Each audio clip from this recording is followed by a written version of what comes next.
You have Dratini? Yeah, we got Dratini, but we're probably still not gonna use it.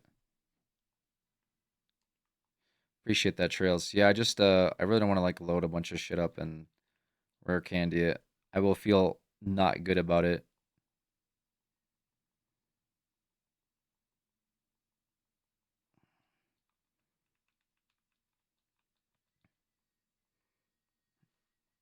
Dratini kind of doo-doo. And also it's just not really great in general for that fight. Like I don't know where I would use Dratini there. Like I'm gonna band for band with Lance. Like that's not it. We got this thing. It's fine. We got Swinub. I have to go level Eevee still. That will be the most pain in the ass. Is like all the Eevee leveling I just did.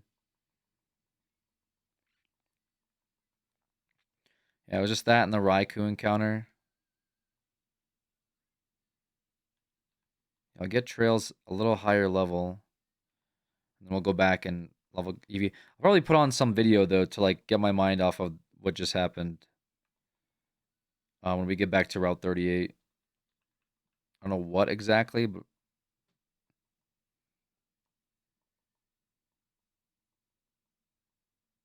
a run and bun video. Oh, that's true. I did want to watch that.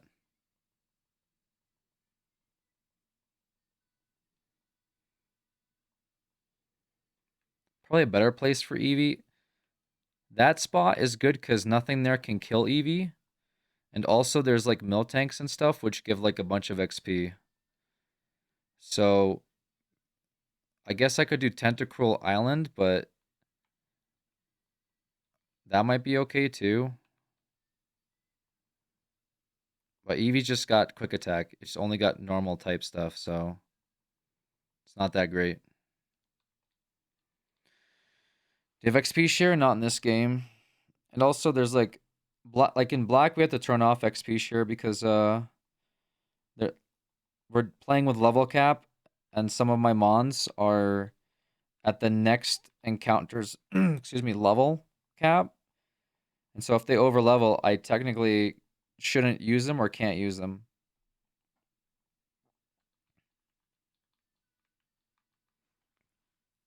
That's the issue with XP share. Unless it's like that item, like the one that you give to them, that might seem okay.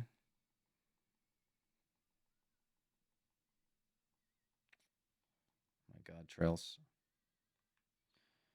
XP share is only one Pokemon at a time in this game. Ah, okay. That might be okay.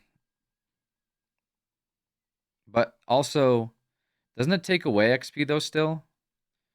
It only gives half. Notice that like the swap training is really cringe. No? It gives full XP, really? It only gives half. Okay. Yeah, that's cringe.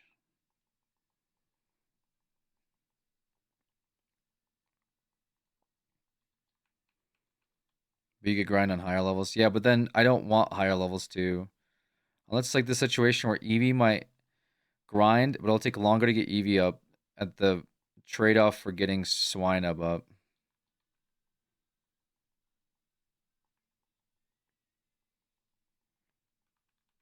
Oh, but you can grind on higher. I see what you're saying. Okay. Also, the grinds have not been too bad. It's like 10 Pokemon for a level or something. It's not a big deal. Except little Pokemon are kind of trash, but like when you get like a Miltank or a Golbat or something or a Jinx, like level 20, like 22 Jinx gives how much? 430 XP, like 1/8 of a bar. Like that's fine.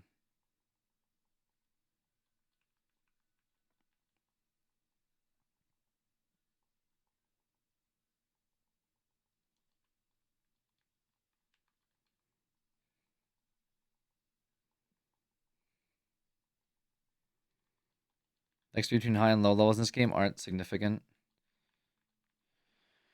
I do go to bed. Alex, thanks to the Poke-A-Thon streams have been blasting. Yeah, thanks for being awesome during the Poke-A-Thon and supporting it and gifting all those subs. It's been very cool of you. Thank you so much. I hope you have a good rest. Have a good night. And again, thank you for being awesome.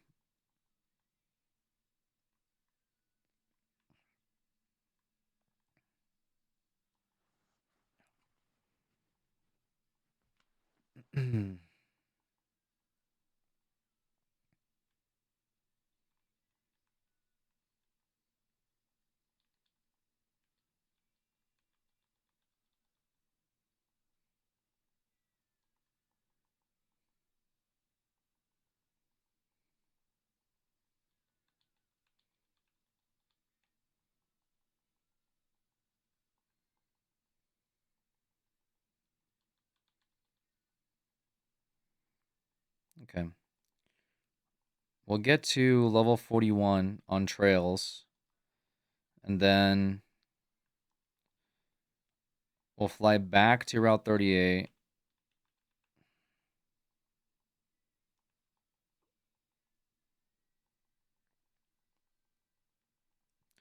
Probably save when we get there.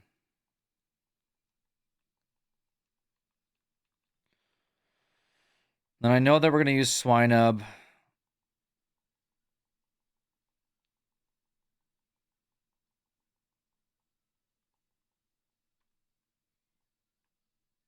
Save constantly. I just haven't had real issues with it, so it's been kind of whatever.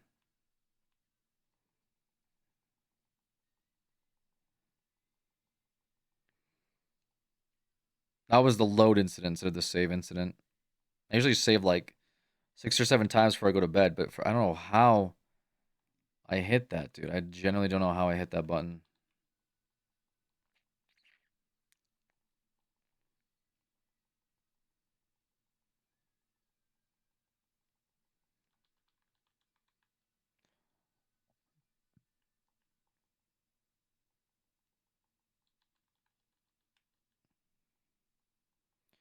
Just realize the graveyard resets before it goes through all of them.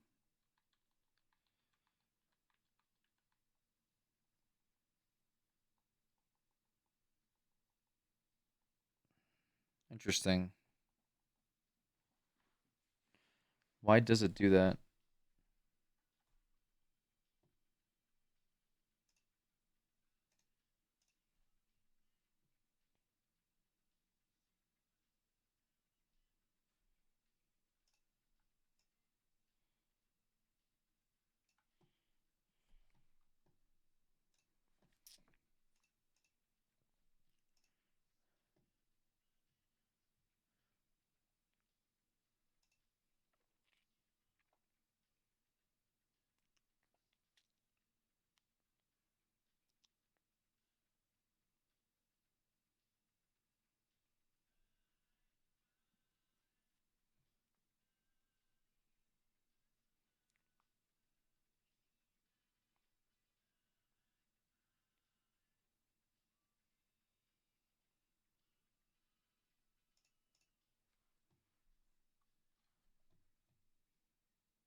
Weird. I don't know why.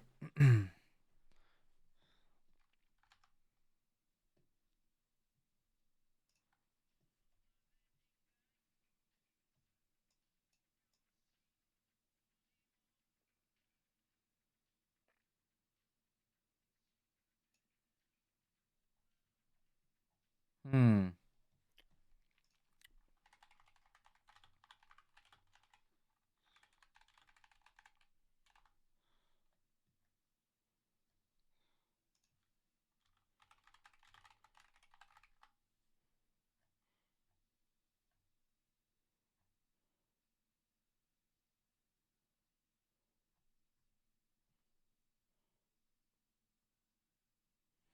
Weird.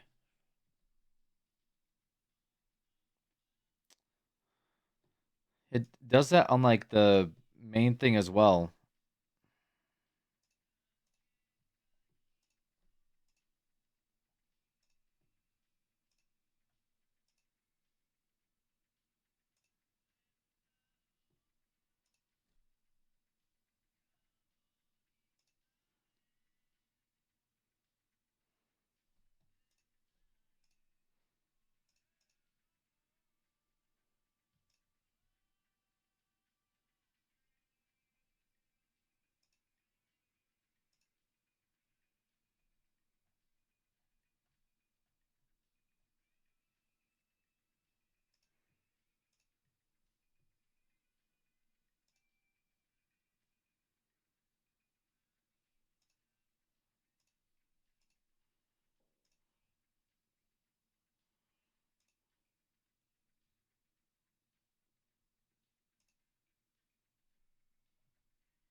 Yeah, like the static screen works, but it's exactly 30 seconds. It does that for the main thing. I guess that's like a software issue because it shows all of the ones that died um on the static screen. Max time if you can speed it up. I don't know how to do it on the PokeLink software. It's in the actual software. It also does it there too, that it just stops at a certain interval. I don't know. I'd have to like maybe manually do something. I don't know where I would do that though. Like settings.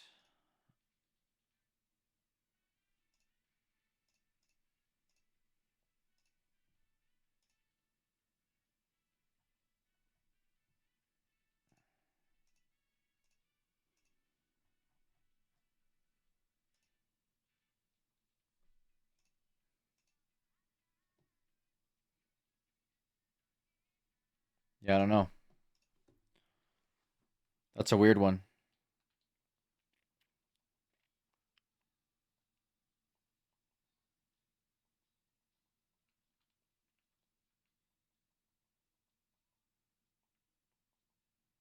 I think I'd have to ask in like the actual PokeLink Discord.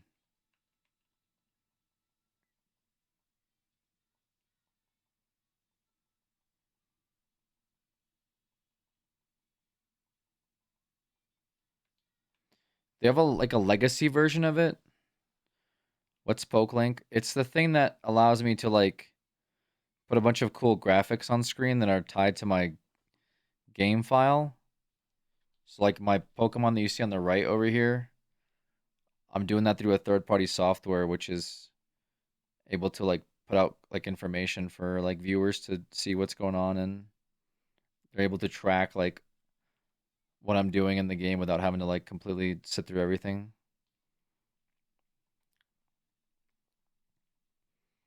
But it's playing a death loop of all my dead mons, but it's only playing like half of them, and it stops and then resets after it plays half. But it knows which ones are the ones that died because if I look in the actual files, it shows them all. So it's very it's being a little weird. I think it's like a software limitation.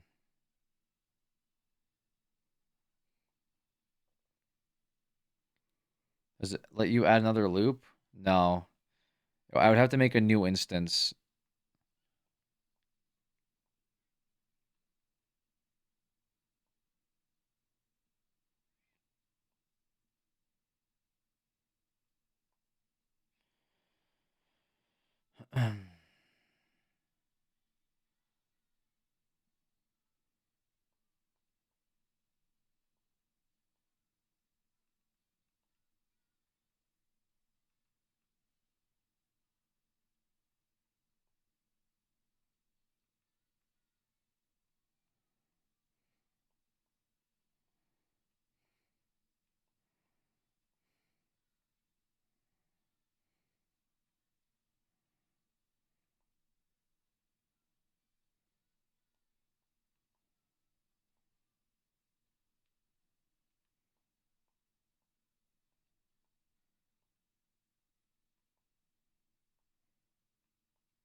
Ampharos is such a cool Pokemon. Agreed. Ampharos is pretty cool.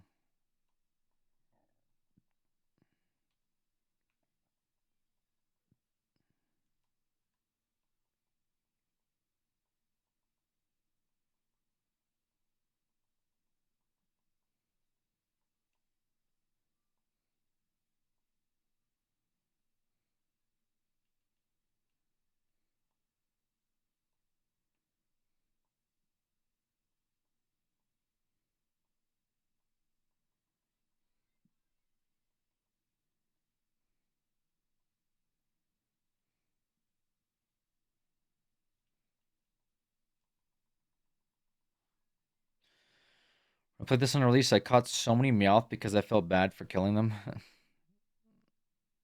What up, coffee?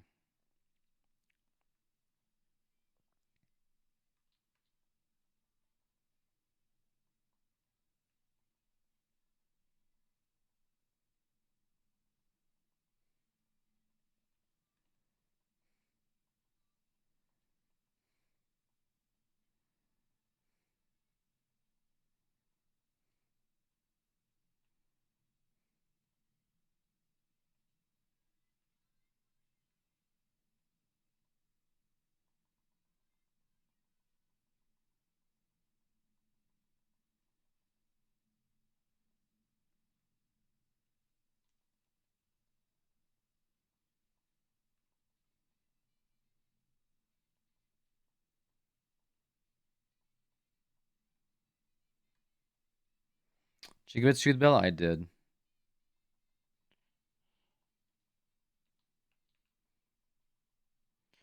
Damn, it was literally like 10 levels ahead, huh?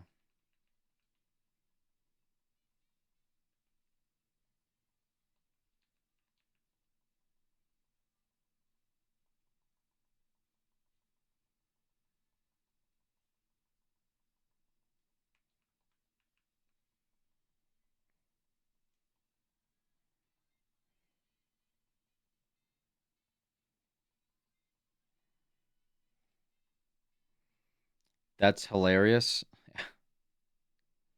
Twerky's Gambit.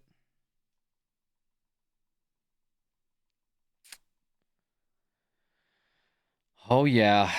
Very hilarious.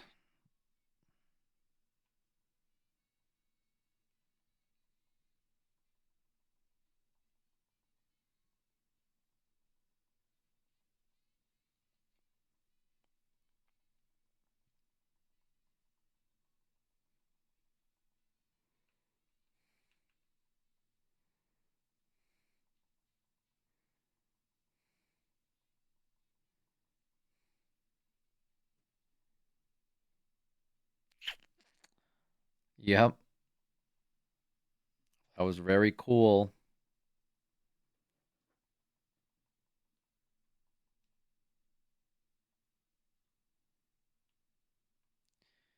You're gonna make Eevee a Vape Lord or Flareon?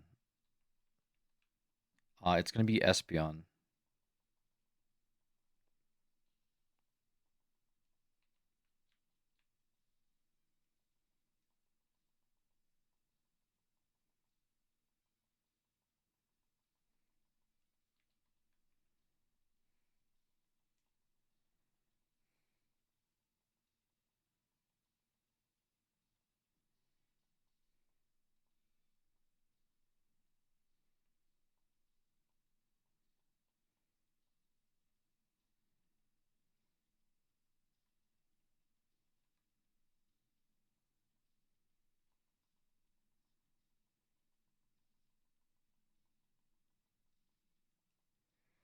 Could make it a Vaporeon and you would pull in some Gooners, bro.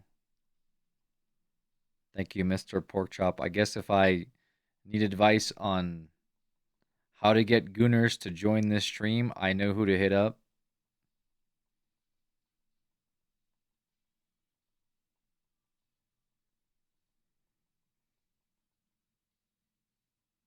Okay, I'm gonna stop dealing with that. World's strongest milk tanks in this bush.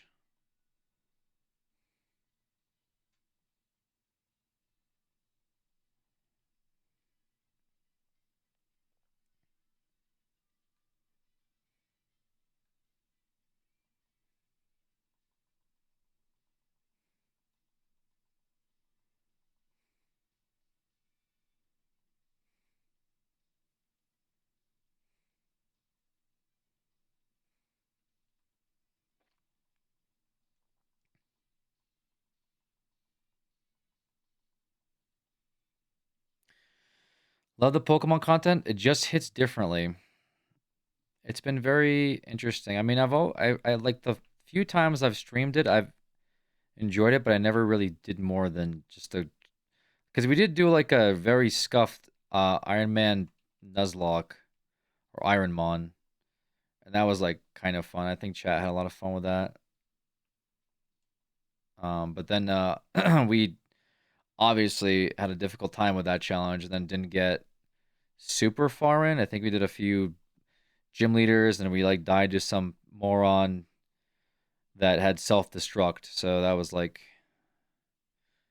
I think it was like what like a the sun Pokemon from Gen Gen 3 that killed us randomly, and it was just like, okay, so they just randomly also enemies randomly can have self destruct, and it's just like, okay,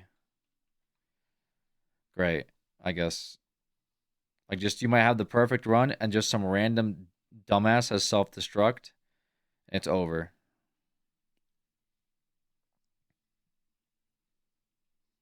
It was fun. I enjoyed it. I also did Let's Go Eevee. We streamed that, and then obviously like we had the couch up stuff, but that was like Pokemon Go. I don't really count that as real Pokemon content because most of it was just us being dumbasses, like walking around Colorado and LA, like going to the Denver Zoo with one of us dressed up as Pikachu. Like that's not right. Like, it's Pokemon content, but it's not actual like playing the games. So outside of that, I never really streamed it. I want to say, um, over the cemetery, yeah,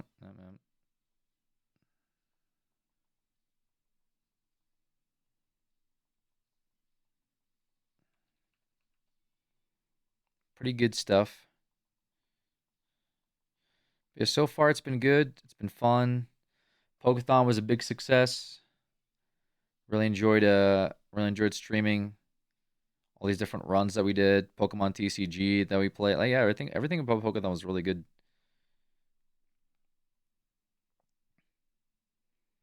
This particular Nuzlocke, I'm just kind of persistent on trying to at least, be competitive in E4 and if we beat it, it would be very cool. This run's been cursed. Yeah, but that's like part of it, isn't it? Like I feel like if the run was smooth and nothing went wrong, I think people would just be like clap and then that would be the end. So, I think the struggle maybe makes it funnier. And then I don't know, people learn stuff from this too, I guess. Like I think a lot of people learned something new about the Torquay's Gambit that they maybe not have learned before. And that's at the expense of me spending hours training a dugong.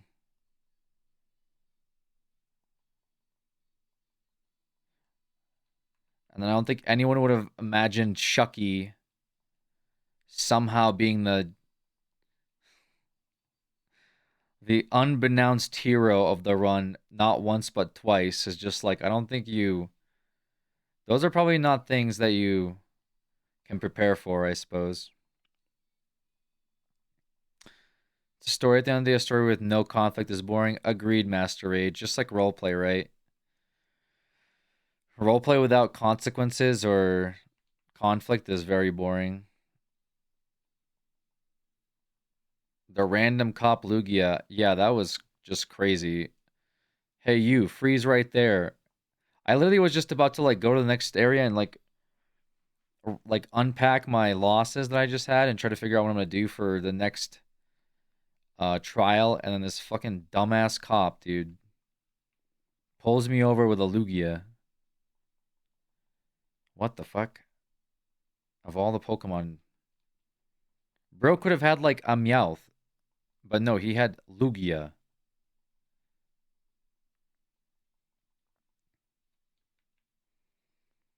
I think that's what makes Nuzlocke fun. Yeah, I think that's why I'm enjoying the Nuzlocke. Is it's like my only worry about the Nuzlocke is like a full wipe, being kind of traumatizing. Um, but to be fair, I kind of low key experienced that at gym number 4. Like the Tentacruel Island almost team wipe to the electrode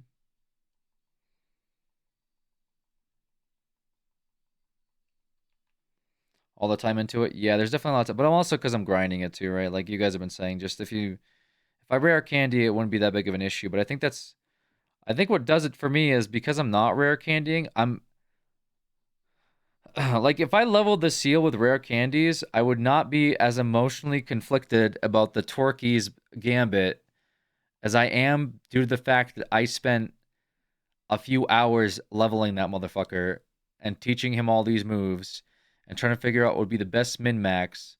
Should I rain dance? Oh, sheer cold. Is this a play? Can sheer cold be like accuracy bumped?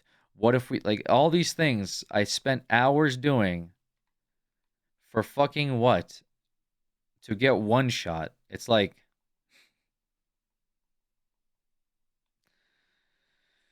and then this morning I get back in and I'm like, let's hop back in. We got a pretty good team. We may have lost our one ice type, but at least we got Shining Gyarados. Bro dies to a Dragonair with Thunder.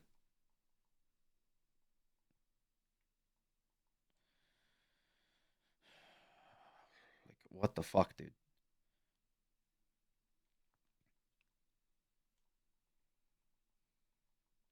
Sashimi was too fresh. Yeah, so like I don't think there's probably not even another thing in this game that's like I don't know, dude.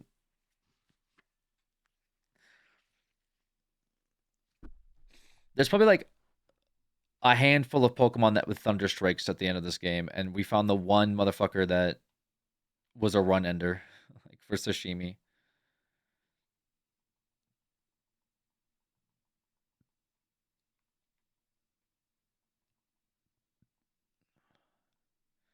Thing is, if I had there was a world where Twerkies lives, kills kills the Kingdra. We log in today. We bring Twerkies to like with us to go fight the Dragonair. The Dragonair does one thunder, and I go, "Oh shit, that really hurt." But at least it's only 2x. And he ends up living like the thunder and then probably kills. And then we're chilling. And I realize, oh my god, this thing has thunder. We don't send out Sashimi. And Sashimi lives. Like there was a world where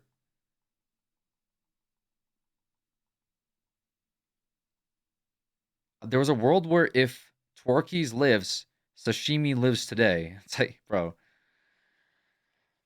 But of course not, dude.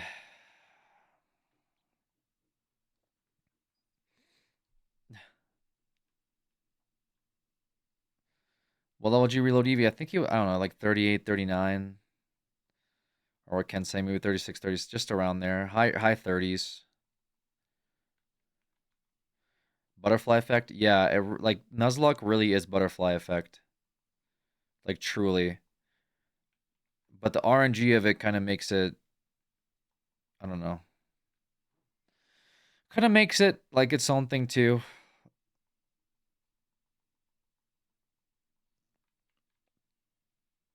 Checked Vado's 39. It's not too bad. Like I'll get there. It's okay. Like we're almost 32. It's fine. Might even get a might actually even get a daytime evolve here, but I don't know what his happiness is. I'll have to check in a second. Go down to that lady.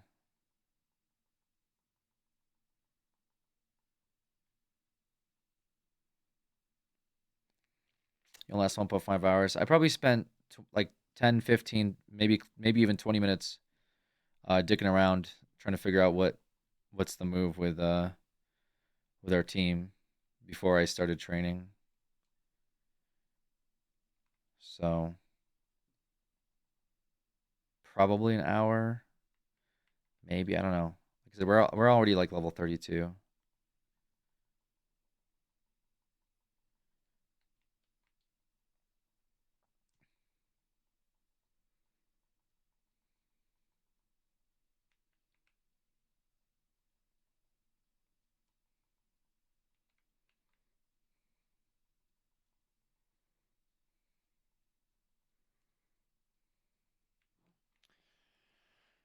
Number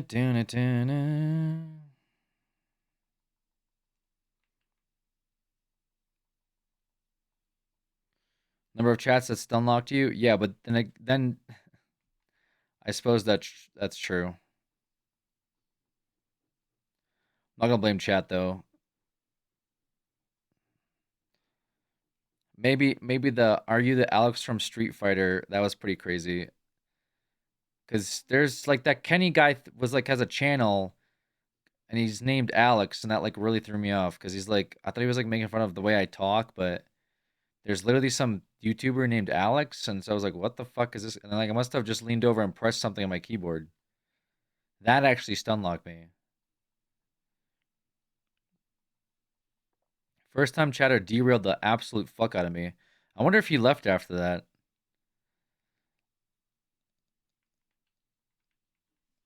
Not the thumb. Who's your favorite Star Wars character? Favorite Star Wars character? I don't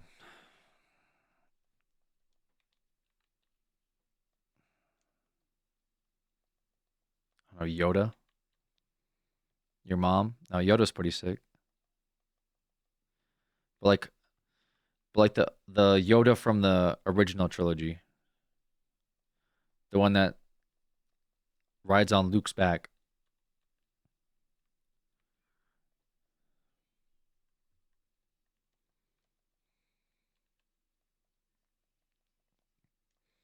The one that dies when Luke asks too many questions. Yeah, that one.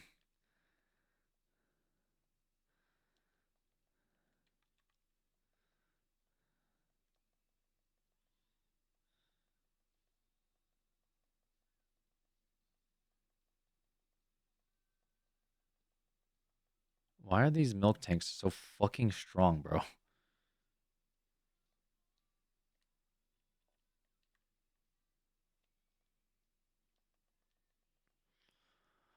Um, so after this, we'll have one more training arc with Swinub.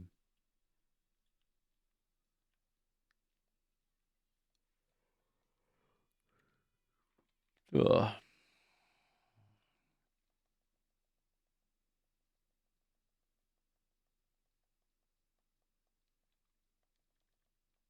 God, oh, you can evolve already? How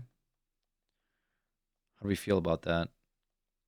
Very playful. Okay.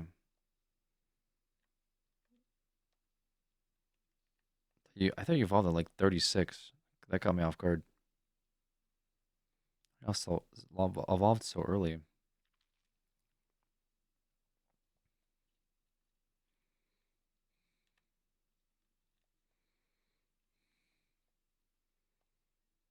It really trusts you. I think it really trusts you is max trust. I'm pretty sure. I think it's because I gave it rare candies and the Soothe Bell. I'm pretty sure it really trusts you is what Crobat was at before it evolved.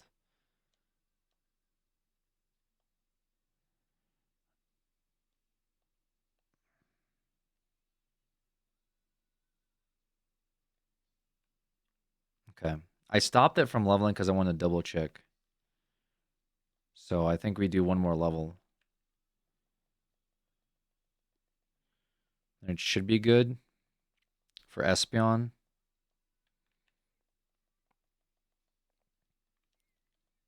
That's the only thing I don't like about being an Espeon enjoyer is save before Evo. Or should I save scum the Evo? Brother, just stop drinking so much milk, please.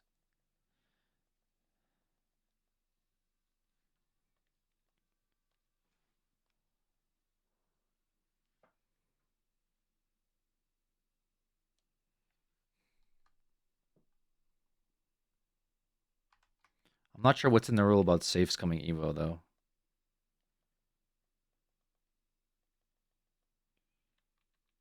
Someone should make a fan out of Alex as a Pokemon trainer with Espeon and Celia. Oh, that'd be really cute. The one thing about being an Espeon enjoyer is evolving an Espeon is the absolute worst.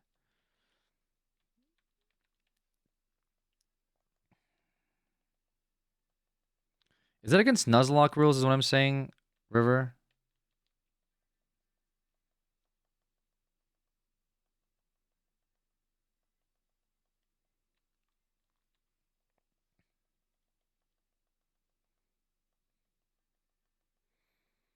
It's not a real. I just feel like it maybe should be.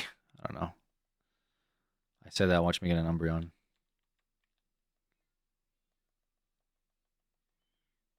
Umbreon is max friendship too, right?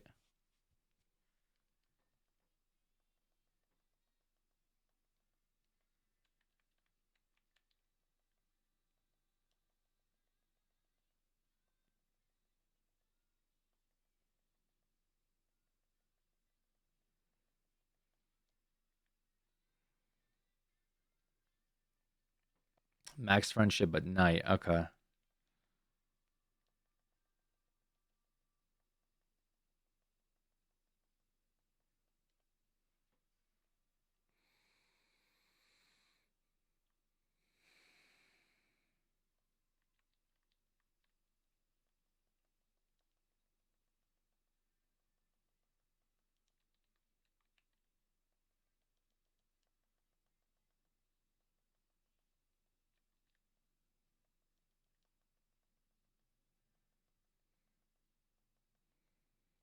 All right.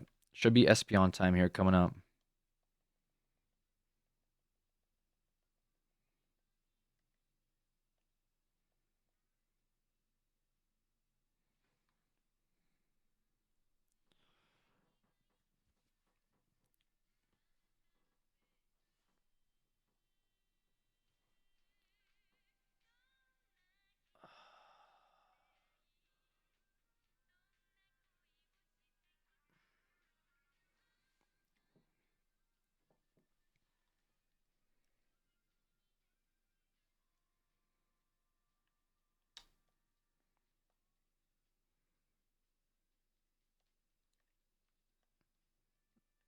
Very cool.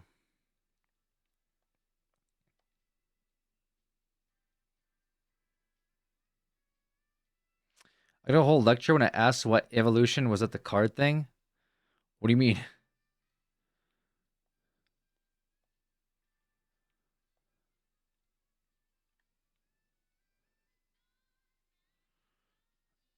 Pass as a burn, poison, or paralysis to the foe. Relax nature.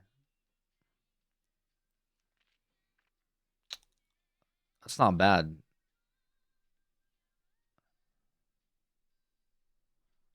Relax nature, maybe not so great, but its speed is already really good, so I don't know.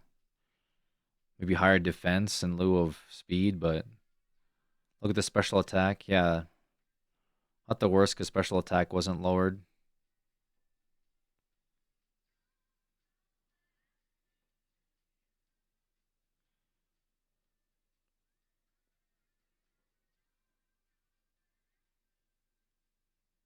I think synchronize is pretty good.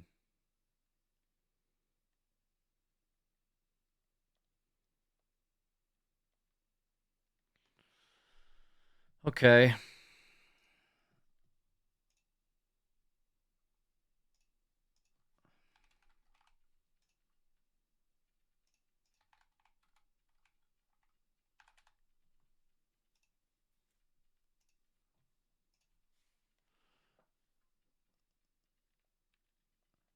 Do we victory road next stream?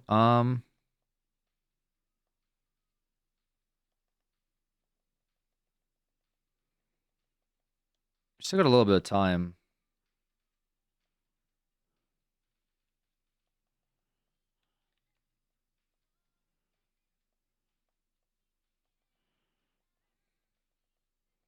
Where is the move retrainer? I already forget where.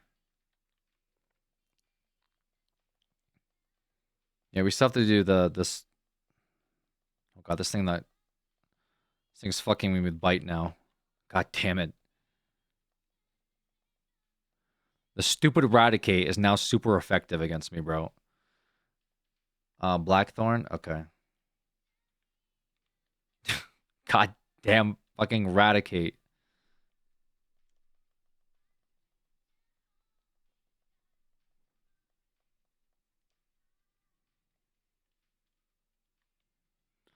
I'm gonna use a little bite. I'm gonna do a little biting. Because I'm a rat in the bush. Yeah. I like to do a little biting.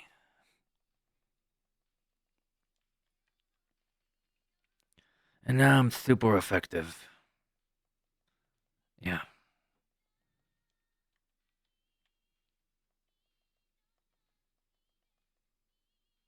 It's gonna focus energy bite. Okay. This motherfucker.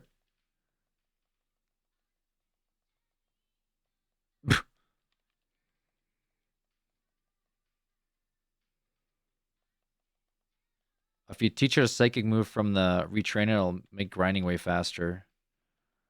Oh, you mean for this? Okay, let's do that then.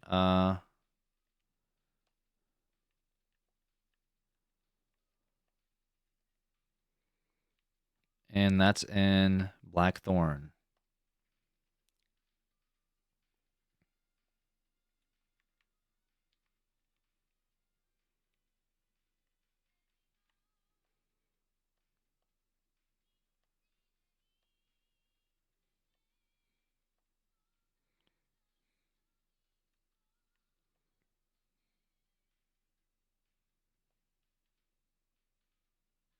What do you say?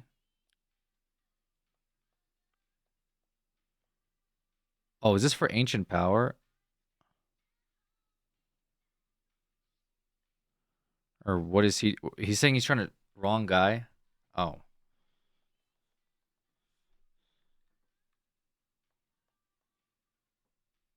Oh.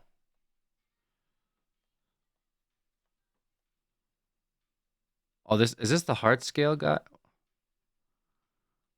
I'm confused. Move deleter. To forget some moves? Is it this guy?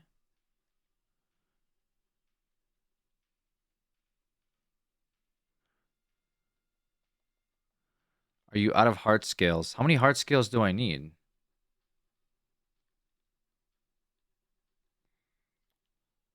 Do I have to give it a heart scale? One per move. Oh god. I have to get more heart scales from the fucking thing then. I need to like go do the Olympics.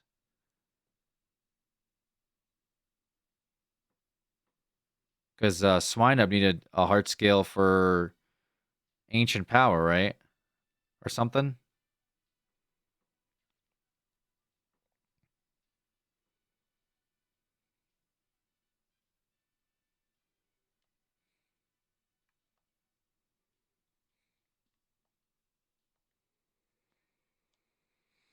Okay, so then Swine Up needs to learn ancient power, I think.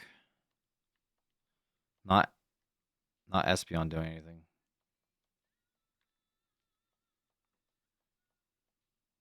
What? If any of your Pokemon needs a he has it. I have a heart scale. Come back with a heart scale. Like what, not on him?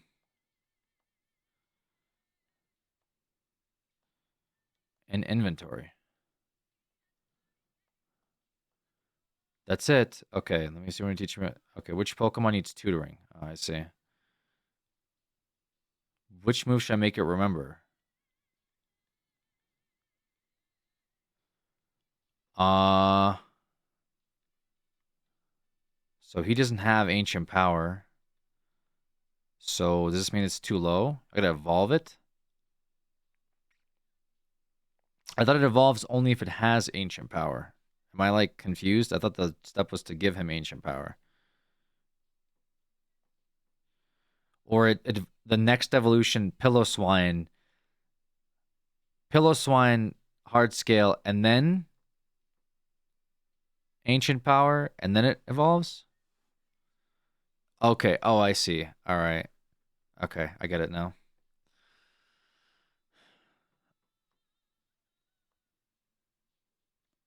All right. Well,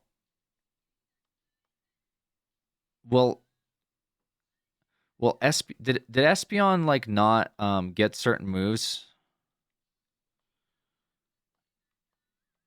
Like did Espeon for like not does Espeon now not have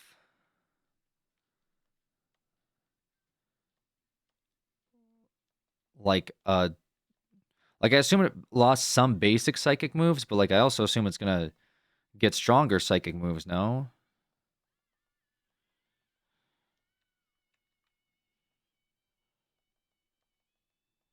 I just don't know what level. I guess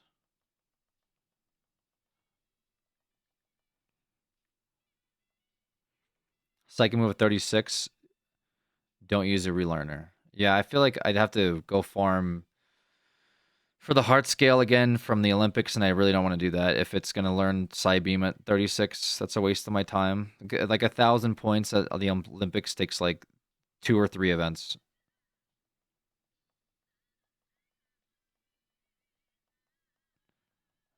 Okay, the rat didn't rat me.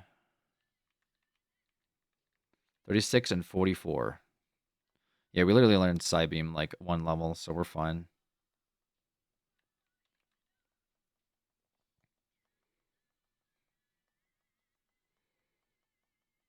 The rat bit me, bro.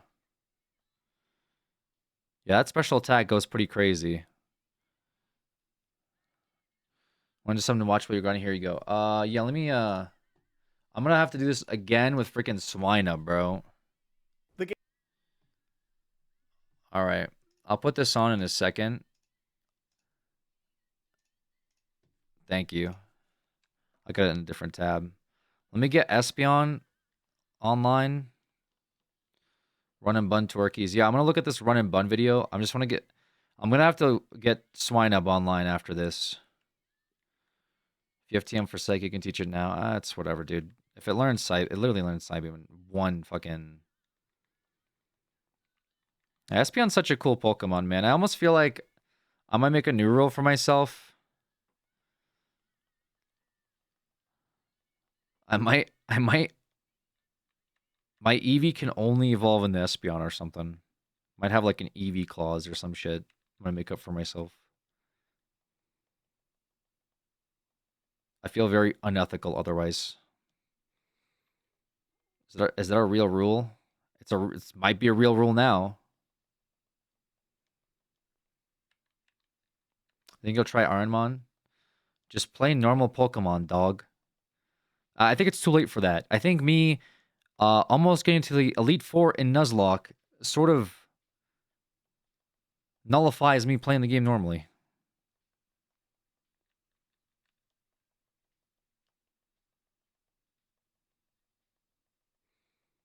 I don't know. I think it's fun. I think it could be a fun thing. It works for this specifically because I do have a psychic gap here to cover.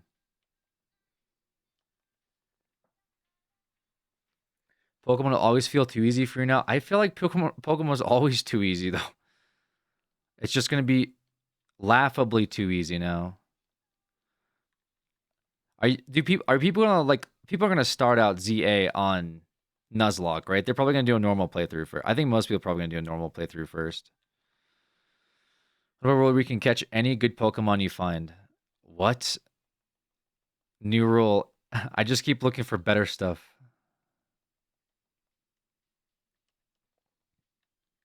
I don't know. Maybe I'll incorporate that into a thing. I don't know. We'll see how I feel about everything once everything is over. I can have a lot of positive feelings about something in the moment, and then quickly, like the Torquays incident, it can all go downhill very quickly.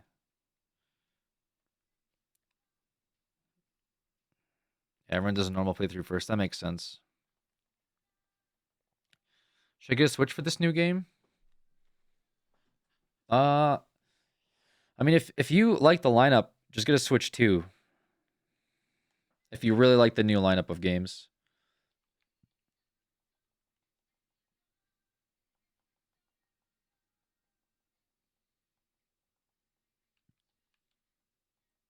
Because I'm going to play it on Switch 1, and it might be really funny how awful it is. And that'll make me maybe force me to get a Switch 2, which I'll probably need anyway for like Fire Emblem, Metroid 4, and the new Pokemon game as well. Like that new Pal World Pokemon thing, which I was going to play too. I'll probably need a Switch 2 for all of those.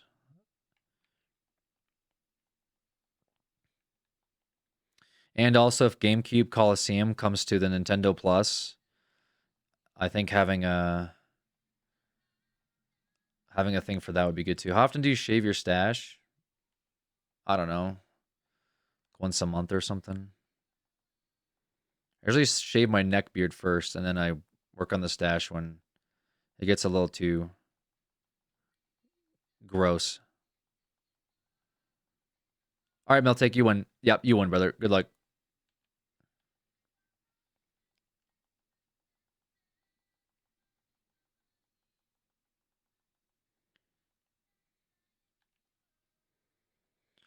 I give it a 4K overhaul. It looks good for what it was.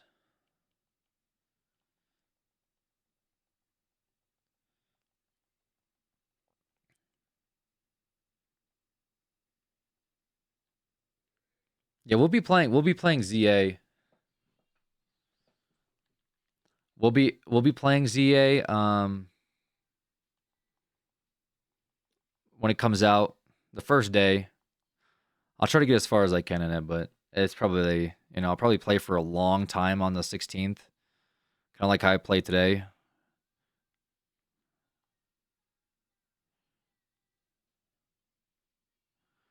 There's not a reality where I bite. I mean, helping hand's probably worse though. Yeah. Maybe I do bite. Maybe at some point I do bite.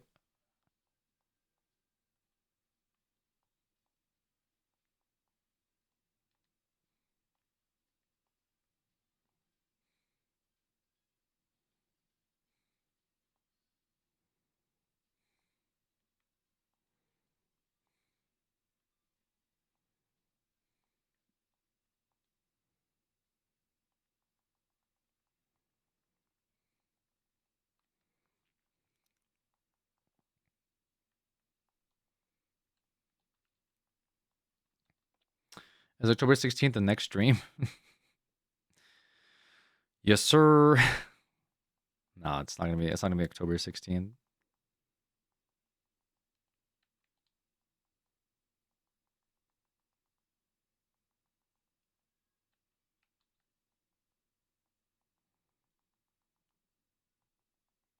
Not sure. I probably could kill a Magnemite now. Honestly, I could.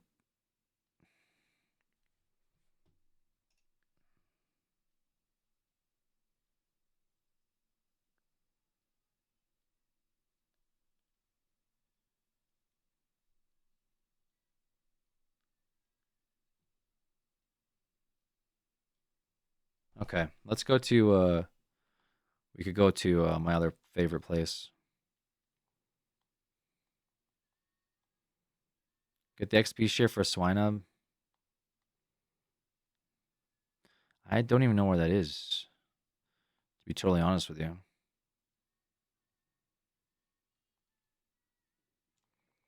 Dude, I couldn't imagine playing this game at 1x. I have to hold my DS sideways so it loads faster. But if I was like this, oh my god.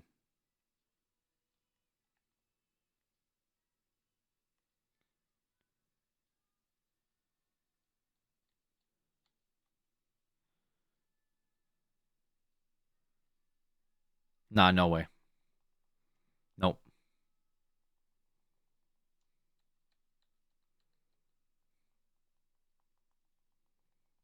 Yeah, we want these gold bats.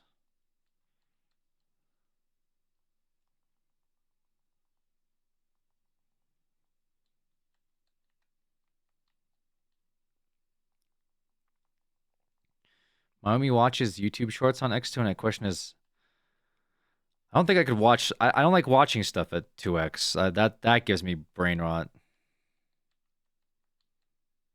It was actually a pain watching him play 1x for Ultra Sun. Keep in mind, I hadn't played a Pokemon game in like fucking a decade. You know what I mean?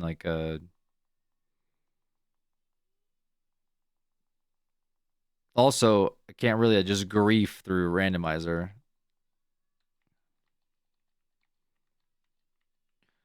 My friend does shit hilarious. Bro watches 400 videos in 4 minutes. That sounds awful.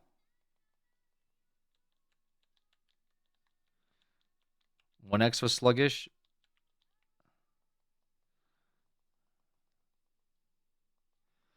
Oh, I guess watching me probably was cringe, huh?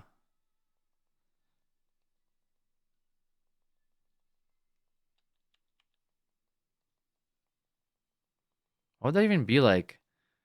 Like, the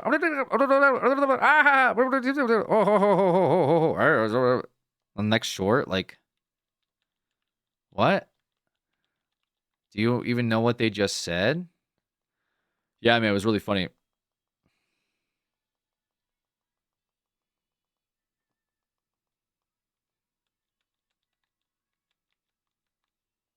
Like YouTube Shorts are already, yeah, YouTube Shorts are already short. It's like fast forwarding a TikTok. TikToks are like 10 seconds, bro.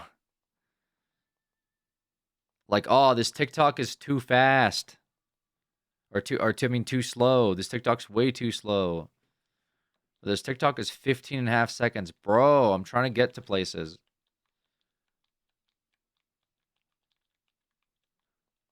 Bro goes outside. Oh, dude, walking is so suboptimal. I wish I was 2x speed. Gooning culture is destroying society. Maybe. I don't have a good argument against it.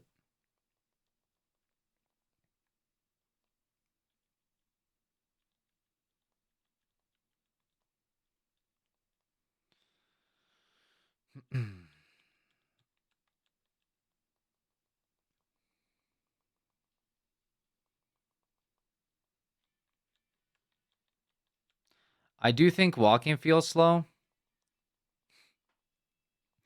I mean, it is slow. But I'm not like, when I go to like the coffee store, I'm not like, dang it, these freaking slow legs.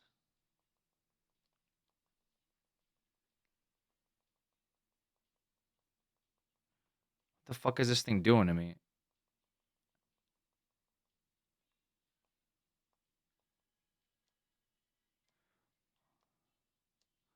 What the fuck is this thing doing to me, bro?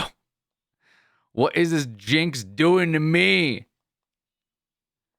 Get me out.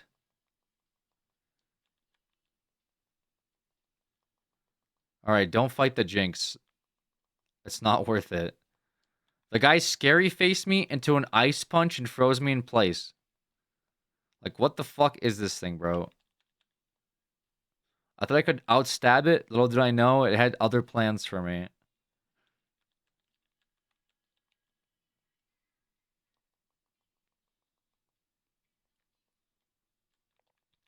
When it says like special defense, like a billion.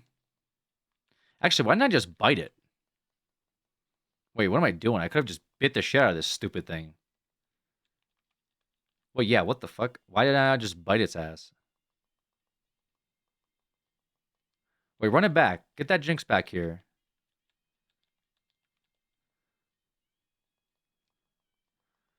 No, I'm gonna dude, no, we're gonna ban for ban with the jinx. Catch one just in case, TBH. just for fun. I'm just gonna catch this jinx now, guys. I just feel like catching it. If you find one that's special attack, if I could just catch anything that I like, it would sort of defeat the point of the whole run.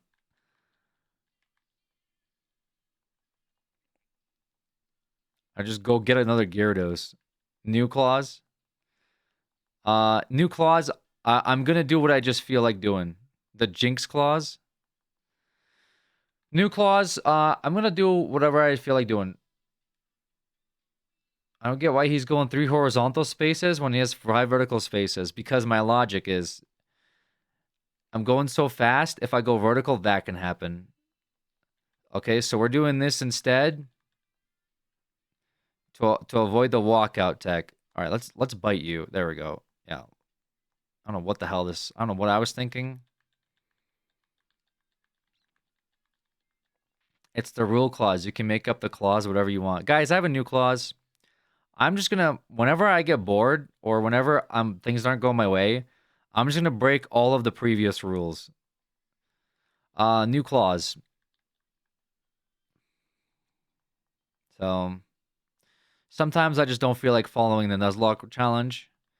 I just make up my own challenge. My own challenge is, yes, if I catch something from a route, um, I can use that, but like if I find something better, I'll just use that instead. I call it my Nuzlocke, my Nuzlocke Plus.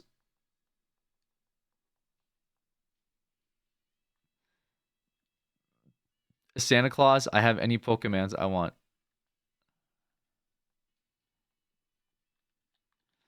My own personal rules. All right, I do have a clause for a clause though. If Espeon carries us through E4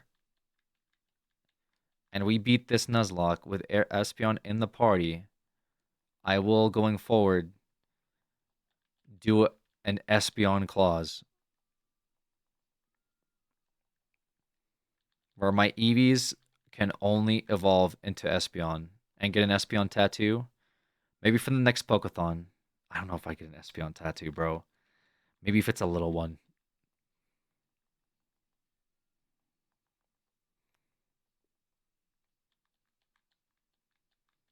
Well, bet. I don't know where I would put it. I don't care at this point. Sure. Espeon likely swept through Bruno and Agatha, which is sick, but for anyone after, she gets bodied. She. Evelex is he. Thank you very much. Um, it's got to be the sprite.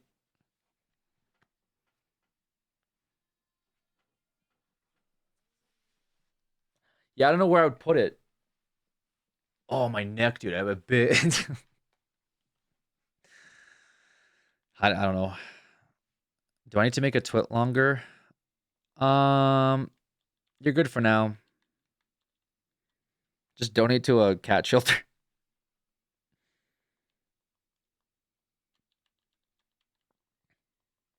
Espeon tramp stamp. Okay, that's crazy. Tramp stamp would be so hot. Guys, I'm not getting an Espeon tramp stamp. Fuck! I'm going so fast. I forgot about this thing. What's going on in here? We're discussing my Espeon tramp stamp. So you came at the right time. Espeon tramp stamp and BBL combo.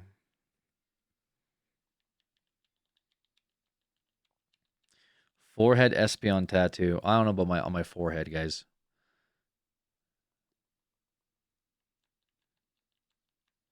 I could probably find a spot for it somewhere. Maybe the back of my leg, my other leg. My right leg, I guess, or something.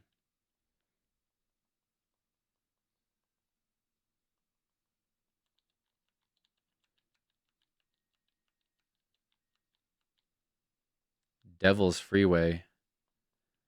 What the hell's Devil's Freeway?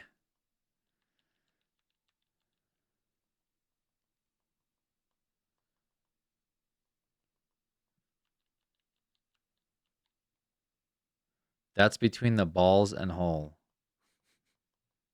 Like, why did I even ask?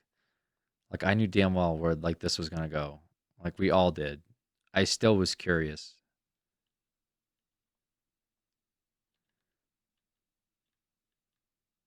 Devil's Freeway, by the way, is crazy. I'm not getting a Espeon tattoo on the Devil's Freeway. Um. All right, Evelex online. Snubby. Snubby needs to do something with his fucking life. He's ice.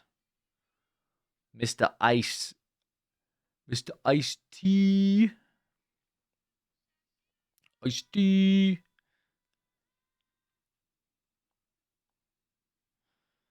All right, good. Espeon is back. We are so back, baby. Luckily, what is in the bushes? Dark. It's dark in the bushes and scary. He's ground though, huh? Ground is kind of pog. Ooh. Um, yeah, I don't know. Maybe for another Poke-A-Thon or something, I would consider it, or some cool thing down the road. Save, good call.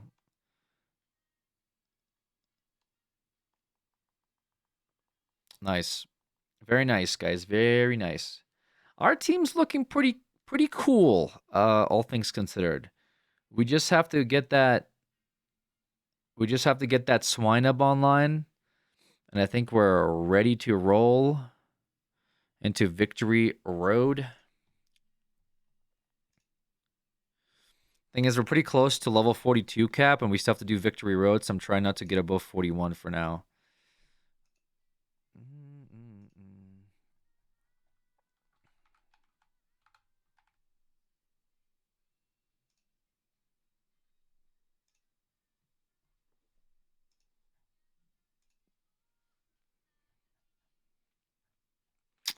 Ice Counter Dragon Hard. Yeah, that swine up is sort of what I need. What cap are you looking at? Elite 4, will cap. Will cap starts at 42.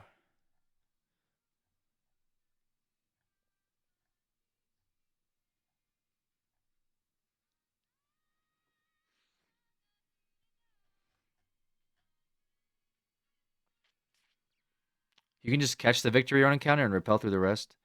Look at Lance, he has 50. No way you beat them at level 42. Okay, but what I'm saying is I can't do will at level 50. That defeats Will's cap of 42. Koga's cap is 44. Bruno's is 46. Carowin's is 47. And then Lance's is 50.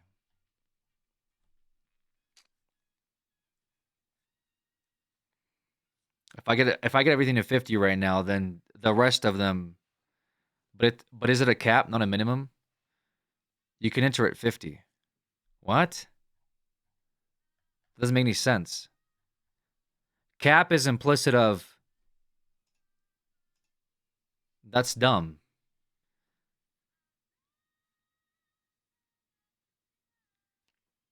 We literally have been following Cap this entire Nuzlocke. Why would it the Elite Four? Oh, you can just forget about their level 40 Pokemon. You can go in as 50.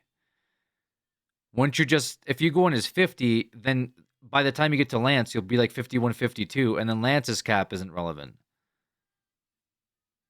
You should, can't you back out once you go into Elite Four or no?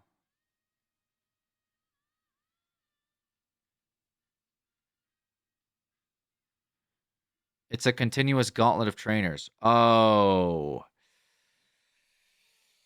Oh, I see. How the fuck does that make sense, bro? Use rare candies in between. Oh, I see.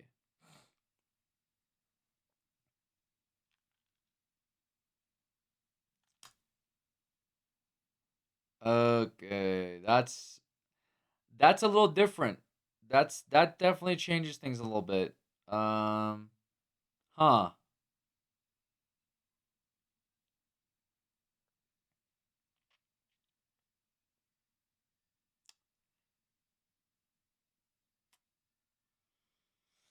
Damn. Okay.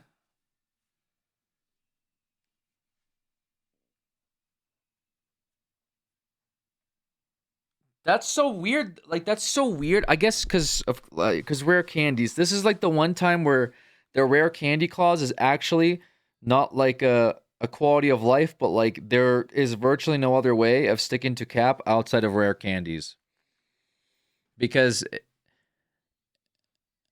unless I do some weird scuffed thing where like for Whale I use 142 mon, for Koga I use the 44 mon, Bruno I go 40, like it's not gonna work. Like you won't sweep them even at that level, trust me. It's not about the sweeping. I'm just trying to stick to the cap, right?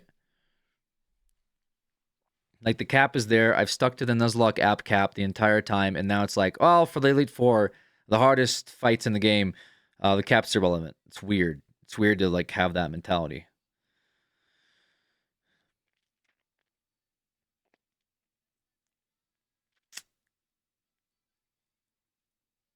Yeah. Damn.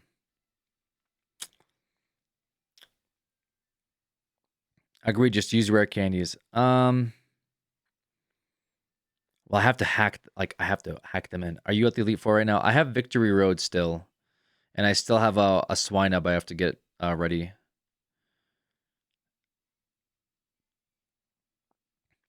You can go in at 42, but it's gonna be harder. Yeah. What do other Nuzlockers do? Best explanation is that it's like the trainers leading up to the boss of the gym. The champ is the boss. No, I understand how that works.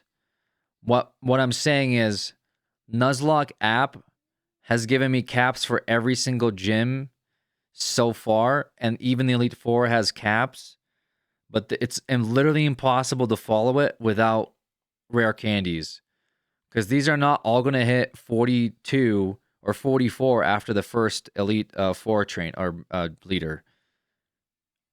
Like, they're gonna be at 41, whatever, and then by the time I get to Lance, they're all gonna be under leveled, and I'm gonna be sitting there like, guys, I can't do this anymore. So it's either you go in over leveled and they're all 50, or you go in under leveled and just maybe rare candies. Good night, Emperor. Or I don't know. There's no other real way to do that. It's either you go in on like at level cap and rare candy, or you go in over leveled if you're not rare candying, or like stick to 50 or something. If you enter each by cap rare candy spamming, you will lose.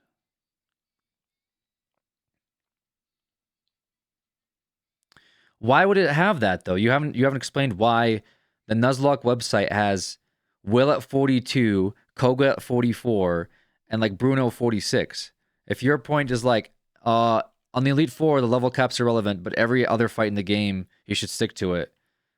Did they just did they fuck up, or are they dumb? Like, you know what I'm saying? Like, why would they have caps if it's like, trust me, you can't do it under their cap recommendation? That's impossible. Then why the fuck is there a cap to begin with? I think some people do go on the list because the Nuzlocke app is more of a guideline. Yeah, which I followed up until the Elite Four, I guess, and now it's like, well, throw that out the window, get level 50, and good luck. Okay. Worry about it after Victory Road, I guess. Because Nuzlocke app is more. Yeah, I don't know. I mean, it's fine, but it's still annoying. You can teleport after each battle, retrain, and then rerun it. If I teleport, right? But then I have to redo the fight again.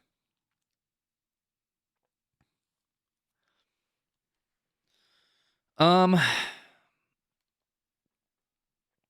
that would take a long ass time. General Nuzlocke community, we used to go max cap at Gauntlet Gym based on their highest mon in that gym slash Gauntlet. But the Nuzlocking app came in and put the creator's own rules in there. That's why.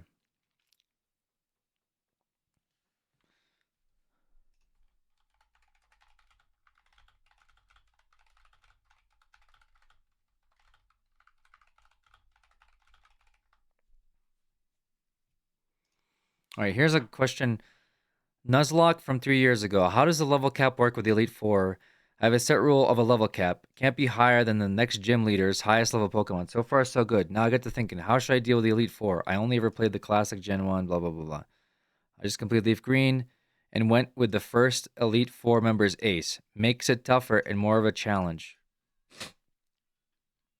One with the first Elite Four members ace. Okay. Just finished Crystal Run Elite Four and chose the level cap of to 50 to match Lance's Dragonite. I always cut the difference at the third member's ace. It depends on the game for me and how hard that specific E4 is. I usually go champion's ace or the champion's lowest, knowing I'll level up a bit by bit when I get to them. I always go to last E4 member ace. I do it differently. For linears E4, each one has an individual level cap. I may use rare candies in between them. For non-linears, the Elite Four shares level cap, which stops applying after the first E4, but I may not use the rare candies in between. The champion has different level cap, but I can use rare candies in between.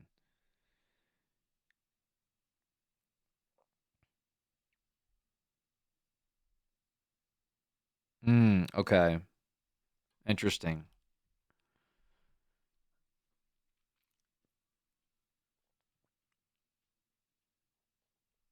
What bass guitar is that? That's a Schecter.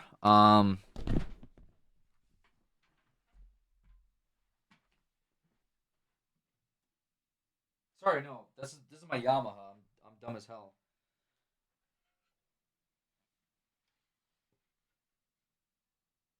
I forget which model of this was.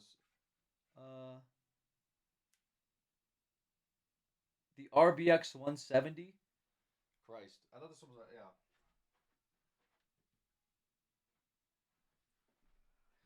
Sorry, I used to have a Schecter like that.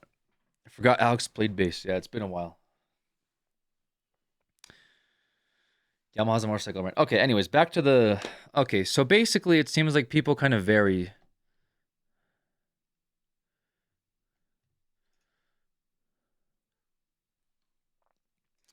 This one was from last year.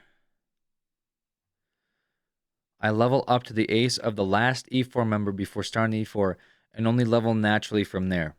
Same.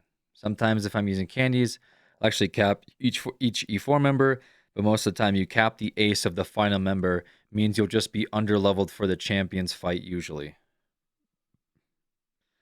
So that's what people are saying is they level up to the ace of the last E4 member. Okay.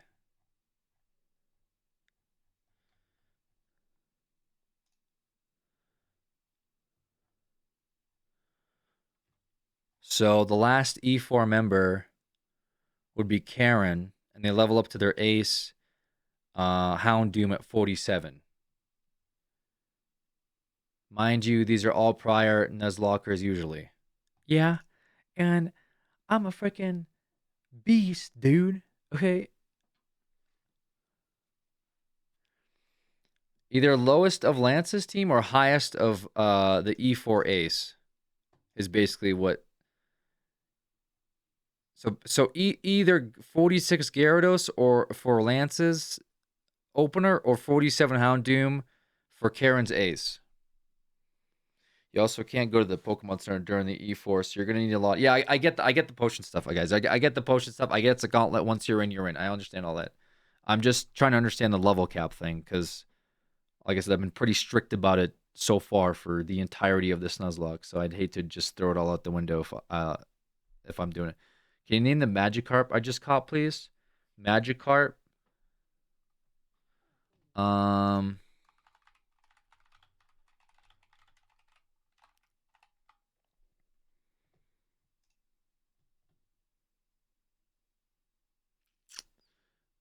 name it.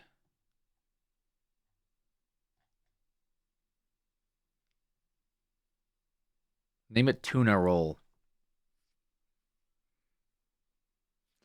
I'd say go 46 if you're uncomfortable because if you go at 41, you will die. Well, right now I'm thinking 46, 47. That's kind of where my head is at.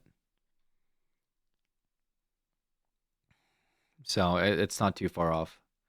Um,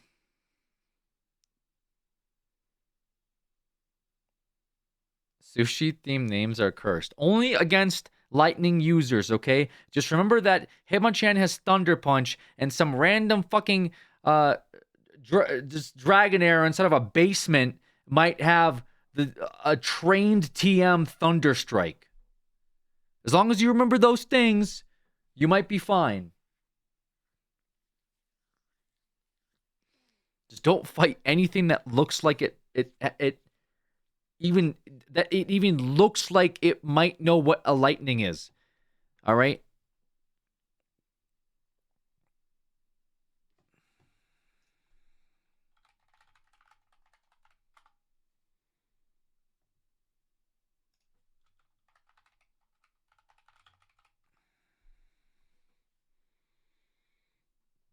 Like any single one of them that looks remotely like Benjamin Franklin, put him away.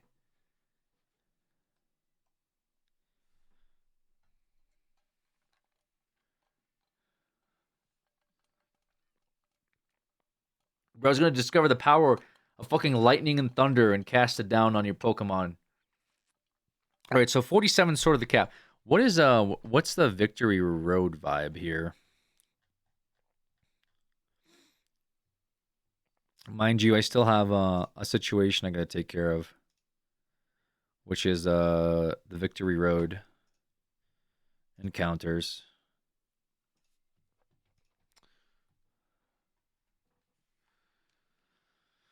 And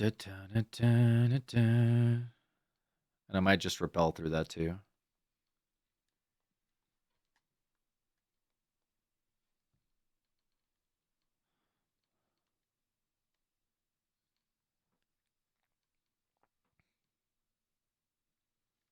No, no, no, no. All right, so we have to train Mr. Swinub. We have to train Mommy, and then kind of go from there, I guess. Difficult, but I'm waiting to see what Alex does first before I finish my leveling. I'm comfortable. I'm comfortable with E4 Ace. E4 Ace makes sense to me because I'll be just at under the well, I'll be just above his first Mon, and then after that I'll be under leveled. I won't be level 50. I think 47 to me is fine. I'm comfortable with that. It's gonna be very difficult though, but I am preparing for that. And if I lose, I lose, right? But I think I'd rather do that and lose at 47 than to go in at 50 and like not really give a fuck about things.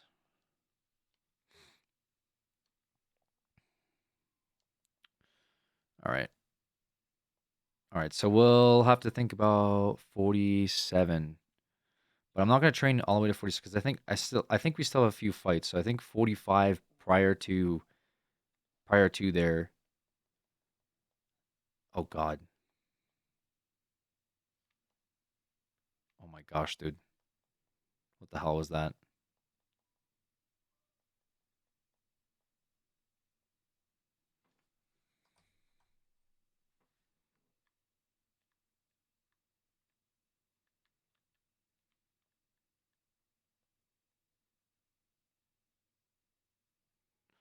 $45 is fine before Victory Road, and then take it from there. Maybe even train on Victory Road. Yeah. Switch train here for sure, or go back to your little grass patch. um, yeah, I missed my grass patch already. I'm just doing this because I'm thinking 45 is probably what I should be for Victory Road. And then your safety grass, yeah, my safety grass is my happy place, guys.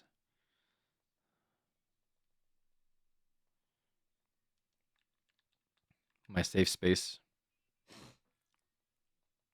Missed it already. Video time. Yeah, I was actually gonna get up and let my dog out. I was hoping we get to. I was hoping we would get to Victory Road or Elite Four today. I mean, it's still possible if I stream. If I stream late.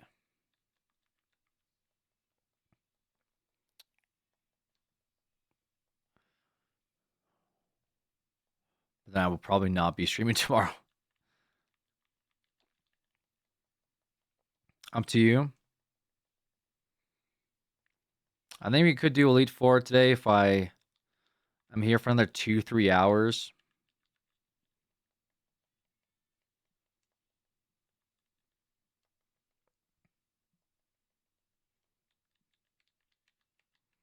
Recharge if you need it. It's either I do it today or I do it tomorrow. Like either come back tomorrow, Elite Four day, or I do it tonight like an animal, like the mad lad I am. Go in deep and either lose it all or I don't know. Something. If you do tonight, you will rush it. You think so? You guys are saying probably do tomorrow. Maybe you guys are right about tomorrow. I always say that only because I woke up. I because of yesterday's stream, I stayed up super late, and then I woke up super early to continue today. So that'd be the only reason why. I could train up, get things ready, do Victory Road, hopefully, and then tomorrow I could come back mid afternoon, and then we just chill. We do E4 and see how things land. If we beat it, great. If not, I guess I'll have time to retrain and find another solution to a possible disaster, which there might not be. I think if I full wipe on E4, I don't know if I can recover. I genuinely don't know if you can recover from that.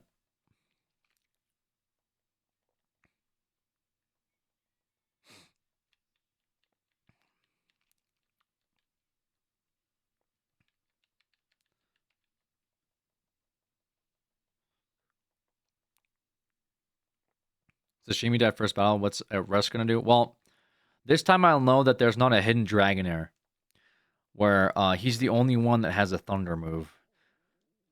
Because reasons.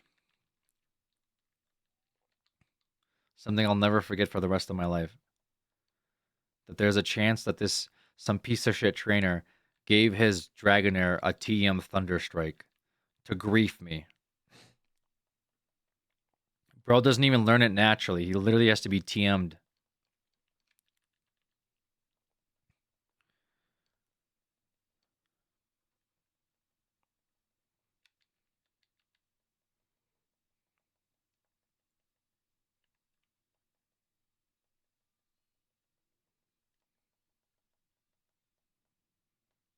Hmm.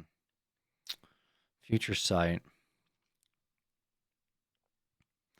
2 turns after this move is used, the foe is attacked with a hunk of psychic energy, special with 80 accuracy.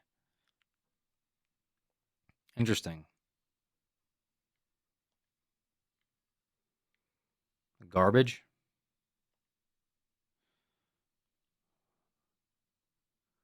Really? 80 power? They don't stack. Mid? Hmm. Okay. I'll trust you. Takes 2 turns. Do you have to be there?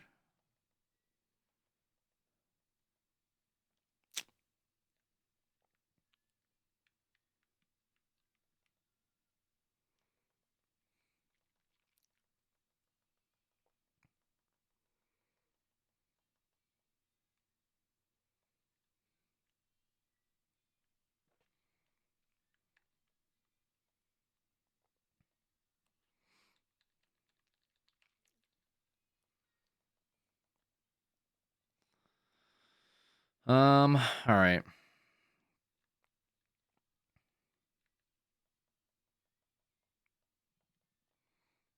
Wait, meaning like I can't cast it and then the next turn I use something else and then the turn after that it also does 2 attacks? Like that's not how it works?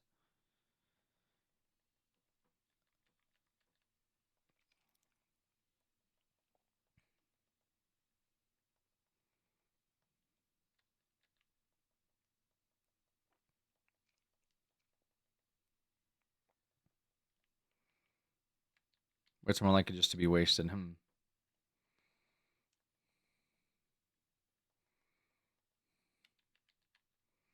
Weird. Okay.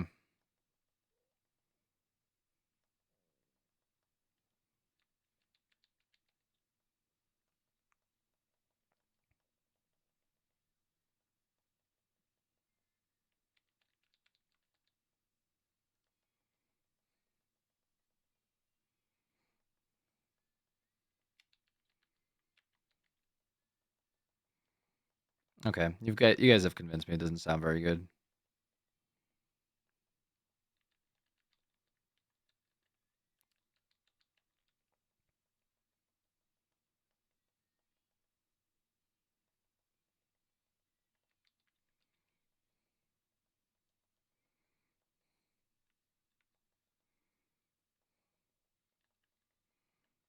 I'm going to stream less after the POKE-A-THON is over. Damn, I'm sorry, bro. I let you down.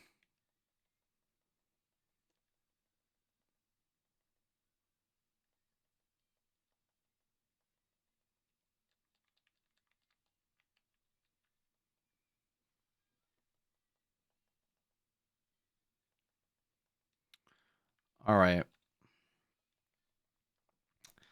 This thing is about to be Victory Road ready. So good progress on the EV to Espeon to um I don't know. Everything else, I guess. 45. And we'll train to 47 after we get to the Elite Four, I think. For the sake of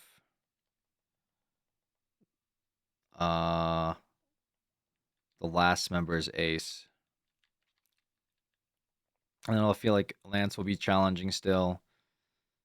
And I won't feel like I'm because if I get to 50 now, I'm definitely gonna like have like weird level discrepancies or something.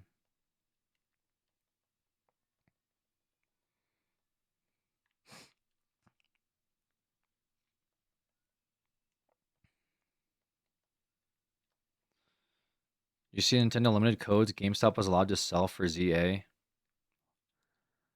Weird, okay. I wasn't really planning on. I think I pre-ordered it off of. I pre-ordered the digital version of it. I wasn't planning on going to GameStop? Question mark. But I guess GameStop will have it earlier, or I don't know.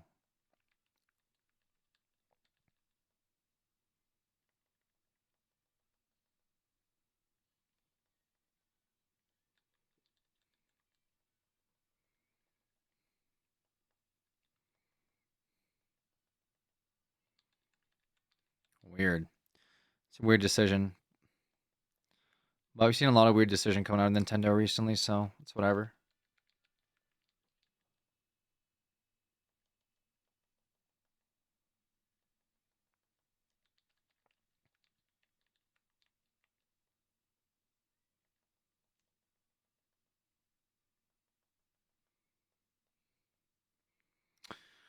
All right, 127 special attack, 121 speed. Good job, Espeon. Happily cuddling up to you. Great. Um,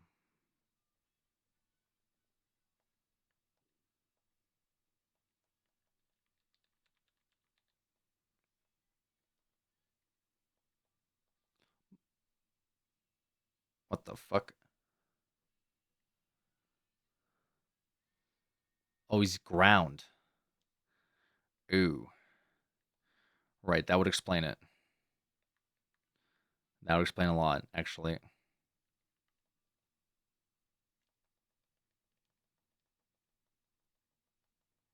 Stupid Swinub.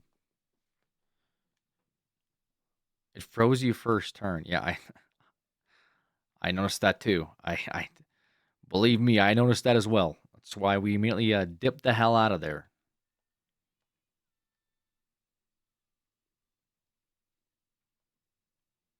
That and the fact that he's completely useless against everything there.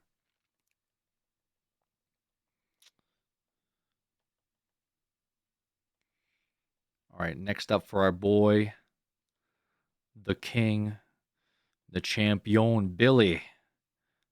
Billy.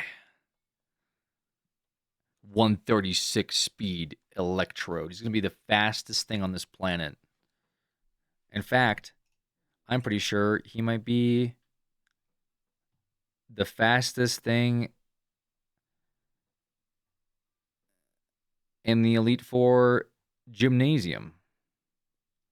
Well, actually, that Umbreon's really fast. Actually, there's a few fast things. He might be at 45. We'll see at 47. He's hella fast.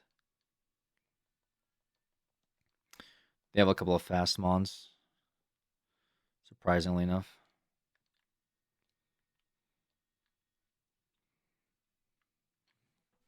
What if we... That was for shiny Pokemon in Scarlet Violet. Oh, is that for something else? Oh, okay.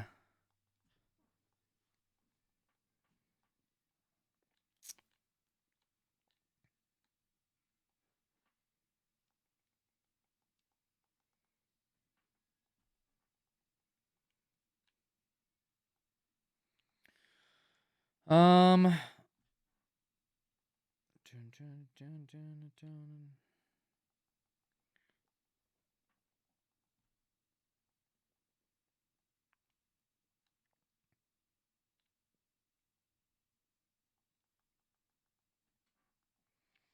So I'm just like thinking about all of the Elite Four stuff. When I get to the Elite Four gym or whatever, will I be able to go back, or do I have to go back through like? Will I be able to fly back to wherever, or will I have to run back up Victory Road?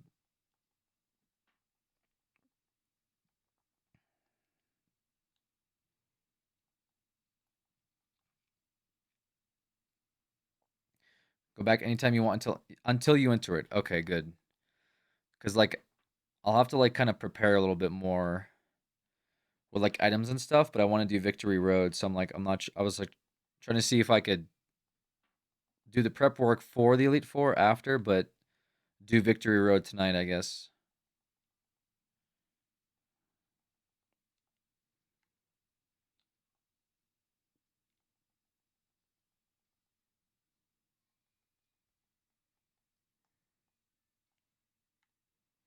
Yeah, Billy's definitely the fastest thing and are going to be the fastest thing there for sure. I don't think there's any Mon that's faster than Billy.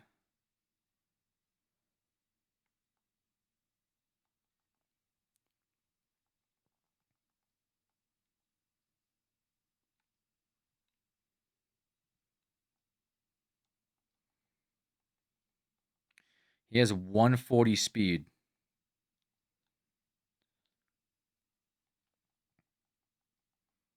But he still loses to Pryo, right?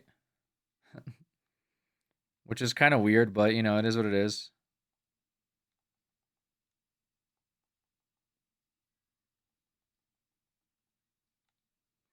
Pryo, I don't really have a good grasp on like what's considered Pryo other than like quick attack goes first and I don't know some other stuff, but yeah.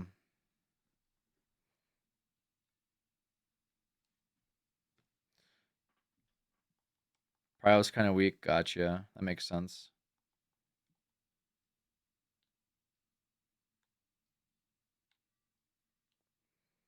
Back to exterminate the local tentacle. Yeah, Billy's out here. All of these people on this beach town are just looking outside of their house, and they're just seeing sparks of lightning going across the water, and they at the same time are smelling a lot of burnt like calamari. It's like, oh, that's that child again. Oh, what are they doing? They're training their electrode. Should we stay out of the water? Probably a good idea.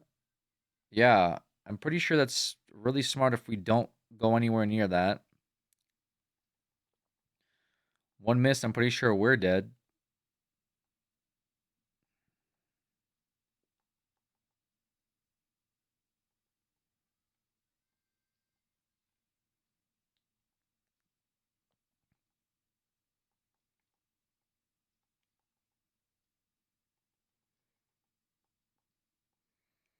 142 speed. Special defense 94.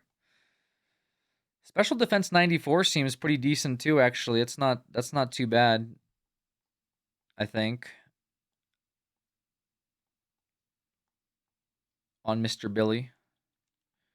And again, he was a hardy natured static. Static's good too. I think both my electrics have static. So we definitely have some static angles where physical attacks can leave the Pokemon paralyzed on both Cotton and on Billy.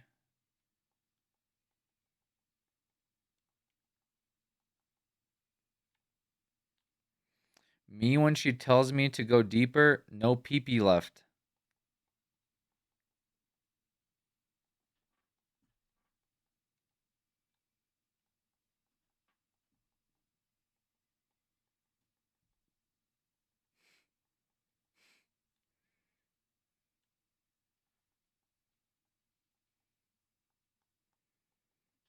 If you're just tabbing back in, that is something I read from our Twitch chat. That was not OC.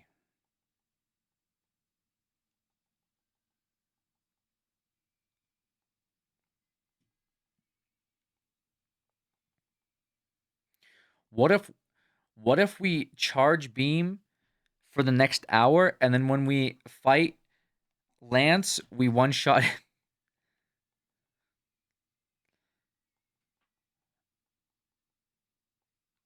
Surely it'll work this way, right? That was a private message between me and Grim.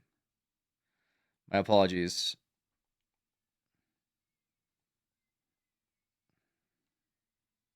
That one's a little bit on me for sure.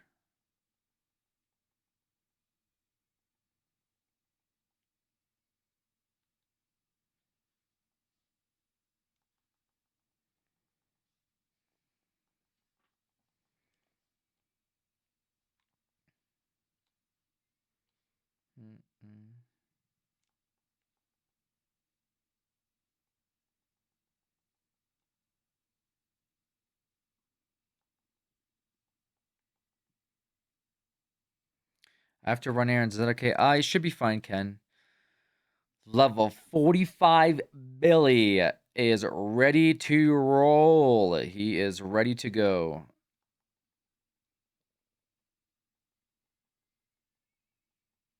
Ken? Oh, my bad. Sorry, I got you guys confused. You know those purple names. All right. Time for you.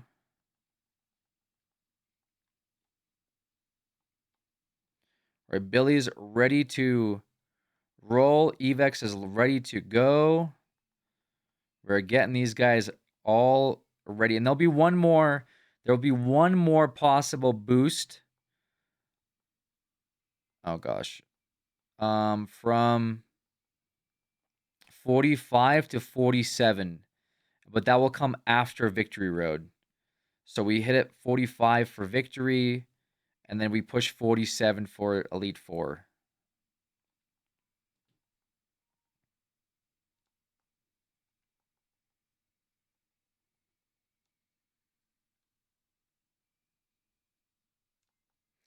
Is Megsy me? I wouldn't recommend it.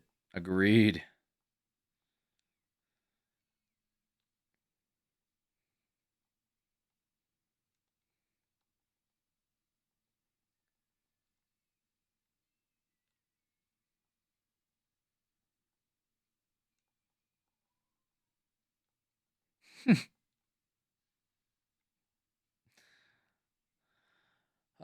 Yeah, so we are chilling like a villain. And then okay, so the big thing after this, the last push before Victory Road is gonna be Swinub. Swinub needs to hit Mommy needs to Mommy needs to hit level 45 and into 47 because she's the response to, or he, I mean, they are our response to Lance and our only real response. I don't know if we have another response. Make sure to save too. Good idea.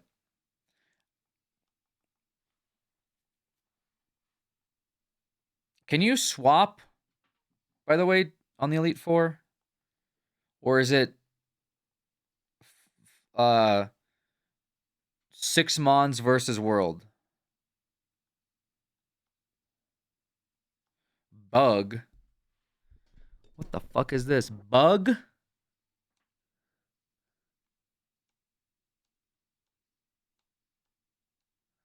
Oh, he is kind of bug, huh?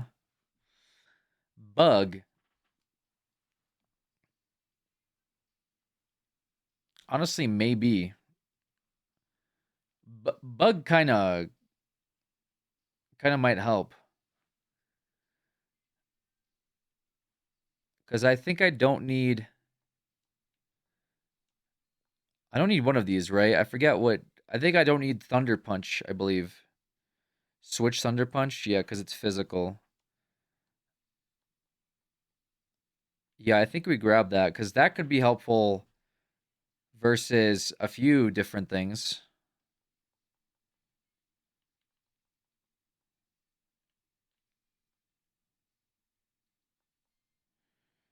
Cotton kind of can pop off a bit. Cotton might actually be able to pull some crazy moves. Yes, Bug is good against Dark. And the reason for that, through a Japanese lore, is because in Japan they consider bugs to be lucky and to help shoo away evil spirits. So if you know that, then you'll know that bugs are always good against dark.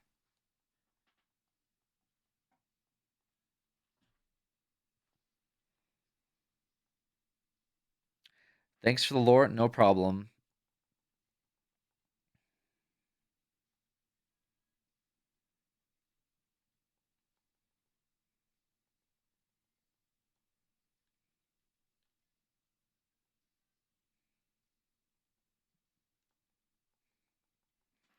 There's a few things like that actually that are kind of interesting. In that case, you should have known all psychic types' weakness by heart, and the reason for it, right, Unc? Well, they made like psychic strong against fighting because this game was made by a bunch of fucking nerds, and they got bullied by jocks, and so they think so nerds think they're better than jocks, so psychic always wins versus fighting.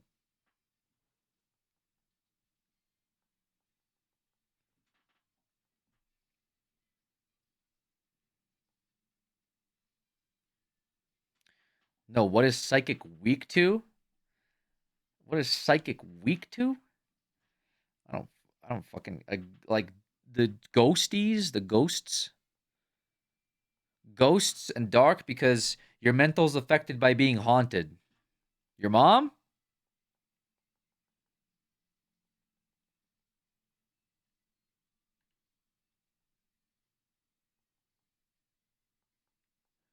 What the fuck was that?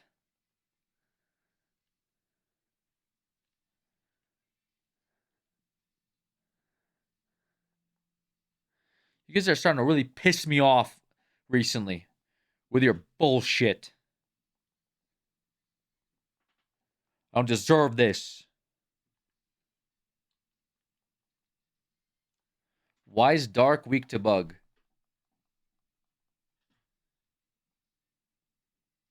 Why is dark weak? Didn't I fucking just explain it? I literally just sat here in a nerd voice and explained it.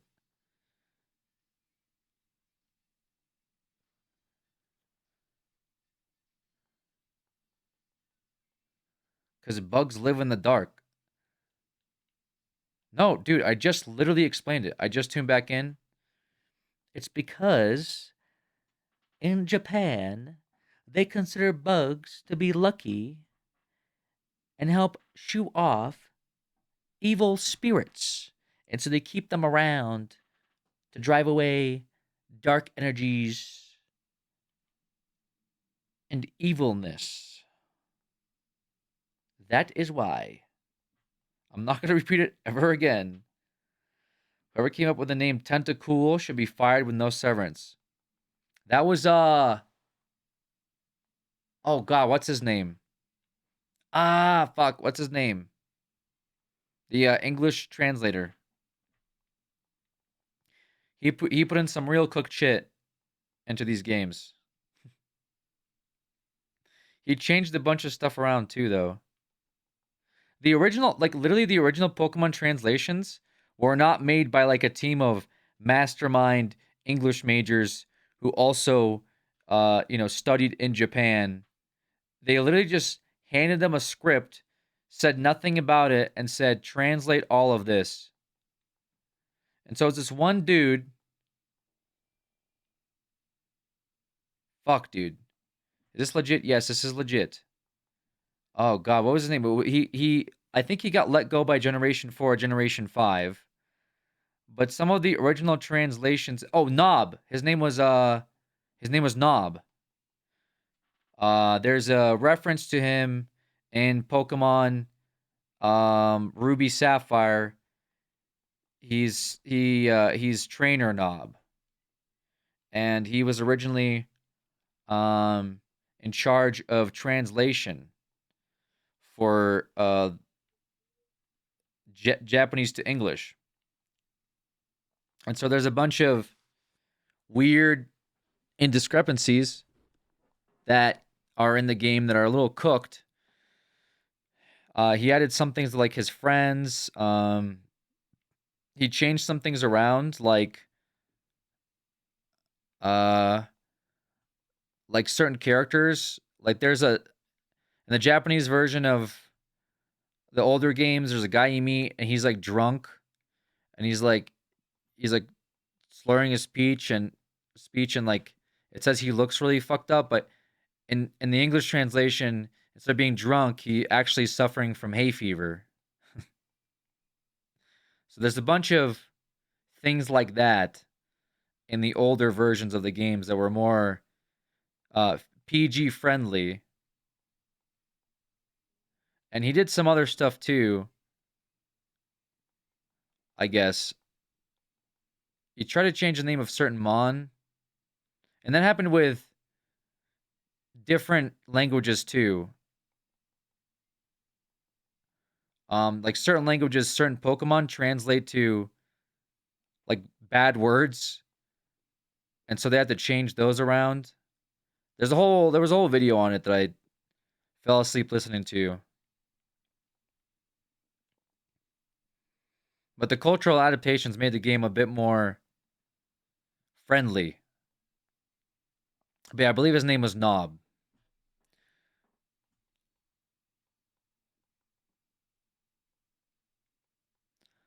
But they just but they just gave him these guys, they just gave them scripts and they gave him like very little context. Can we watch the video now? Give me a second. Shooty TV, how's it going? Thank you for that raid. Hello, folks. Hello. Appreciate that raid. Hope you did a good stream, Shooty TV. Yeah, I forget what that video was called. It had to do with like the original translations of the games. And again, he was let go by the fourth or fifth gen. I like that Gengar emote. I have to like go back and watch that. We could probably watch that too while a couple of things we could watch for this. Did you call yourself knobs because knobs means penis? Yeah, dude. You got me right. Wow, right as soon as I came in, I have 7 ads. Is that true? You had 7 ads as soon as you came in? Holy smokes, dude.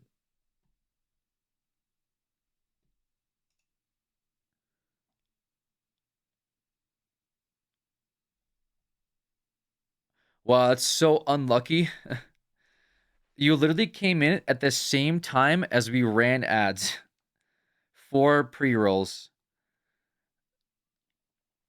Like literally 5 seconds as soon as you came in, like ads ran to prevent to prevent ads from running for people coming in. Perfectly timed for maximum revenue. GG. Thank you so much, man. Yeah. Yeah, I usually run ads like throughout the stream to help deter because now pre-rolls are off for an hour. So if literally you came in 10 seconds later, pre-rolls would have been off for an hour. That's so unlucky. Damn. Yeah, I try to run ads like somewhat regularly to prevent pre-rolls for people that join for the first time and can watch the stream and have fun or whatever and not get ads. Damn. That's so unlucky. Thank you for your service, dude.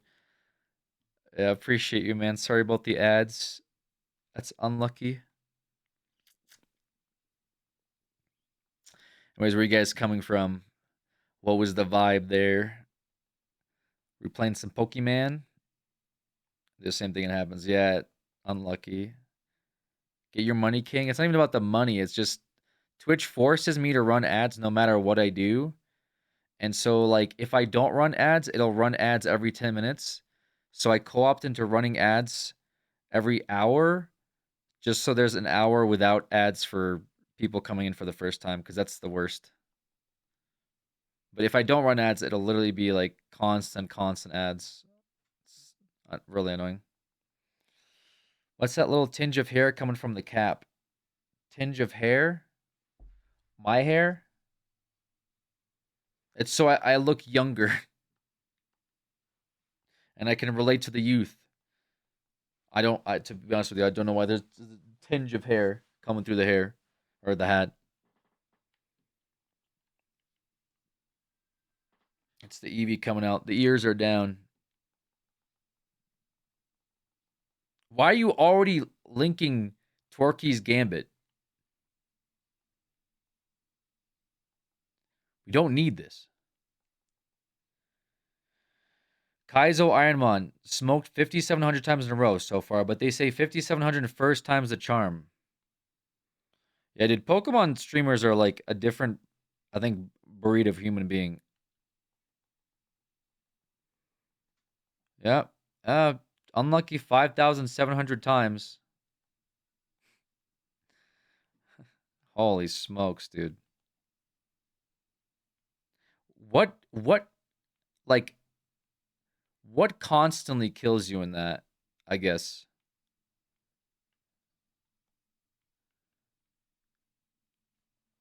Um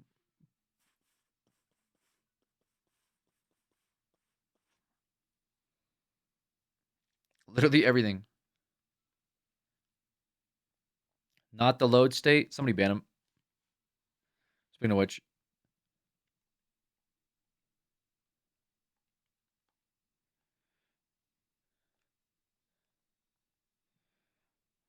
first time doing a challenge run of the game and you're already on the brink of a mental breakdown.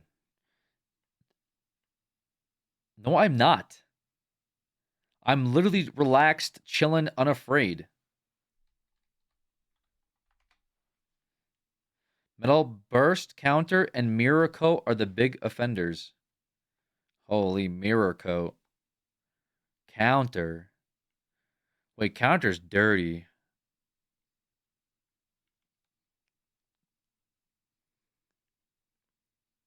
You had a 4-hour Canada crash out yesterday.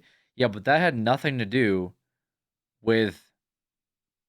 Thank you, Shooty. I appreciate that. Thank you for that sub, man. That the Canada crash out had nothing to do with friggin'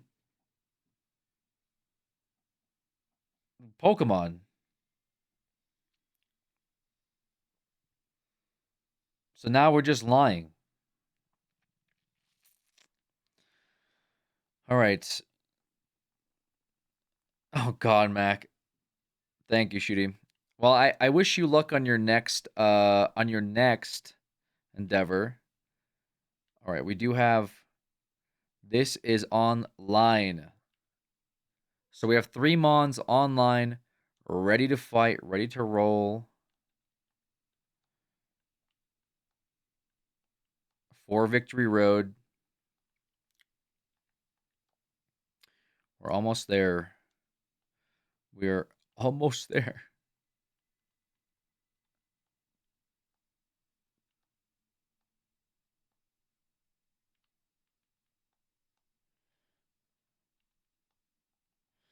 Actually, don't know how I feel about the Merrill angle because that's, I guess, another conversation. And I don't know what part Crobat plays. There's a few there's a few mystery things that I'm slightly concerned about, I guess. Um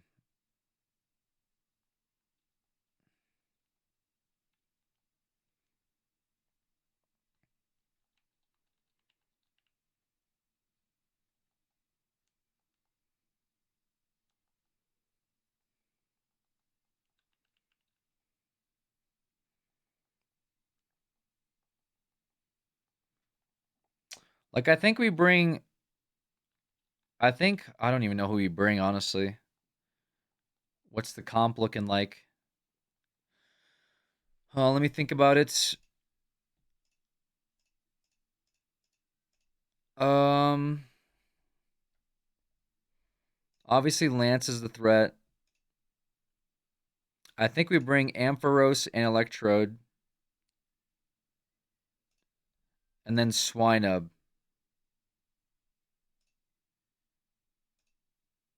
and then Espeon.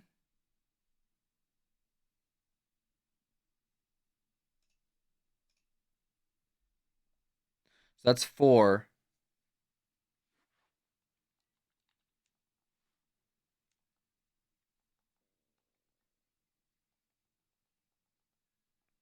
Get to E4 and start planning. Fair enough.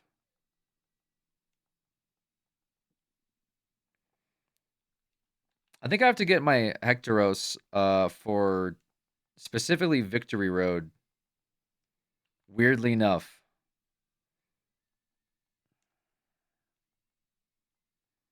Yeah, that could change as we get there.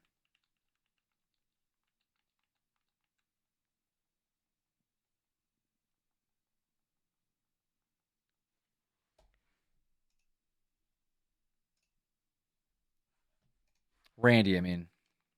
Heracross.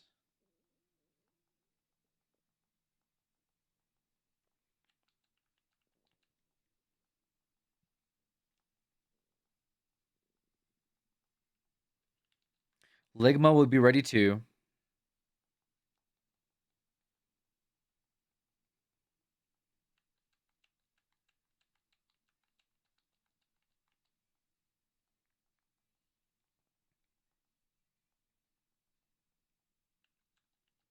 Are you cutting Turris? Yeah, I don't know if I'm calling him I butcher names regularly. I'm also thinking out loud. I think I bring Heracross for Victory Road. But he might sit out for gyms.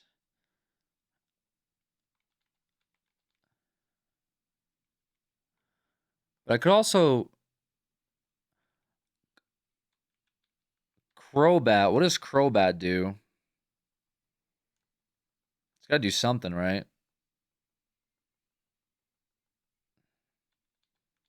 Bro's gonna there's like a bug gym in there that he should clear, I think.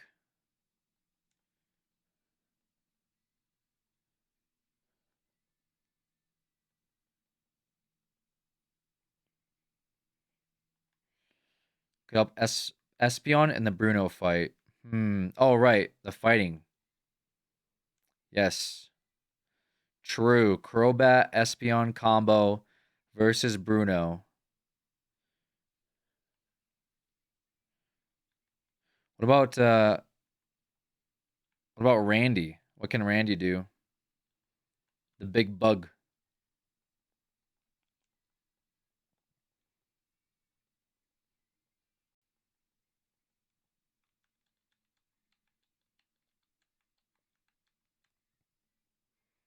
Goes trying to Bruno, yeah.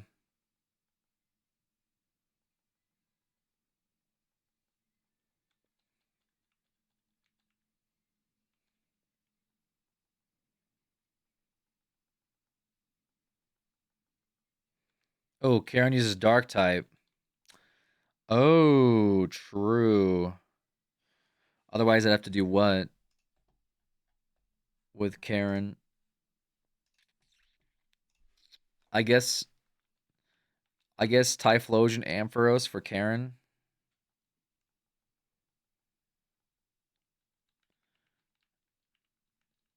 She's got some poison. So her poison are gonna suffer from uh ground and psychic, I guess. We probably don't use psychic because of dark or ghost. Oh, she has a vile plume. That's an easy Typhlosion.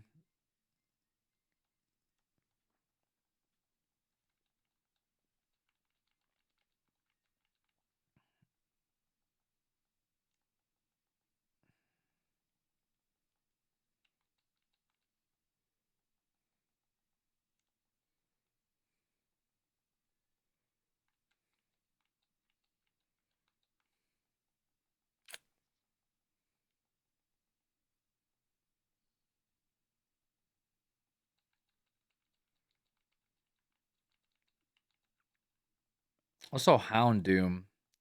Houndoom is Dark Fire.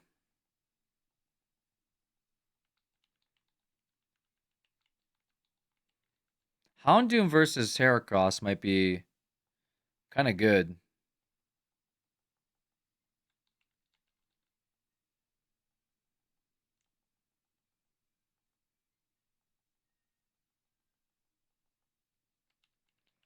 Remember what I hate ads. We just had a big POKE-A-THON with a lot of gifted subs.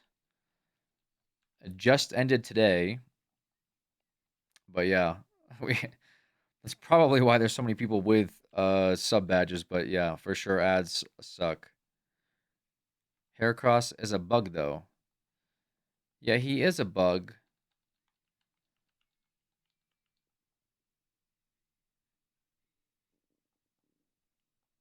Um. Oh, Houndoom's fire. I see what you're saying. Yeah, that might not be good.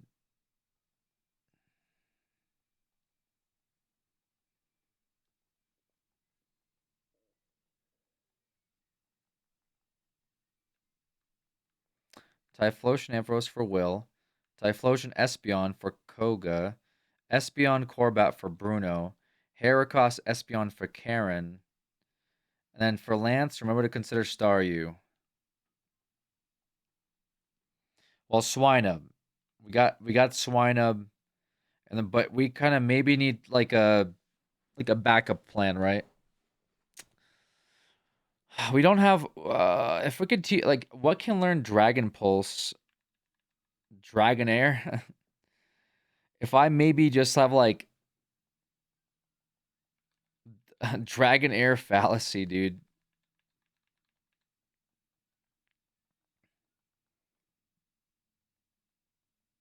If only Bill still had self-destruct. Dude, that would be a Gojo moment for Bill. We could get Bill self-destruct. Wait a minute.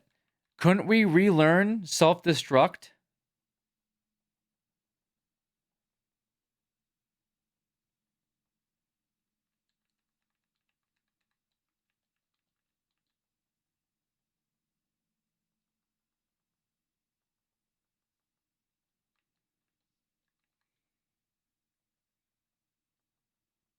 I see the vision. Don't sack Billy. Billy might need to get sacked, brother. Billy might need to be the sack goat. It may not deal much damage. Imagine Billy dies, self-destructs, and does 25% of the Mon's health. The most disappointing self-destruct of all time. Think you should get sacked? What the hell? Switch out Billy or Ampharos for Starmie.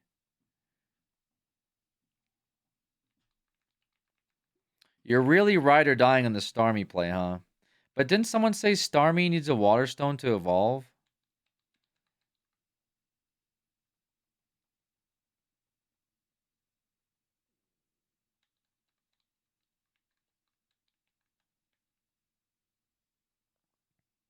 Or Staryu does? But like, are we ignoring that? Annoying to get, but completely doable. Yeah, bro, I have to like re fucking set my DS and all this other stupid shit.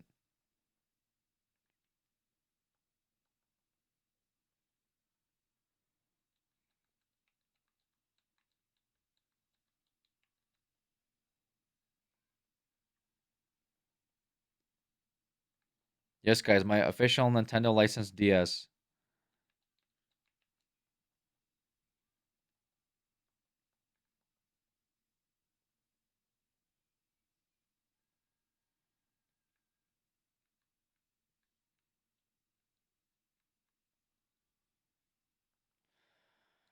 Um, with speed up, it's because my battery's failing, so the game seems faster. What color is it? Blue.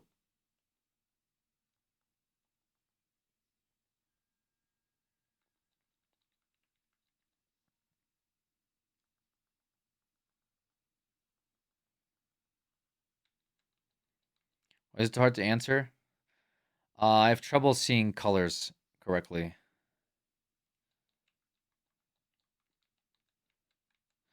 I don't know. I'd have to get a water stone for star. Like it's such a huge brother. I swear to God, if I do all this and then Staryu gets one shot, I'm gonna actually crash out.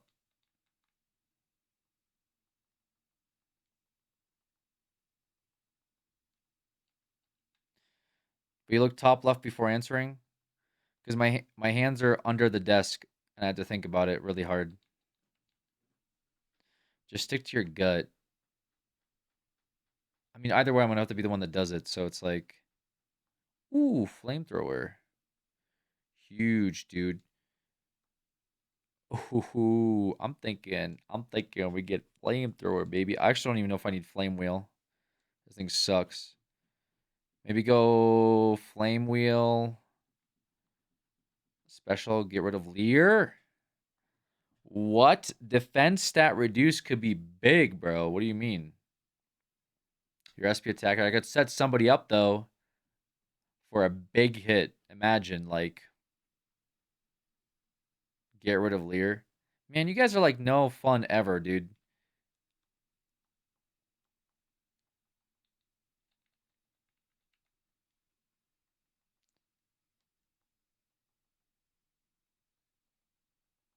Like I know Typhlosion's special attacking, okay, which is why I was gonna get rid of a flame wheel. But like imagine a setup angle where you get like a Leer off, then you get like a physical attacker who comes in and just sweeps, and then you guys like, damn Alex, you're so right, you kept Leer. Last time you tried to be fun, we lost to Twerky. Brother, how the fuck, dude?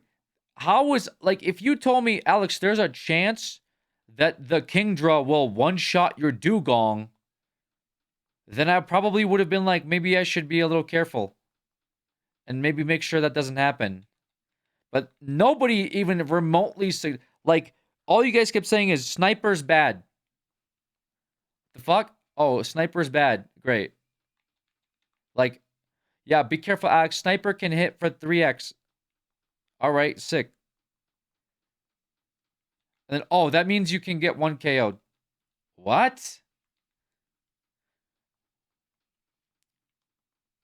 Shucky died for this, bro. And I don't have Shucky anymore. I don't have a Shucky play I could do.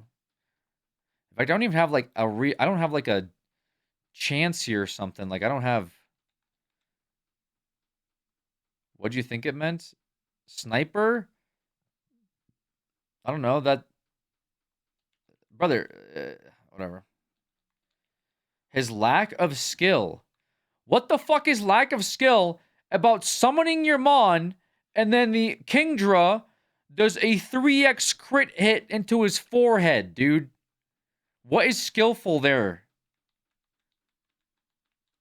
What is if I had more skill, I would what? Predict the future? Predict the lowest odds possible of a terrible thing happening? Imagine going and making a bet and then someone's like there's a 95% chance that you win this, but like there's a 5% chance you lose. Would you be like, I'm not making that bet. That's crazy.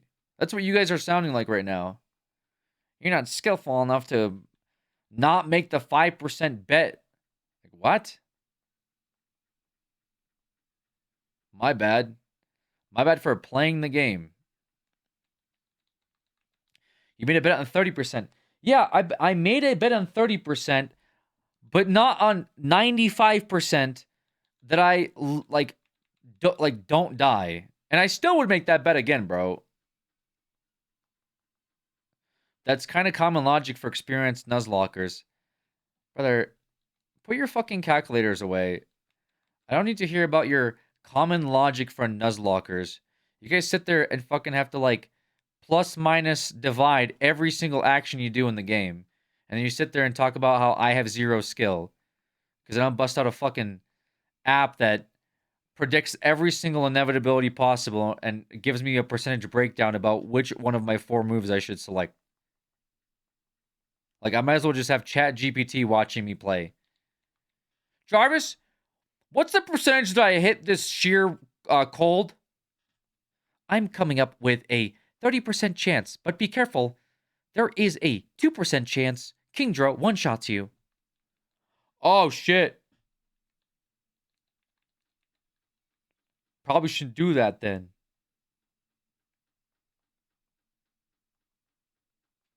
Travis, what's the percentage an electrode one-shots my Tauros?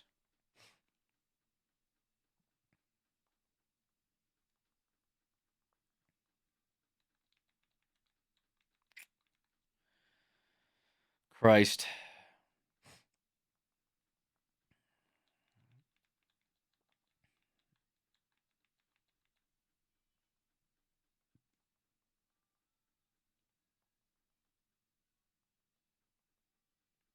All right. Are you done? Yes, dude.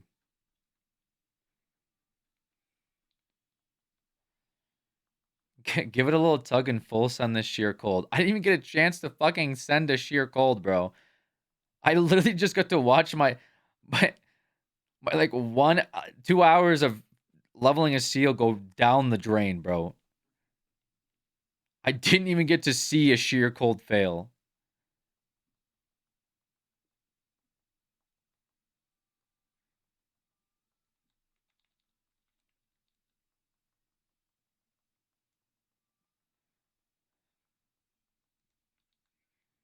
Bro, imagine if that Shucky dodged the second. Dude, if that Shucky dodged the second Hydro, dude, that would have been insane.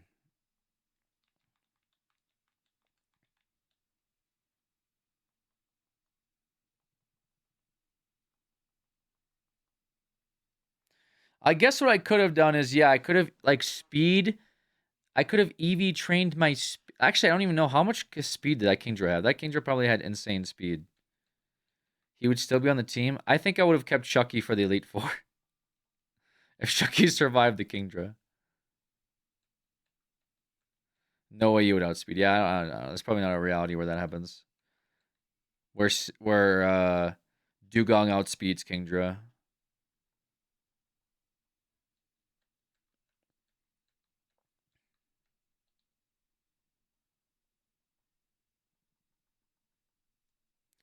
Favorite yogurt flavor chatter? I'm a key lime person. I don't know. Strawberry, I guess. I actually need to get more yogurt. I need to go to the grocery store this week, like I've been saying. Quick Claw Gamba on the sheer cold Gamba. Dude, imagine that, dude. Imagine Quick Claw activated and we got the sheer cold Gamba and won the 50-50 coin toss. Then Gyarados would win and die to the Dragonair because it would only 2x. It would only have 2x Torqueys, and we'd be talking about Dugong Gyarados holding it down versus Lance. Instead, what are we talking about? We're talking about Mommy. We're talking about, oh, guys, don't worry. We got Mommy.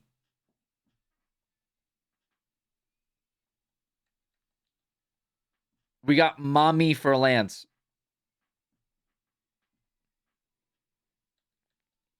Then let's reset our DS to get Staryu leveled up. What the fuck, man? Goddamn, River had an entire like conversation about fucking Cloyster earlier. After you guys were trying to convince me that it's the worst Pokemon you've ever seen in your life. And then we had an unironic conversation about Cloyster. That's how bad things have gotten. Where now we're copium on like, oh, maybe Cloyster isn't so bad. Maybe Cloyster could be good here.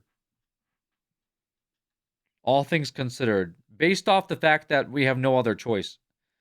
Have you ever seen any Pokemon card sets yet? Last stream, you were looking and buying certain packs. Yes, King Yama, I have Surging Sparks ETB back there that you can definitely see through my blurry camera. Or a huge special attack on Ligma. Ligma is online. I just this morning, actually, at the start of the stream, we bought some booster bundles. We got Black Bolt, White Flare. I'm going to do a video on that. And I'm hoping to also get some Mega Evolution ETB to do a video on. I also have a couple of little packs I'm gonna open. I opened a Booster Bundle 4 stream the other day, but I'm also gonna try to open up some packs. I got like a mystery box thing that I did, and yeah, it should be cool. Do you purchase cards to make money, Unc, or do you do it for the love of the game, like investment? It's all for fun. I don't care about making any money back on it. I mean, I'm making videos for it, so that's helpful, but I don't care about making any money back. I know some people do that. Oh yeah. All right, and then what's the other move? I mean, we got fucking Azumarill here, like Heracross. Oh god, dude, I still have to like do a whole bunch of shit. Okay, we might watch this video and give me a second to let my dog out while I, and then we'll go do the training arc, and then hopefully we can do the victory road tonight, and then I'll probably have to stream again tomorrow. But yeah, all right, give me a minute.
right. All right.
One second, sorry.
Okay.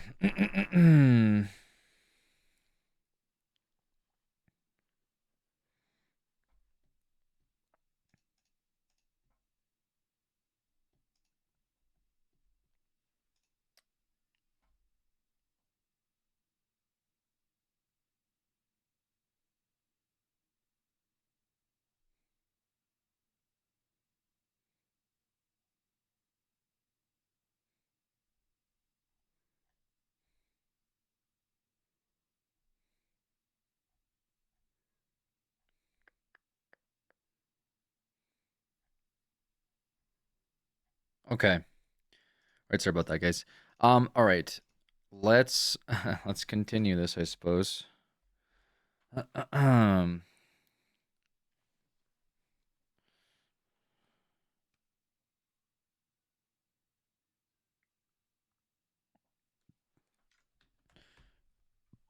Prepping for E4 will likely take the same amount of time, and E4 could take up to 1.5. Shit goes sideways. I predict it'll likely be 6 to 7 hours and totally go through Victory Road and forward without knowing their routine beforehand. Okay, Chat GPT, relax. Okay, you don't know what kind of gamer I am, brother. You come from Pokemon. I come from everything where I was a legend. Okay, this Victory Road baby game, you think to me is like, this will take him forever, brother. Do I have to list my credentials? Jad Cape, Global Elite, Ultimate Legend. This is what we're talking about. Like, why are we like, oh no, dude, he's gonna have a struggle with baby game trainer guy, like who to some 12-year-old AI. Like, what? Please, guys, give me a break with this. This is easy. Anyways, can we Gamba if he loses a Mon on Victory Road? Can we Gamba if you shut up? How about that? How about we Gamba that?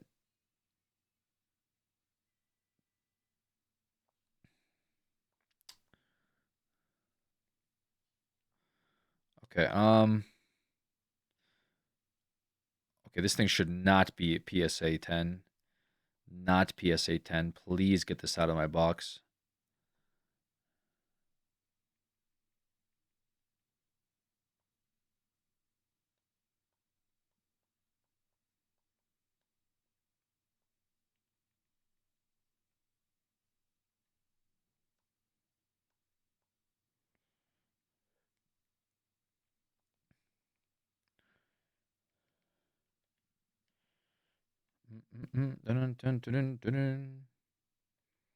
All right. Randy. Let's do this, and then let's watch the video while we do this. Yes, my love to you. The game is Pokemon. All right.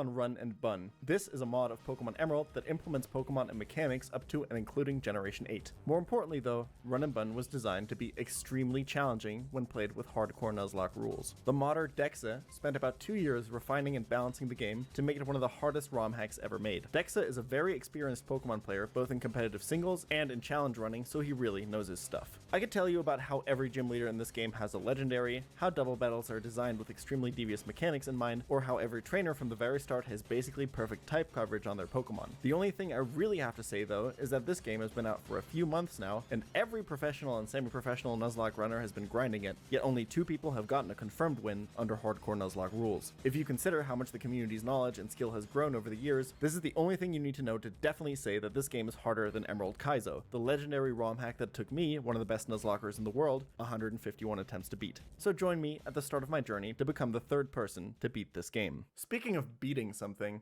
you know, I talk a lot about genitals on my channel, and today's sponsor is again Manscaped, but today they go straight from your balls into your face. They're making a beard, they're doing a beard thing, okay? It's a beard grooming set. They finally got something for, and goddamn do I need it. What the hell is going on here? The Beard Hedger Pro Kit is everything you need to make a great beard. If you want a 5 o'clock shadow, if you want a full beard, if you want whatever the hell this is, you can have it all. Let me walk you through what's in this kit, okay? Number 1, numero uno, nummer eins, the Beard Hedger. That's right, that's its name. And you know what it does?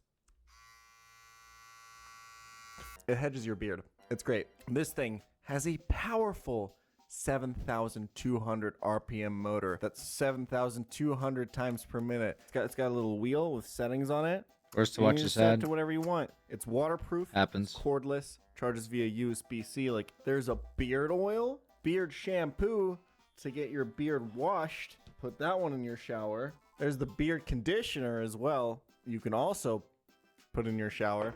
And Skip finally, ad, please. there's the legendary... All right, time to capture Entei. One shot, right? Sorry, the smoke detector in my apartment just went off because of how fire the deal is you can get. Anyway, there's a beard balm, which I can only assume is a yummy snack. They even put scissors in here. Let's be serious for a second. If you'd like to take your beard game to the next level, go to manscaped.com/Pokemon challenges. Let's get back into the video, guys. I grab my starter Piplup, level it up to the first level cap of 12, and start my journey. Even these early battles give you a pretty good sense of just how nasty this game is going to be. This route includes a team with a full fire water grass core, and another with a couple of extremely annoying metronome. It's Entei, bro. I can't. It's Entei on an encounter where I cannot capture him, and he's gonna, like, it's just random. The dogs run around randomly. They end up in random patches of grass and encounters, and then they run away. That's it. That's all they do the whole time. Even if I wanted to, I couldn't capture him here because of route rules. Entei spawns here. Yeah, we also found Raikou. Raikou also spawns here, and also we got the shiny. New claws catch Entei.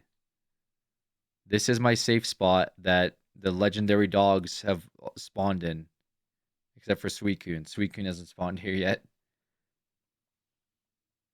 Entei spawns everywhere. Yeah, all the legendary dogs do, right? That's the whole. I thought that's the whole point of the legendary dogs. But yeah, anyway, the capturing him is a meme. I can't capture him. He'll always run away unless I like stop him. You know. Users. And then there's the boss, this very angry Aqua Grunt who just wants you to get out of his way. Unlike early game trainers in vanilla Pokemon games, this guy has good Pokemon with good items, strong abilities, and good synergy with each other. His lead Carvana has the rough skin ability to punish you for using the exact strategy I was relying on, Fake Out. He has an Execute with a supremely annoying moveset, Confusion and Bullet Seed for damage, Stun Spore to spread paralysis, and Leech Seed for healing. Combine that with an Oran Berry and its Harvest ability to bring back its berries, and this Execute can heal up on you forever if you're not careful. And then there's his ace Krogunk. Here, you see the kind of planning you never see from enemy trainers in standard Pokemon games, especially this early on. This Krogunk is holding a Salac Berry, which increases speed when the holder drops below 1/4 health. It also knows the move Belch, one of the most powerful poison moves in the game. Despite its power, you don't see it often because it comes with an unfortunate condition. You can't use Belch unless you've already eaten a berry in battle, but this Krogunk came prepared. If I'm not careful, Krogunk can munch on its berry, get faster than everything I have, and sweep with massive belches. You can see how difficult this fight could be, even if you weren't playing by hardcore Nuzlocke rules. Interesting. But naturally, I'm making it even harder on myself. I can only catch the first Pokemon I encounter on each route, and if a Pokemon faints, it's dead forever. So I have to build a team that can take on this menace from the few locations I've been able to visit so far. Thankfully, I was well prepared for this fight. Houndour is a pretty solid early game encounter. Dark and Fire types combine to make a really powerful and versatile offensive Pokemon, and because this game is playing off Generation 8's mechanics, it therefore has the physical special split. But the reason it's a secret weapon for this battle has nothing to do with damage and everything to do with its ability Unnerve. This Aqua Grunt strategy largely revolves around eating berries, and with Unnerve, Houndour shuts him down completely. My team of Poochyena, Natu, Execute, Krogunk, Piplup, Beedrill, and Houndour made it through the first boss without much issue, but the difficulty ramps up pretty quickly. The boss of the next area features the first set of fights with no healing allowed in between, a pair of Aqua Grunts at the Slateport Museum. The first team is designed to chip away at you. The Murkrow has Nightshade and Payback, the Skrelp has Toxic, Protect, and Black Sludge for healing if you can't take it out quickly. Finally, the Tortuga has a Rindo Berry and Solid Rock to ensure it can live even a 4x super effective grass moves and get a chance at a run-ending set of ancient power boosts. The next team is fully ready to pounce if you've been weakened by the previous fight. All three Pokemon have a move that deals double damage if you've been poisoned. The Mareanie has Baneful Bunker, Soak to turn your poison types into water types that can be poisoned, and Toxic to further disrupt. Dude, the Venoshock, oh my god, the drowsy Venoshock. Attack at the worst possible time. Well, not him, if but you can't two-shot Frillish, combo it just of him and all the way through. Remember, the Marowak and the other thing. I can't use any items in battle. It was disgusting. This game doesn't allow you to do anyway, so healing the poison in battle is pretty tricky. But the scariest Pokemon here is definitely the Whirlipede thanks to its speed boost ability. It probably isn't one-shotting your whole team by itself. After the other 5 Pokemon across these 2 battles have chipped away and spread poison across your team though, one speed boost might be all it needs to end a run. With a game like this, it's all about finding the value in every single encounter. This fight is a great example. I'm not going to sit here and tell you that Pancham is a great Pokemon, or that I was excited to see it as my encounter when I picked it up on my way to this boss fight, but here, its Feint Attack is my best option against the Frillish, a clean 2-hit knockout. With Mold Breaker, I don't even have to worry about Cursed Body. Even with a pretty strong team, this fight almost spiraled out of control. The Whirlipede got its speed boost, and its rollout just kept connecting into my poor Phanpy. And when I say poor Phanpy, I mean it. This Phanpy might just be the most garbage Pokemon I've ever caught in a Nuzlocke. Jesus in Christ. It's a shame too, because as a bulky ground type, Donphan is usually one of the most valuable Pokemon in a Nuzlocke. If it had even a tiny bit more attack, this fight would have been an easy win, and I would have been through the first 2 bosses of this game without a single death. Instead, I'm staring down this Whirlipede that's about to throw out a max power rollout, and now I have a very tough decision to make. Phanpy has done one thing right. Its cute charm has attracted the Whirlipede, but because of its utter trash attack IV, Ice Shard doesn't KO from this position. I'll need a critical hit, an attract, or a rollout miss to get through deathless. A 58% chance in combination. Part of team building for fights like this is knowing what's expendable. Part of why I brought Pancham in the first place was because I don't need it down the line. I have another fighting type and another dark type in my box. I should switch. This would end the rollout and allow me to revenge kill after the sacrifice, but I really want to get through this fight deathless. And this Phanpy is really shitty. I let it rock.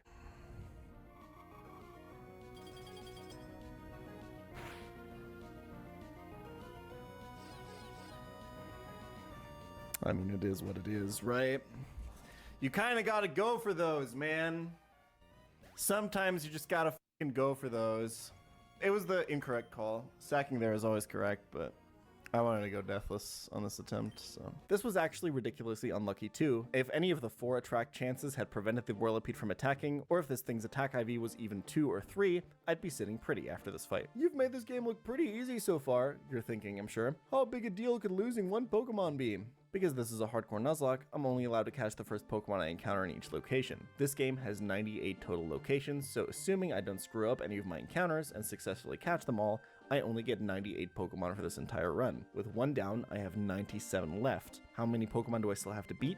1,806. Yeah, sacrificing is insanely powerful in Pokemon thanks to the free switch it allows, but if I rely too much on it, especially early on, I'm going to run out of Pokemon fast. And that's what makes even some of the simpler trainer battles in this game stressful. Yes, I can always go back and heal after every fight, but I won't always be able to go back and grab another Pokemon out of my box. If I want any chance at a deep run, a vast majority of these early trainer battles are going to have to be deathless. With the Aqua Grunt out of the way, I finally get access to the game's first gym. The order of a few events from Emerald have been shifted in this game, and one of the most noticeable is the gym order. Brawly is the first gym leader you take on in Run and Bun, and his due for gym includes a few nasty black belt trainers. The toughest is Christian, who has 2 terrifying guts Pokemon in Girder and Machoke to shut down any attempt to get through this gym with Will-O-Wisp spam. Thankfully, I have Quillfish, which has become one of the most valuable encounters with its Intimidate ability. It serves as the perfect pivot for this fight. That's pretty good. It allows good. me to get Execute in position to hit a critical hit Psybeam that makes this battle much easier than I expected. Before Brawly, I decided to use my first rare candy. You see, you don't have to grind in Pokemon Run and Bun, because at the start of the game you get an infinite candy key item. This infinite candy, however, only allows you to level up until you hit the highest level of the next boss's ace Pokemon. Once at that level cap, your Pokemon gain 0 XP. However, this game also has rare candies spread throughout the game that you can obtain by fighting optional difficult trainer battles. These rare candies are intended to get Pokemon over the level cap. This allows for some very interesting strategic decisions, as there are a ton of Pokemon evolutions or moves intentionally placed 1 level behind a boss fight level cap. Do you use your rare candy to get an advantage on a gym fight, or do you save it for the next one? Do you fight an optional difficult trainer to obtain said rare candy? It's a very cool system. So for example, Cheetle isn't quite powerful enough for this fight at level 21, but at level 22 it evolves into Dreadnought and gets much stronger, nearly doubling all of its base stats. That makes it a useful answer for Brawly's Lopunny, which wants to hammer us with a massive normal type Retaliate after we take down his lead legendary Kubfu. The Lopunny is quite the demon, as it's holding an eject button, so if you don't one-shot it, it will be swapped out and can blast you with a second boosted Retaliate later on in the fight. The evolved rock type, though, absolutely tanks it, and now Quillfish gets to do its work. Quillfish could take down this Combuskin in 2 hits, but Combuskin can do big damage back with Thunder Punch, and Quillfish's Intimidate is far too valuable to waste its HP here. Instead, I pivot through Execute, baiting a fire move into Prinplup, which is able to take down with a classic Bubble Beam into Priority Aqua Jet combo to get around the speed boost. Unfortunately, because the incoming Hitmontop has Pursuit, I am trapped and Prinplup has to be sacrificed. It's a bad death, but it's looking like I'll make it through the rest of the fight, as Quillfish has a clean 2-hit KO on the Hitmontop. Until... Rock Slide. Crit. That's a little bit unfortunate. Poison Fang. Should have pivoted Dreadnought first. Lived. Oh, yeah, true. Rock Why Slide. didn't I do that? Crit. Well, punished. Actually, well, it's not punished because I got double crit anyway, so it doesn't matter. They would have crit through the Intimidate. I mean, it is what it is, man. What are you going to do about that? I get punished for failing to play around the second crit. Remember that crits go through the attack drop from Intimidate, so this damage is just so massive compared to what I would have taken normally. Now I don't really have much of an option but to pray. Critical hits are increased from 1 in 24 to 1 in 16 in this game, by the way. So, here's hoping. Okay.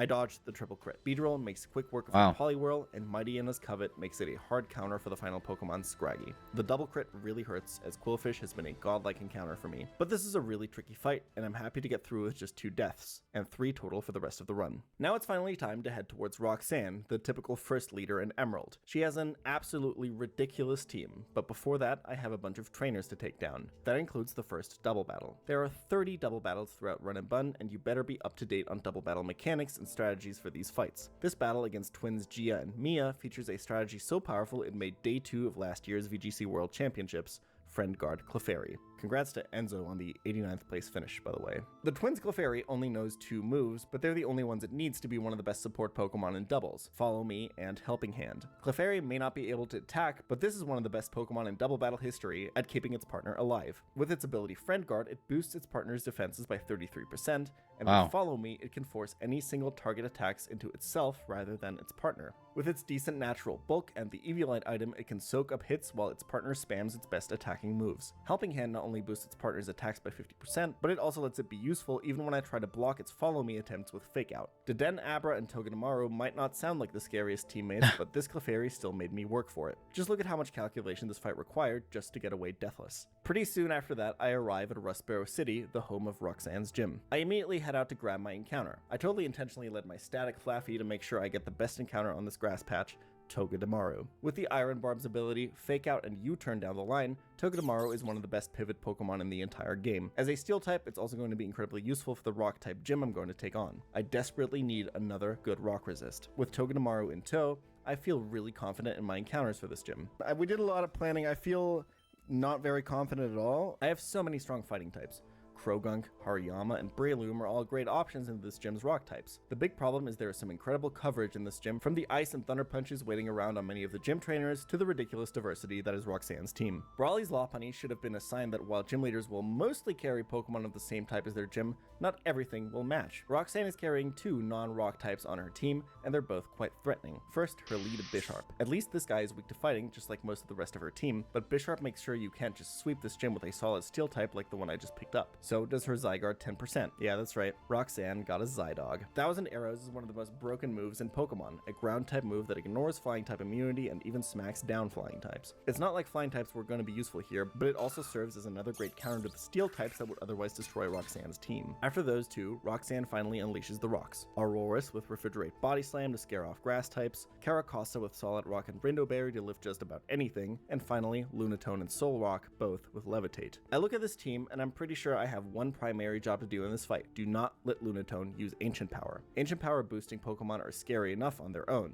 Caracosta also carries Ancient Power here, but it's way scarier from Lunatone this time because of Ancient Power's ridiculous synergy with Stored Power. Stored Power has an initial base power of 20, but that power goes up by 20 for each boost a Pokemon has acquired. That means one Ancient Power Omni boost makes it 6 times as strong before even applying the special attack boosts. It's a one-button sweep just waiting to happen. To make matters worse, Lunatone is holding a weakness policy, another way to boost its stored power, so I can't hit it with a super effective attack unless it's going to kill. Here's the problem. I don't see any obvious way to consistently deny the Ancient Power while also ensuring I have a good counter to Zygarde. Hariyama pretty much just wins this fight without boosts. But if my time becoming the best Nuzlocker in the world has taught me anything, it's that in early game, you have to prepare for the worst case scenario even when it's a small chance. My planned outline immediately collapses thanks to a crit on Bisharp's first turn. Now the bait is completely different and the plan has to change on the fly. What the opponent sends out after it loses a Pokemon in this game is partly based on your Pokemon's HP. Instead of bringing out Aurorus after taking out the Bisharp, Roxanne is now going to bring out Zygarde to look for the kill with Dragon Claw. Now I have to completely change my plan on the fly.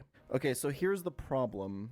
Had he not crit, I would be baiting Aurorus after this, and it would Body Slam, and I could go Togedemaru and kill it. However, because he crit us, Breloom is now outsped and dead to Zygarde. I guess it's at least consistently Dragon Claw from Zygarde. This is also bad because we really needed Breloom's HP for Caracosta and stuff. Damn. Okay, no, we're only baiting Iron Head this turn. If we went Togedemaru, we would tank quite a bit of damage.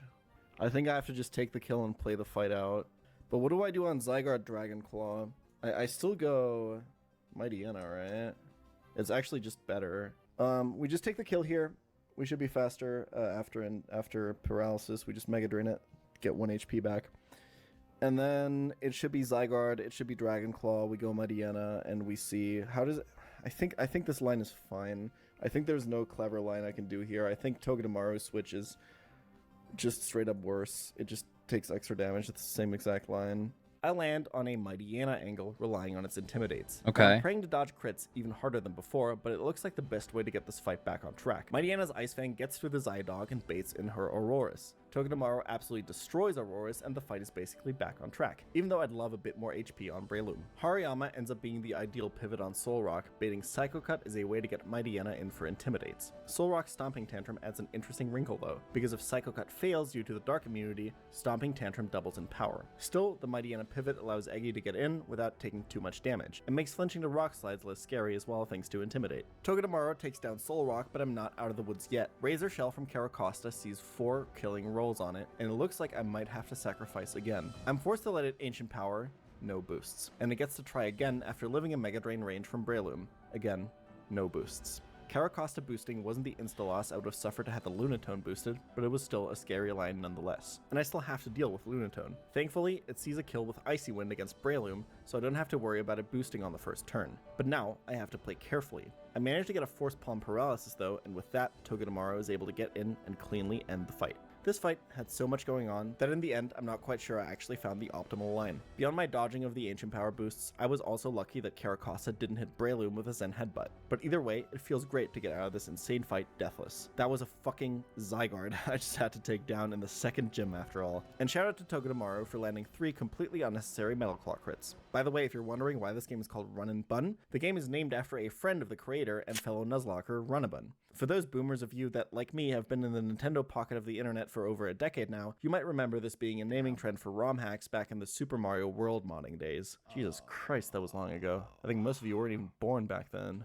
So far, my assessment of Run and Bun is that its early game is really similar to Emerald Kaizo in terms of difficulty. I haven't been going through this game blind, I've been using documentation that shows the upcoming teams and their moves, items, and abilities. And I know just by looking at these few splits that the difficulty of Run and Bun is about to ramp up significantly. On top of featuring powerful opponents, Run and Bun simply has more to get through. About 100 more trainer battles than Emerald Kaizo, making every Pokemon that much more important to hold on to. Before Watson is the first of Run and Bun's added mini-boss fights against the new rival Shell, named after absolutely nobody, who is boasting an absurd team. Before I get there though, I have to deal with a bunch of trainer battles, and every single one of these requires pretty serious planning if I want to get through without losing something that'll be important for the run going forward. Take this fight against Battle Girl Luna. This one shouldn't be too bad since I'm at level 32 and her Pokemon are level 28 or lower, but all of her Pokemon have diverse movesets, solid base stats, and different typings. It's a fight that requires a lot of switching, and a frozen Masquerain isn't helping anything. All of a sudden, this Grapploct is more threatening than it has any right to be. I go for some Intimidates and use Breloom as the pivot to fish for some Effect Spore chances. All I have to do is weaken it enough to where I'm not risking Hariyama on the switch in, and...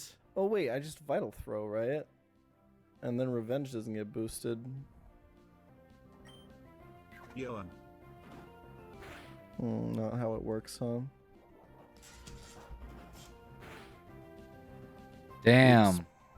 I make it through without losing anything else, but this one hurts. I have other fighting types, but Hariyama is great, and losing it was entirely unnecessary as I later realized. I could have brought Xatu for this fight, and the Grapploct would have been freed. I totally was not fixated on this moment for the entire weekend after either. There's also another really difficult double battle to get through before the next boss. Anna and Meg have a team built around the crazy interactions that can happen with spread electric attacks like Discharge and abilities like Lightning Rod or Volt Absorb. If you aren't careful in this fight, the Emolga and Lantern can continuously power up and heal their partners, all while while smacking both of your mons with powerful electric special attacks, all while threatening paralysis. Togedemaru proves why it's one of the best double battle mons in this fight. Its Fake Out allows Dreadnought to pick up the Rock Slide KO on the Emolga before it can discharge, and with that I'm in a pretty good position. Rock Slide picks up a double KO on the next turn, and the Lantern isn't ever able to put itself in a spot to actually threaten our team because I have my own Lantern to wall it on to Shell. Mini-Boss honestly doesn't seem like the right word for this strong of a team. Not only does she have some tremendously bulky mons like Lapras, Rhydon, Togekiss, and Slowbro, she also has ridiculous hacks potential. The Lapras has Sing, the Togekiss has a Scope Lens and Super Luck, meaning I should pretty much be expecting crits. The Slowbro has a Quick Claw to go with its Quick Draw ability,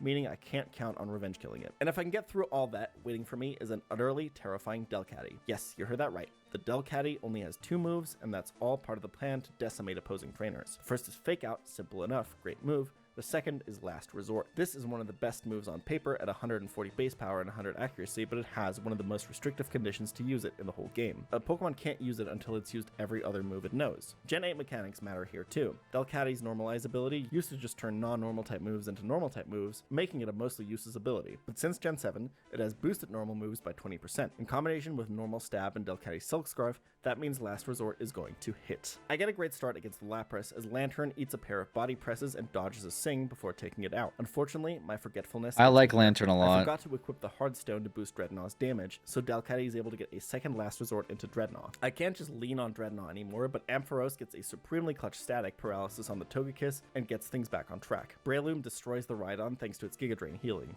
Togedemaru completely walls for Vespiquen, dealing more damage back to Vespiquen through Iron Barbs than Vespiquen dealt to it with dual Wing Beat. It's all down to the Slowbro, and I'm looking like I can get through this fight deathless as long as I can go first. Quick Draw and Quick Claw means it's almost as likely to go first as it is not to, so I have no choice but to pray. Send Headbutt, please. That's fine. That's your encounter the root under U4? Okay. Barring crits, we're gonna be okay. Interesting. Okay. When I was a kid, I used to like... this video's almost done. Fuck it. I didn't realize how short this video was. Barring crits, we're gonna be okay. Come on. Big dog.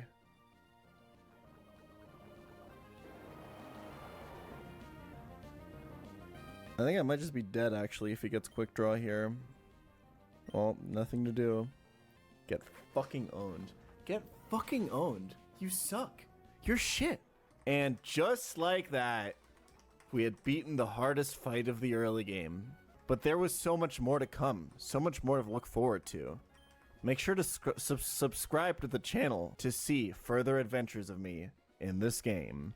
At the time of this recording, there have been only 2 confirmed Hardcore Nuzlocke victories of this game. It's a new game, sure, but lots of players who handled Emerald Kaizo have taken their shots at this game, and only 2 have finished. So yeah, I'm feeling pretty damn good about getting this far on my first attempt, with only 4 deaths. Perhaps most importantly, I can feel my hyperfixation on this game coming on strong.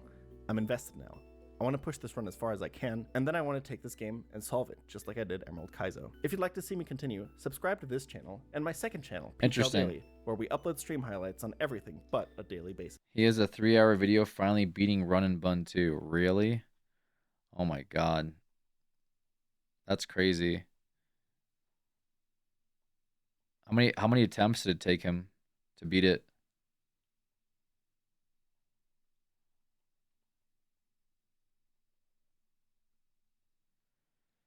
$350 attempts of this? Oh my god, bro.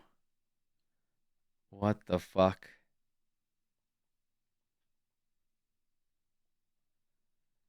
It's like nothing compared to like Ironmon, because I feel like Ironmon,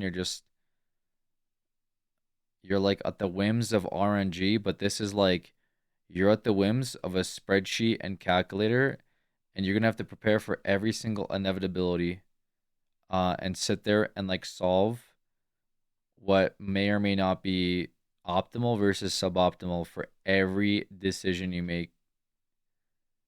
Like, should I use this move or that move or this move? And you have to sit there and calculate it. That's crazy, bro. That doesn't seem ultimately like a lot of fun for me. But then again, I haven't played thousands of hours of Nuzlocke. So this is like my peak content is fighting a calculator.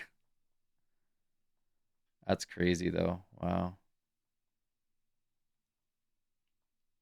Yeah, that's insane.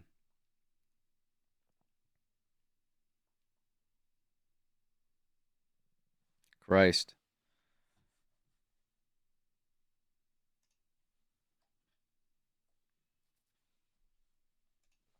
Good video though.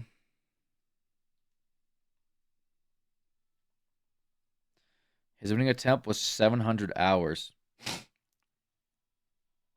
What the fuck?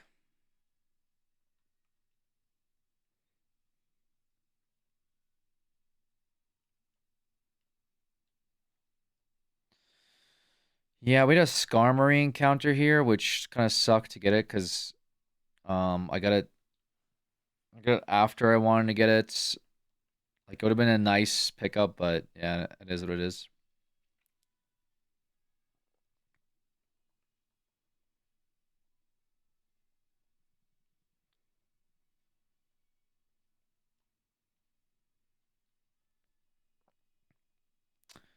Skarmory could have been pretty good.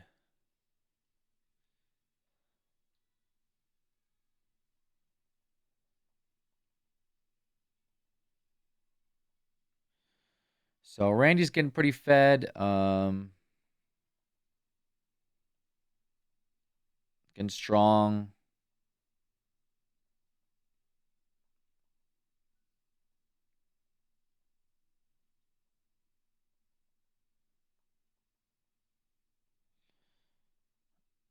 $76 people beat it after 3 years. Yeah, because like every single match is like hell.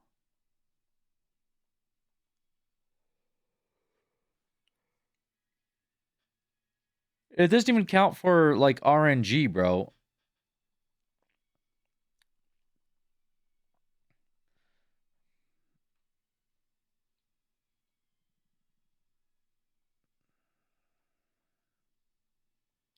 500 non-optional fights, bro. What the fuck?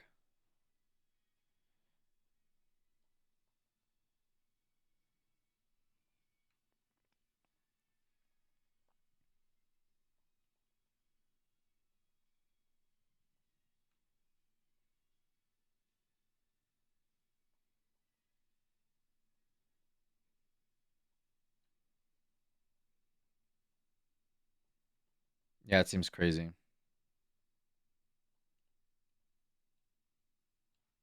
I'd probably lose my mind.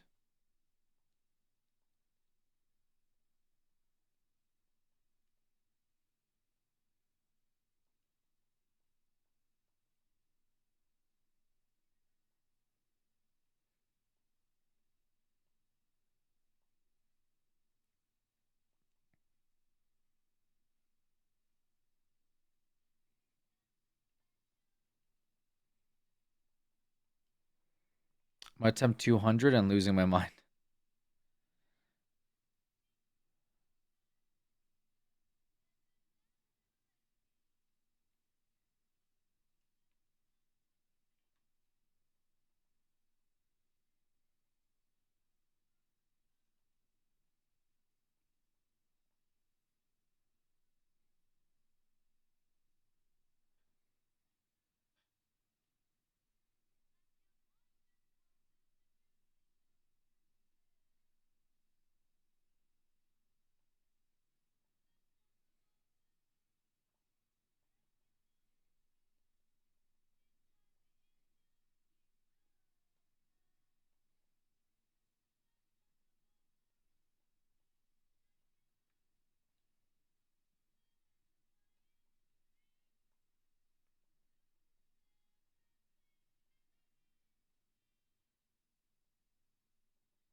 Okay. Route 45, I see you.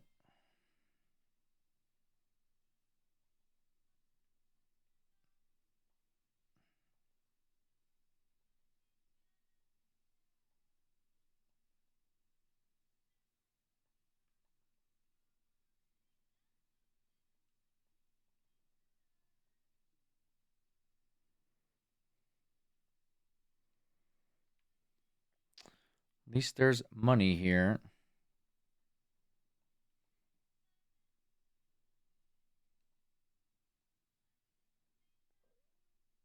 I look really tired. I'm a little tired, but I'm trying to get these levels.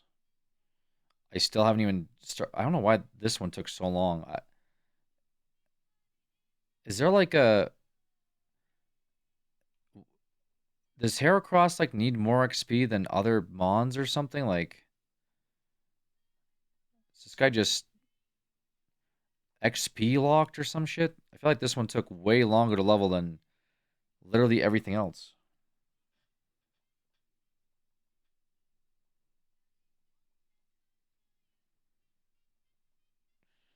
Multiple different XP gain groups in Pokemon.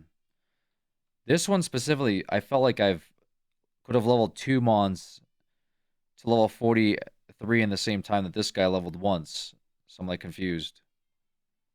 What is this dude's problem?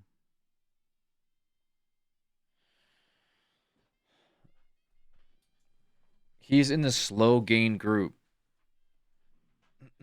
It felt like it. First defense 106, attack 119, speed 94, defense 82. This guy's kind of strong. All right, so reversal, an all attack that becomes more powerful the less HP the user has. I want to take that over takedown, I think. Personally. That or aerial ace. I don't know. Probably physical. Physical. This one's without fail. This one has a failing. I take recall. Yeah, takedown's kind of garbage. I'm not sure what reversal needs though to work. More powerful the less HP. So like if they're yellow, it's better, that kind of thing. That could be pretty clutch, I think. 1 mil. Heracross needs 1.25 mil. Okay, I see.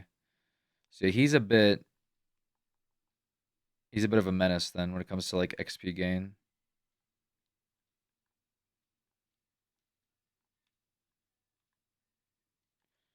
This is Route 46.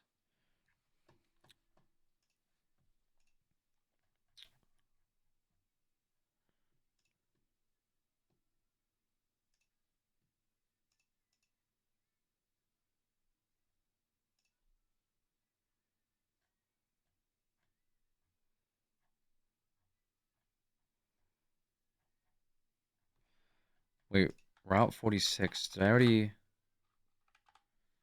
Yeah, this is where we got the Sparrow. Okay, so this looped back down. This is Dark Cave.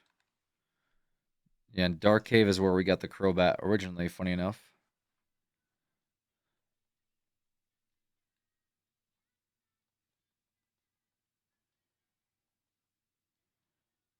Brother, are we being real right now?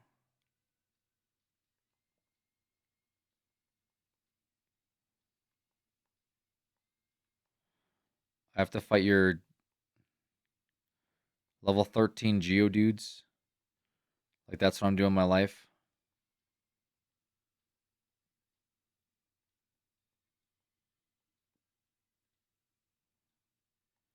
That's how far I've fallen.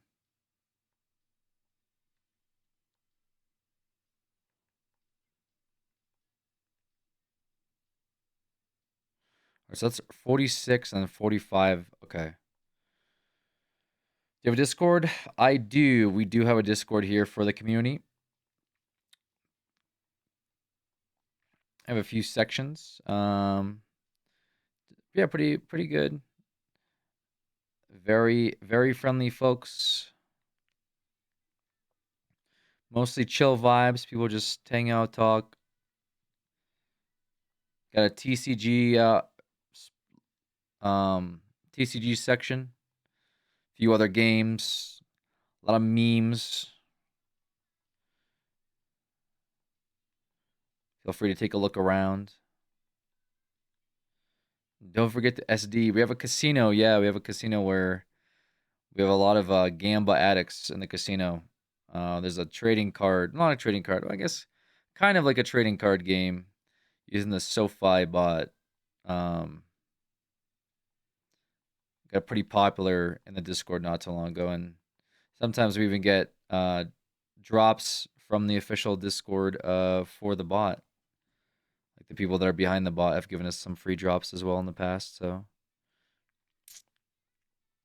cool stuff. I like gambling. I felt right in. Yeah, check it out. It's pretty funny. I finally stopped SD Gamba. I still enjoy it. There's a few other Discords I'm in that have them. Anyway,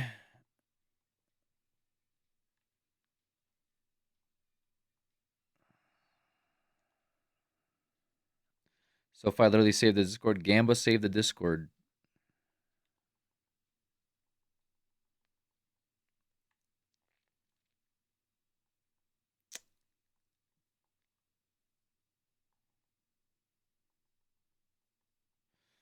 All right, once this thing hits 45, I think we're good for the swine.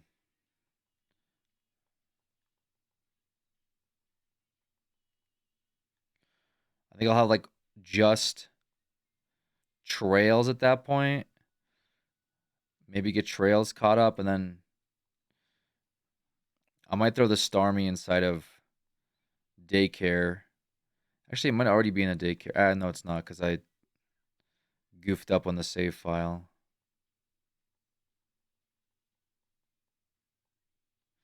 And yeah, I might be too tired to take on Elite Four today for sure. In fact, even Victory Road might be a little tough, but we'll still maybe we do it. I don't know. Maybe I set up for Victory Road. We'll see. I'm not sure if I want to goof up on Victory Road either, because we could do both for tomorrow's stream as well.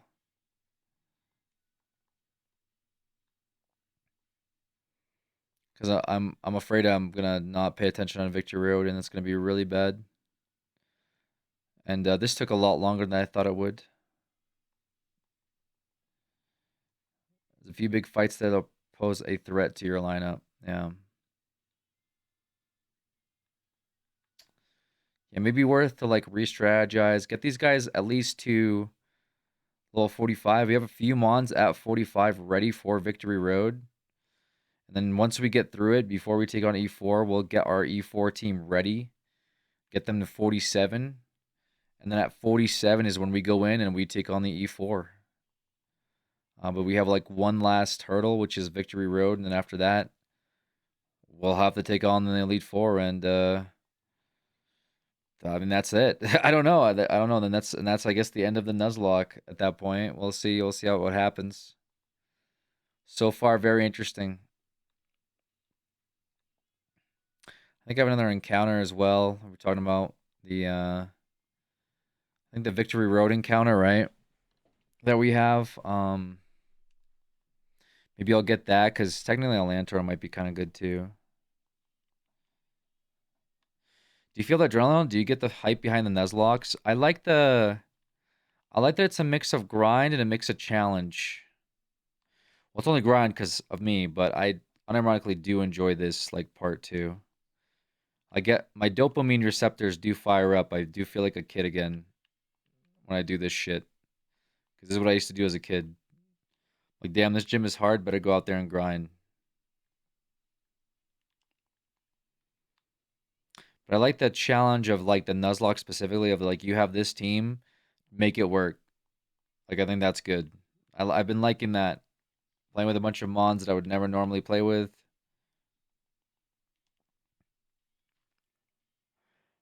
But if you wipe, will you immediately do another attempt or move on to a different Pokemon game before revisiting this one? If there is a chance for recovery, if there's like you could still do this, but we have to re-strategize like Lugia angle, like I don't know, go through our box and see what we have. Maybe Togepi reset. Um, like Poliwhirl or Poliwrath with the water. Like if there's that, I'm down. But if it's like, brother, you would need like God's help with this, then maybe I would have to think about it. If it's like this is so bad, but like maybe I would still maybe do it, but I'll definitely consider it. But if it's like you have two Pokemon, like what am I doing? Then yeah, maybe we move on. We call it a good attempt for the first ever Nuzlocke. I'd just be happy, honestly, to get to Elite Four and get through a few of them, even for a first attempt, because that has been fun.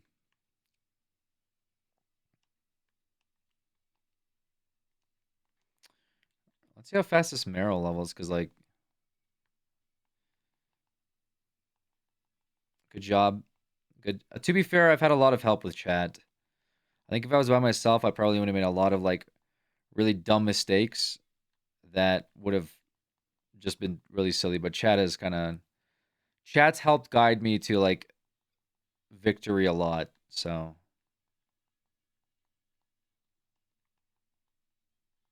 like using sheer cold, brother, dude, the sheer that wasn't even the issue. Sheer cold, I could have had fucking dragon power on like Torqueys and it wouldn't have mattered.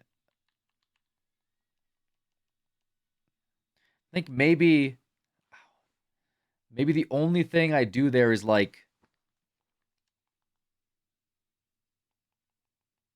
well, Skarmory is really fast, huh? Maybe the only thing I do there is like,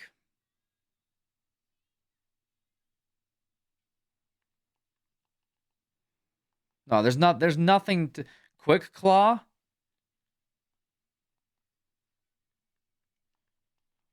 Like that could have been something I do. Like not knowing drowsy these days before Pokeathon. It is what it is, man. No, I would love to do. We do this pair and hope. I would love to do this with some of the other games. I think I would have a lot of fun with that too. Because this to me, I've never played this, so this to me has been really fun. I feel like I learned a lot from this game. Um, yeah, I feel like I definitely learned a lot.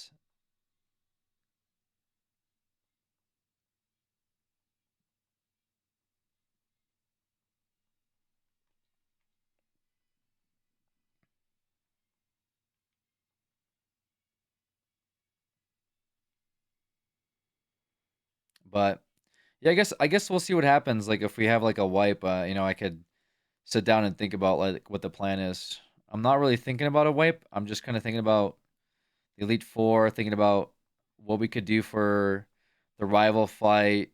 Obviously, we have Victory Road, which that's going to be its own thing. I should still try to get some of those encounters done too. I fucked up the encounter here. I realized on 45. I think my encounter was technically Ursula, and I believe I killed it. So that's kind of an L. I could have gotten an Ursula, I believe. So that's sad. It was too late. Luckily, it wasn't Skarmory, because I probably would have been even more upset. But yeah, I'd love to play with some of the other gens to like, because now I'm curious with like, how we talked about like Tauros is like a super strong Pokemon. Uh, Meryl, stuff like Creed we had in Black. Like, I'd love to kind of play some of these games and see like what are some of these Pokemon I've never seen before and like are super slept on and could actually be really strong. Because I think that makes me like them more outside of the game. You know what I mean? Actually, as a we have Pokemon that are considered weak, they're S tier and Nuzlocke. Ooh, that could be interesting to watch. Because I'm gonna have to level up the Swinub. I think the last thing I do tonight is maybe get the Swinub online and level mommy, and because I'm just getting trails up. People have dedicated faves. Yeah, because like Shuckle, I wouldn't look twice at. I'll be honest with you. Shuckle, I see it, I'm like, that's a concept art that shouldn't have made it through the post process. And now I have a very different outlook on Shuckle.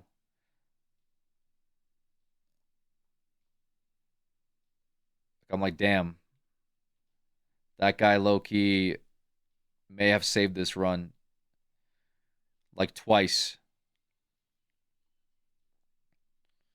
Like, mad respect to that guy. Um, and like Gyarados, I'm mad at. I see Gyarados, I'm upset. Like, what the fuck?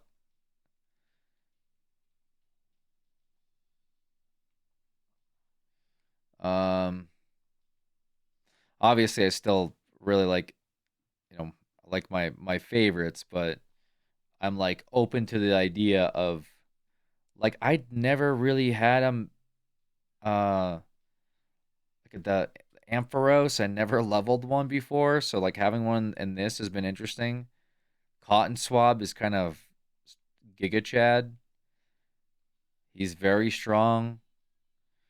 Crobat. I definitely leveled Crobat as a kid. I remember that and being because he leveled randomly and like just became Crobat and I had no idea why. I was very surprised by that. I was like, what the fuck is this? Because if you want to learn some of the newer pokes and get good battle dynamics, it's fun. Yeah, people suggested that as part of our Discord. They also suggested Polka MMO. This to me has been fun just for the challenge of it. Like I said, the challenge of it and learning the hard way, but still learning. It's pretty cool.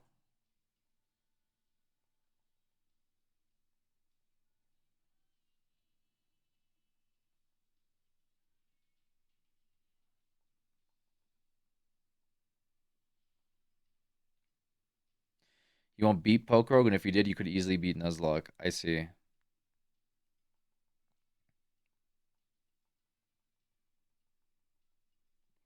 Still could be cool stuff in there. No, I like the concept of Nuzlocke. Definitely. I like hardcore runs of games in general. Like I like the idea of a hardcore playthrough of something, you know. This has been that. So I've enjoyed it.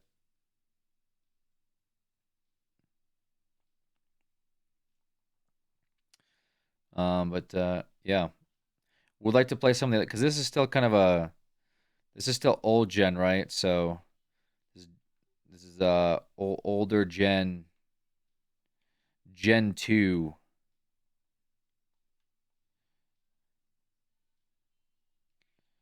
So I would like to see the newer stuff with like Gen 4. That's why I liked Ultra Sun because Gen 5 was actually really cool, but like a Gen 4, Gen 5 into the newer gens. But to be fair, the newer gens are kind of right? Like Sword Shield Nuzlocke may not hit the same.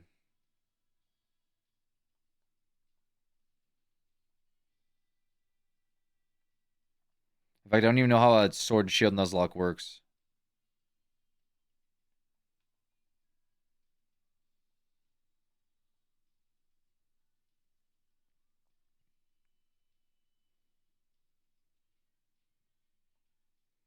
You wouldn't recommend Gen 4? Okay.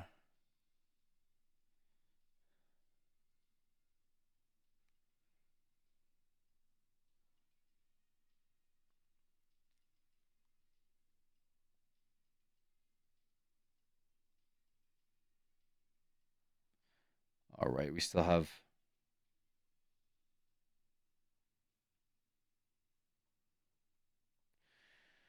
All right. Most of this is 45. I hear Emerald is fun for Nuzlocke. I'd be down for like either Emerald or Omega Ruby, I think.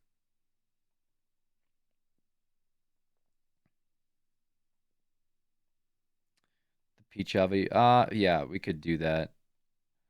I think I still have to. Yeah, our Ampharos is ready.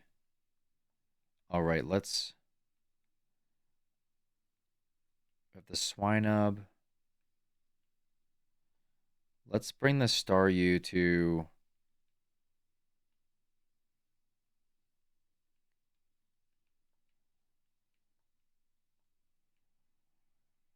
Let's bring the Staryu with us. All right, let's go to daycare. Thank you.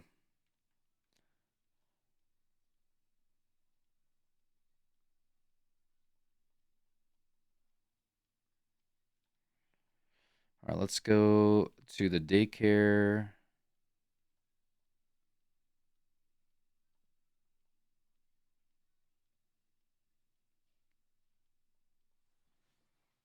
Pop up the video. Mister, we're doing E4 tonight, just leveling for it. We're just getting ready for it. I think I'm a little too cooked for Victory Road E4. I think I would make some mistakes and then I would feel bad. And I want to cook it. We've gotten so close. We've gotten so close. Unfortunately, I didn't get enough sleep last night. Only slept about 5 hours, so I'm a little too tired for it. Pokemon's Johto region and I have a complicated relationship. 4 years ago. What, you thought every video was just gonna be like that now? Come on, this channel's here to make content. I hope you're hungry. Gosh. Most Nuzlocke encounter tier lists on the internet, including mine from 4 years ago, are pretty much just vibes based. So I sat down and did Nuzlocke test runs of Pokemon Heart Gold and Soul Silver using every single available encounter in the game to find out which Pokemon are the best and which ones are the worst. Well, I tested almost every Pokemon in the game, but we'll get to that. Right off the bat, Heart Gold and Soul Silver are among the easiest games in the entire series. But they still have quite a few Pokemon that are just not going to do anything for you, or worse, actively hurt your run, aka the F-tier Pokemon. So when I say Flareon is an F-tier Pokemon, it's not because it fails to do fricking anything. I'm sure it sweeps Erica or something like that, but this list is primarily a guide of what encounters you want to route for in your Nuzlocke, and why. In this case, there's just no good reason to ever use Flareon over any of the other evolutions. I mean, some Pokemon are obviously just terrible, right? Ditto is a Pokemon that puts you behind by 2 turns when you switch it in, and then rewards you with a worse version of your opponent's Pokemon. Unknown is famously terrible, but it's even worse than you think in this game. It messes up your encounter routing. This is going to come up over and over again throughout this script. Pay attention, this is going to be on the test. Nuzlocke rules state that you can only catch the first Pokemon on every route, and hardcore Nuzlockers also play with a duplicate clause, stating that you can't catch a Pokemon you've already caught before. Thanks to the relatively small number of Pokemon available on most routes, it's possible to guarantee some very useful encounters for the early and mid-game, if you follow correct routing. Conversely, it's also possible to severely screw yourself over if you route incorrectly. Unknown only shows up in the ruins of Alph. The area outside the cave counts as the same route, so getting Unknown inside the cave means you can't get the Natu or Smeargle, both far superior Pokemon from the grass outside. Damn. Smeargle in particular isn't available That's what I anywhere did. else, so taking Unknown here strictly makes your run worse. Some of this encounter routing gets much more complicated. That's the biggest reason why Persian is F tier, beyond the fact that most other normal types do what it does better. It's on the encounter table for both Route 38 and 39, which are nearly identical. Meowth's presence here is a huge bummer, because there are a lot of big hits on these routes, mostly Tauros and Miltank, and the big one, Magnemite. If it weren't for Meowth, you could easily use Repels to manipulate level 16 Magnemite to get a guaranteed catch on either of these routes. If you use a Repel, you will only encounter wild Pokemon that are the same level or higher than your lead Pokemon. You'll probably have a Rattata already at this point, and its evolution would be a duplicate. Farfetch only appears during the daytime. Using a Repel with a level 16 or higher Pokemon on routes 38 and 39 at night therefore forces a 50-50 between Meowth and Magnemite. This is called Repel Manipping and is required to guarantee good Pokemon on a lot of routes in Heart Gold Soul Silver. Granbull, whose first form Snubbull you also see on this encounter table, is F tier for the exact same reason. Routes 38 and 39 are the only places where it shows up, and getting it is actively detrimental. At least you can Repel Manip the dog since it's only level 15 on these routes, but it doesn't do anything to make up for what you'll miss out on if it shows up here. Quillfish is outclassed by other water types and has an awful moveset, oh god. Importantly, you'd have to severely screw up your early game encounter routing if you want to fish this up on Route 32. Hold on, apparently there's another way of encountering this thing though? Wait, what the hell are swarms? What? Ariados might be the worst early game bug of all time. Bad type, bad stats, bad moves, dad doesn't love it, trashy tramp stamp, problematic views on Ukraine. Ledian is another notoriously terrible bug type, and me and the other Nuzlockers I consulted couldn't really find a fight where its utility moves did anything. I think I'm gonna have to baton pass on this one. Alright, I get it. They can't all be winners. Honestly, Sandshrew is just down here because it pissed me off. It makes pretty much every Safari Zone encounter uncatchable. To unlock... I can't believe this whole system. To unlock the area customizer, which you need to get your encounters in Safari Zone, you have to first catch a Geodude in the Safari Zone, which would then just be your encounter. But then, you also have to catch a Sandshrew after. At least Geodude is a common early game mon that most people route for. Sandshrew is the reason I didn't include any of the Pokemon you can catch in the Safari Zone on this tier list. Other than that, this list really is definitive. Okay, there will be like one more exception, maybe two, but we'll get to those. Delibird, much like the holiday it is themed after, is too expensive of an investment to have a good time with. Literally any ice type feels like it could have a niche here thanks to the fact that Lance would go to a Dragonite convention if it existed. But the niche just isn't there. It's also so unfortunate that this guy shows up in Ice Path, where you'd really love to lock in a Jinx, but can't guarantee it because Delibird can show up and ruin everything. If anything, Delibird is another reason to play Heart Gold, as it's a Soul Silver exclusive. In C tier, we mostly have Pokemon that either provide no actual value, but don't hurt your run, or provide marginal value by helping your routing or doing tiny things on niche fights. Fire-type Pokemon pretty much only have one niche on the important fights in this game. I'll get into that later, but Magcargo can't fill that niche because it's too slow to do so. Also, oh my god, you can't get this thing until so late. What the hell are the encounter tables in Gen 2, man? At least this doesn't hurt your run. Rounding out the F tier are Donphan, Dugtrio, Muck, and Weezing. They all have just mediocre stats, and you get them way too late for them to do anything. They're just not going to provide any value to your run. Speaking of providing value, oh, would you look at the time? What, this? Oh, that's just my new watch from this video sponsor, Holzkern. This is the Mineo watch made from koa wood. And Another marble. sponsor. The rings I got are the Numerary ring in walnut and gray, and the Sumo ring. Oh, good for him, man. Holzkern is a family-owned watch and jewelry brand over from Vienna, Austria. Beautiful city, by the way. Holzkern specializes in creating one-of-a-kind timepieces and jewelry for both men and women, using natural materials like wood. That means I don't like single skipping piece other is totally content unique. creators No two are ever ads. the same. It's kind of like If I'm gonna watch their videos and do very little commentary, I don't like to skip their I ads. speak German. I can even tell you that But the that's name BM. Holzkern means wood core in German. Yeah, that's the kind of educational content you come to my bilingual channel for. Everything at Holzkern is produced in small batches for ethical and sustainable manufacturing, and they back it all with a 2-year guarantee. Plus, shipping is fast and free. Worldwide, straight from Vienna to your doorstep. And that in just 2 to 5 business days. And don't worry about Nice. customs, Holzkern covers those too. Scan the QR code on screen or click the link in the description and use my code PCHAL to save 15% off at checkout on the entire site for a limited time only. So if you're looking for some S tier accessories, check out Holzkern. Anyway, oh, time for C tier. All right. Primeape's problem is its typing. To quote my notes from when I was doing my test runs, holy shit, dude, fuck, holy no, oh no, oh, fighting types are so cringe, dude. Cringe, cringe, cringe. This cringe has 6 G's. In this generation, God, cringe, cringe, cringe, fighting types. Continuing on the fighting types All right. last train, the 3 Hitmons also sit in the bottom of C tier. The closest thing I could think of a niche would be Iron Fist Ice Punch on Hitmonchan to take on Lance's Dragonites, but it misses the one shot, so that's pointless. Damn. There is no choice band to be acquired in this game for the Elite Four. For some reason, we only get choice specs. Pinsir is a bug and not a fighter, but it has basically the same problem, as it kinda only learns fighting type moves.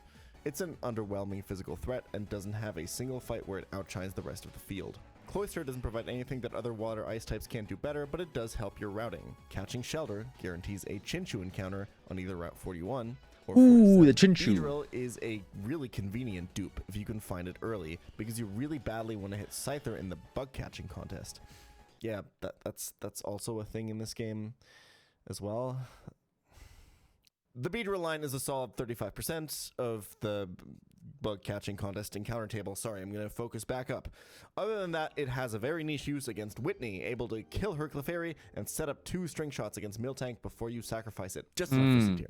Pidgeot didn't do much for me, except for inspiring this haircut. You don't even get Pidgeotto for Bugsy or Wing Attack for Morty. It does at least make it easier to get Girafarig on Route 43 if you get it early. And yes, that's going to turn into a very big deal later on. Really? The Tree-Bell is heavily dragged down by the fact that grass types are generally bad in this game. It does at least offer value as a sleep powder bot, but honestly, its biggest value might be that you can trade a Bellsprout for Onyx in Violet City. I'll be ranking Steelix separately, You can do that. I guess, but it's worth mentioning that even Onyx by itself is a C-tier Pokemon, able to help you out in early game bug and flying gyms if you miss out on the Geodude that you really want to fill that role. A normal type with a solid Ghost move will always have some value in a game with a Ghost type gym, so Ambipom is able to slide into C-tier as Apom.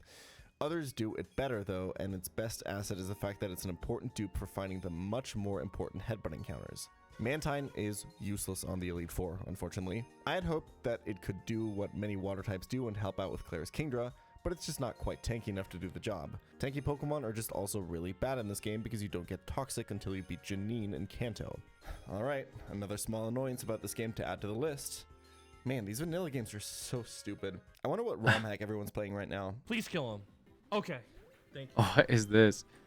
Super Mamma Mario mia. Mon? Machamp hits a bit harder than the slew of What fighters the that fuck open is up the that? tier, but it's not enough to give it any real late game niche. Super The best thing Mario this has going Mon. for it is that you can acquire a female Machop by trading a Drowsy with an NPC at the Goldenrod department store, giving you a fine, but not great, answer for Miltank.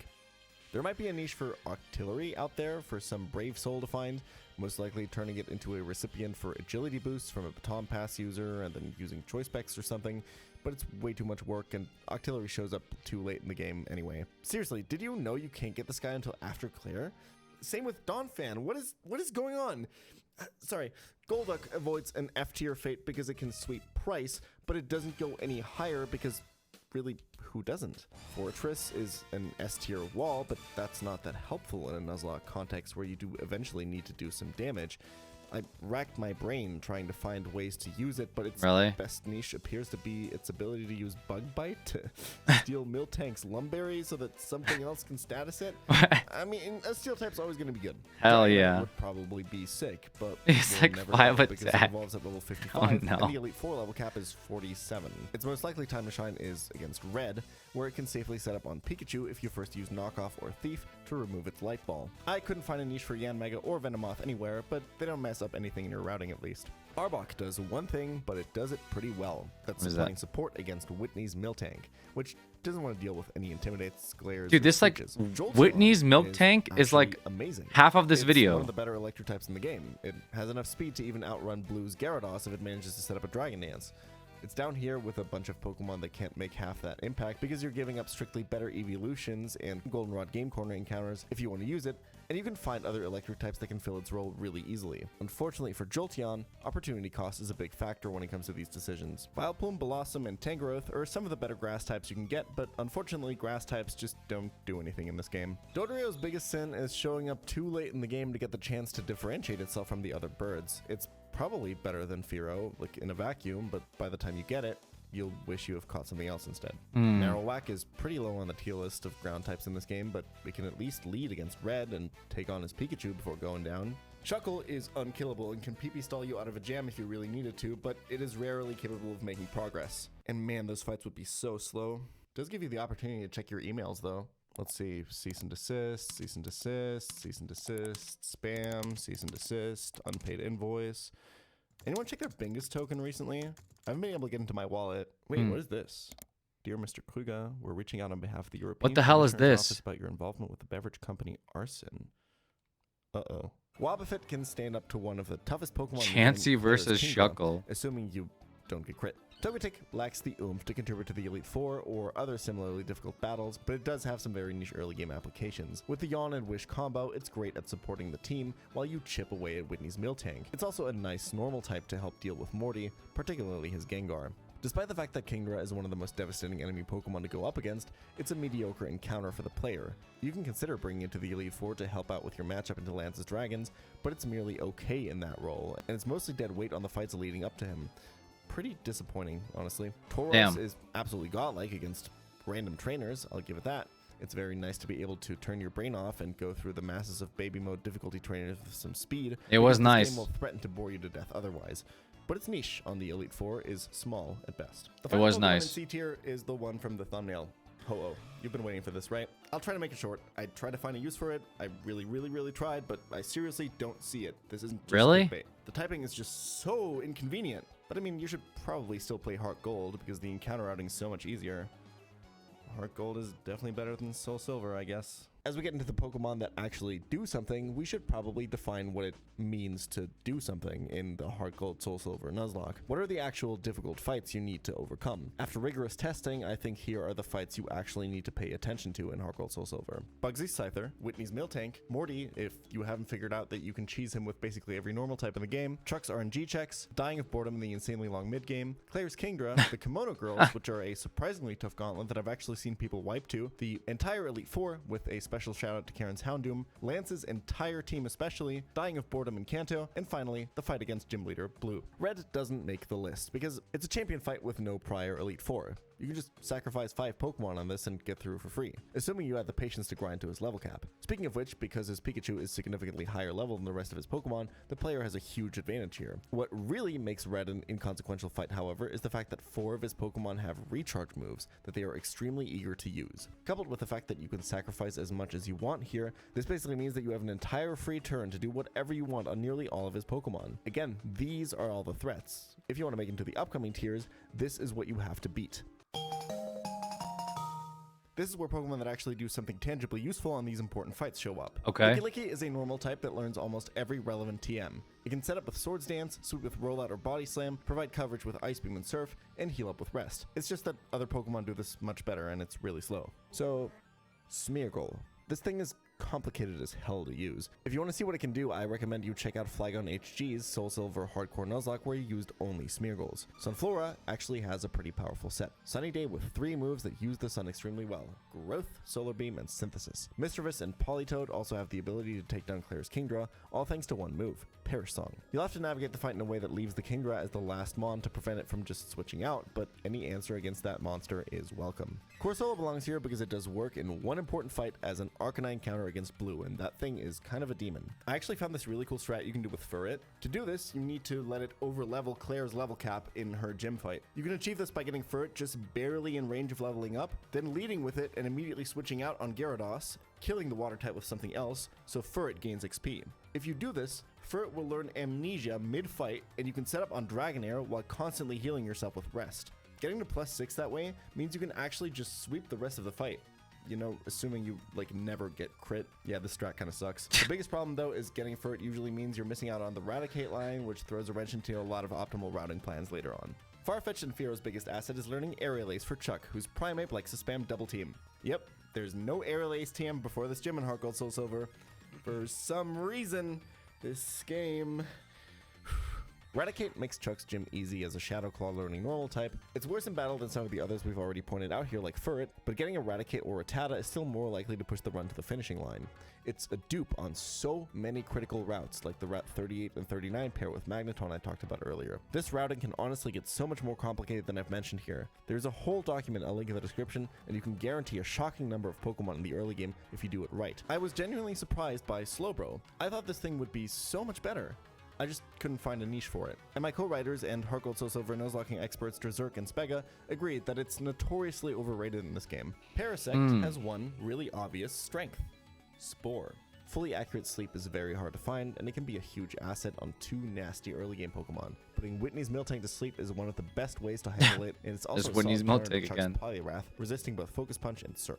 Noctowl is mostly a B tier thanks to its pivotal role in optimal encounter routing, another very common Pokemon that can be duped out of many routes if you get it early enough. That said, it does have a good amount of early game utility. It beats Claire and solos Morty thanks to its normal typing. It might be tempting to use Noctowl against Chuck as well, but it definitely cannot do it. Unfortunately, the level cap comes literally 1 level before Noctowl learns Air Slash, and Peck just isn't good enough. Umbreon can do some really powerful stuff with the right partner. Sand Attack, Rest, and Captivate, once you're in Kanto, combine to give it tons of utility. Pair it with a Jumpluff, and I'm not sure there's a single fight you can't beat.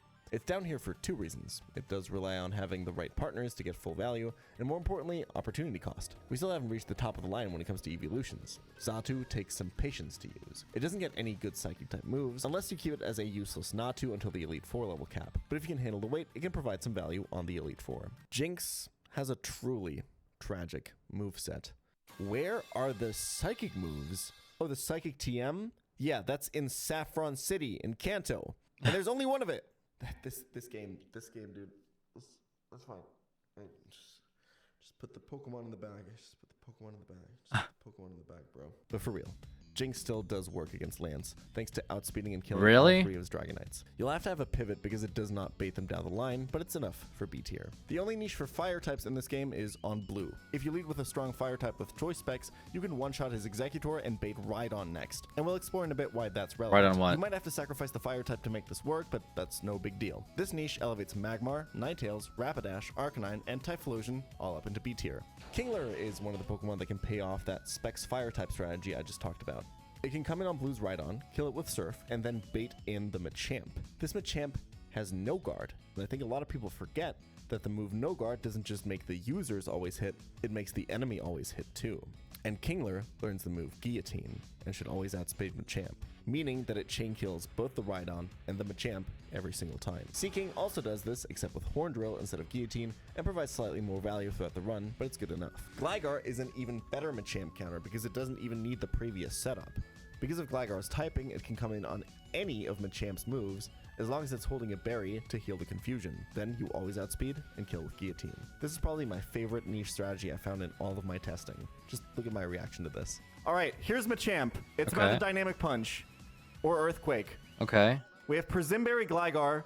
We go in, and then No Guard affects us too, and we fucking guillotine the bitch. All right, show him Gligar. God, it's so free. Wow. He's too sick with it, man. He's too sick with it. Right Good on thing would sheer be in cold, contention yeah, for I- S tier if you just got it earlier. That's crazy. Unfortunately, all the best times for a rock ground type to shine happen before you get access to it. Electrode is one of the rare electric types that can outrun Blue's Gyarados after it Dragon Dances. It's also a solid lead on Lance, although if you do that, you probably want to explode on the next Pokemon, and that would mean you can't use it on Blue. Exeggutor isn't going to be the star damage dealer at any point in the game, but it can run a nasty support set with Leech Seed, Reflect, and Hypnosis. You can honestly use this thing without ever clicking an attacking move and get great value out of it. It shines brightest against Claire, where it can sit on the Kingdra and let you get control of the battle with Leech Seed. You can also evolve this super early because you get access to all the evolution stones via the POKE-A-THON. I'm sorry, I'm getting ahead. Let's just continue. Skarmory, surprising no one, offers some really useful defensive utility. The Steel Flying type is a great Koga counter, giving you a pivot against Claire because it baits Hydro Pump and not Dragon Pulse, and is a solid counter to Lance's Aerodactyl. Crobat was one of the weirdest Pokemon to test. It's fast enough and feels like it should have enough utility to be good, but I kept coming away from testing feeling like it just didn't do anything. Generically useful, but never shines. Even if it never did anything in battle though, it would be worth grabbing as a Zubat. It's an incredibly common encounter showing up on pretty much every nighttime and cave table, so you really want to get it out of the way early. Lapras is the single most consistent. Okay, I'm just kidding. I'm not pronouncing it like that. Lapras is the single most consistent counter to Claire's Kingdra, able to tank its attacks and sit there while Parasong does the work. The biggest problem is you have to break the encounter routing chain to get it, because you have to delay Union Cave, but there you only get it. Wait, on Fridays? What?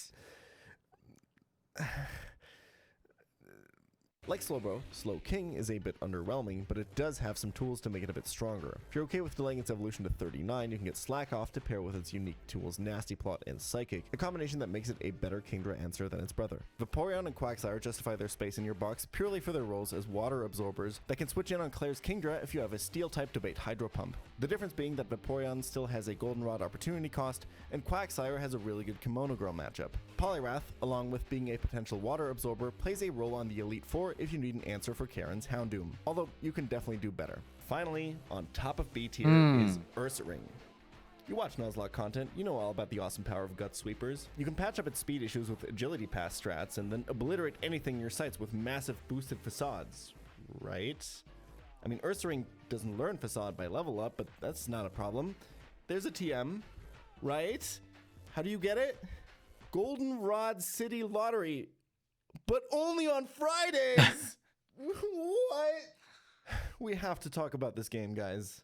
This tier list is a goddamn mess. Do you know how many times during the testing, planning, or writing phase I found out about a new way of acquiring items or Pokemon that I'd never heard of before in Heart Gold and Soul Silver, and just went, oh fuck, wait, that's a thing? I mean, it starts with trade evolutions. Those are relevant for every single Nuzlocke tier list. Do I include those? I mean, I did because they're interesting to talk about, but a lot of players play on cartridge and are never going to be able to get those. So do I then include the pre-evolutions as well for the people who can't get the trade evolutions? Next, there was the problem of stone evolutions. The earliest you can get stone evolutions most of the time is going to be POKE-A-THON. But is everyone going to grind these minigames just to get like a Vileplume for Morty or something? How do I evaluate these Pokemon's use?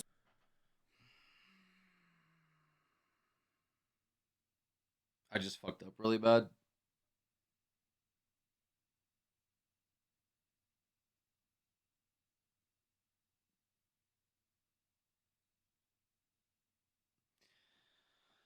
I fucked up really bad.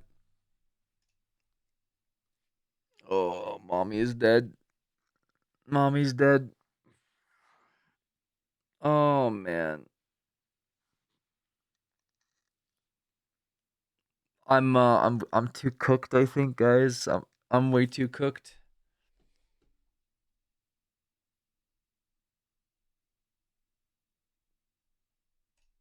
Yeah, mommy's dead, bro. Oh my god.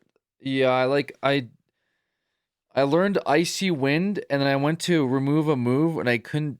I like fucked that up and then that was in my head and then for this tentacle instead of swapping I went for run away and then I got prevented and then it one shot me because I couldn't run away from it. Oh man. Yeah, that was bad, dude. The mommy gambit is really bad.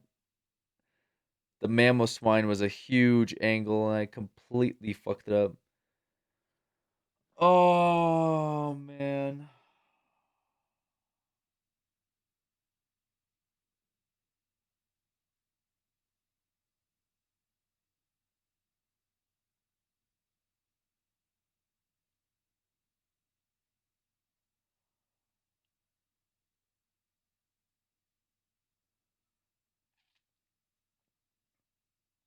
Fuck, dude.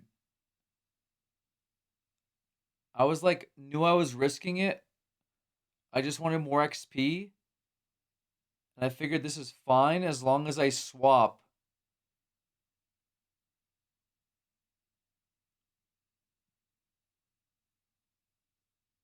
Fuck, dude.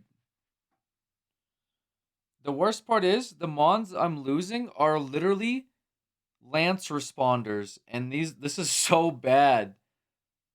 This is so bad. It's fine if I lost like a fire type or a bug or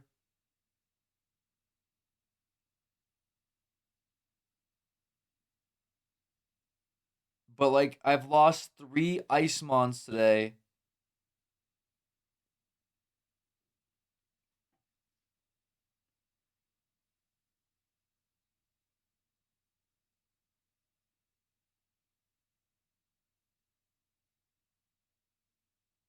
Fuck, dude. Oh man. What am I gonna do? I I don't know. I don't have a good idea.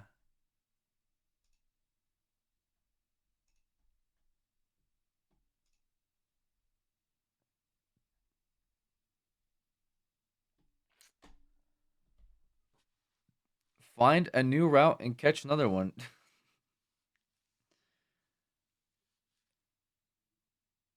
Catch another mommy. Yeah. Oh fuck, wait. I could just catch another one? Why am I so upset?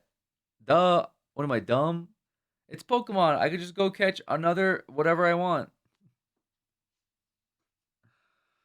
My new rules, guys. New whenever something bad happens to me in Nuzlocke, I just say whatever and I just forget about it. I just reload. My new rules, guys.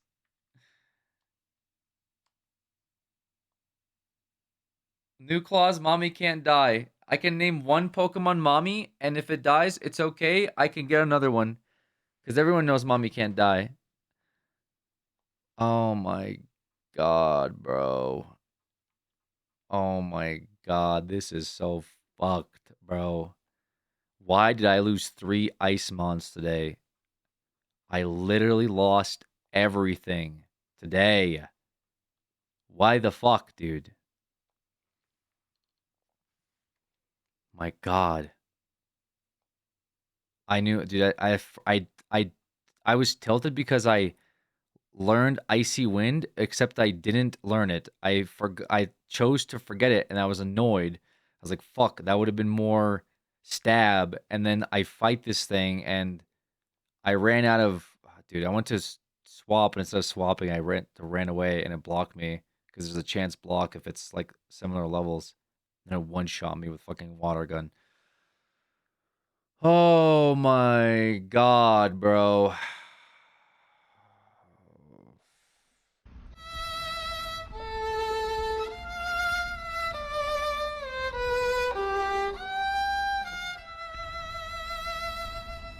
lost muscle yesterday. Brother, I lost muscle like 3 days ago.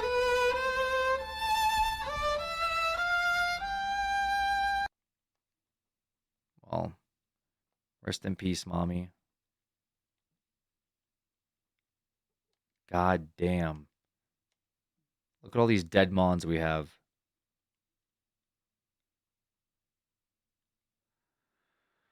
Oh boy. Well, that is definitely not good.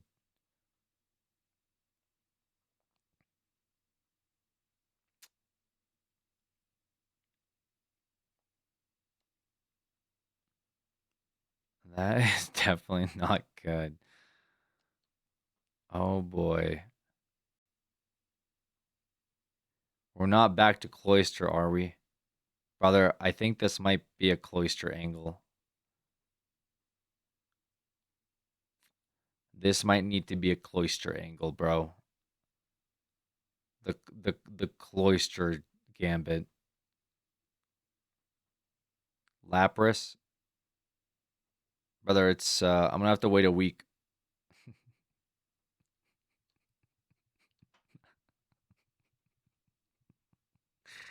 Brother, I got 5 days till I can get that Lapras, alright? I should have got the Lapras at the start of the run. Damn. Nah, I could do some finessing. I could do some cheese, but you know what I mean?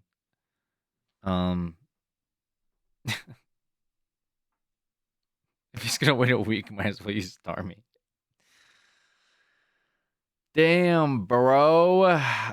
Wait, just capture Kingdra. GG. Oh, wait, what the heck? Wait, guys, why don't I just go capture Kingdra? What am I doing? Wouldn't that just be easier? Wait, what else should I go capture? Oh, no. It's not a Lugia angle, is it? Already? God damn it. God damn it, dude.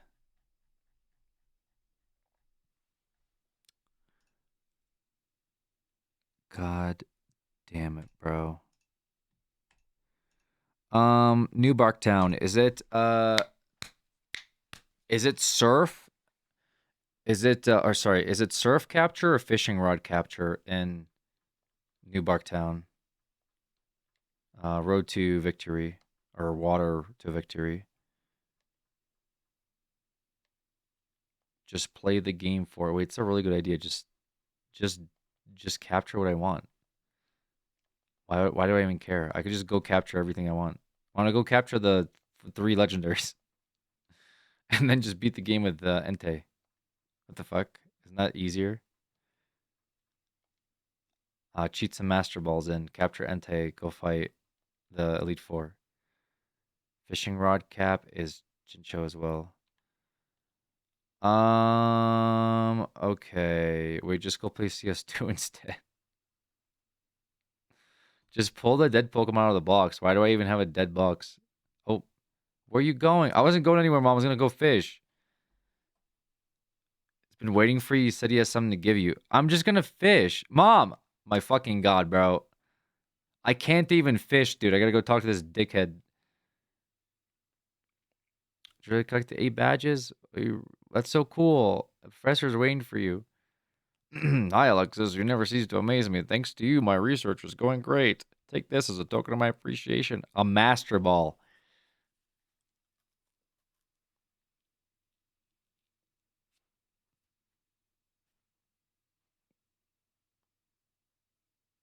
Now, I'm not saying it's not a Lugia angle, but there might have to be a Lugia angle now that Mommy's dead.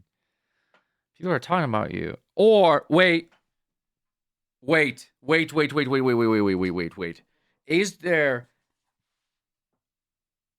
there a Suicune angle? No Suicune till Kanto. God damn it, man. Why can't you tell me any good fucking news, bro? Why is it always fucking bad news I gotta read?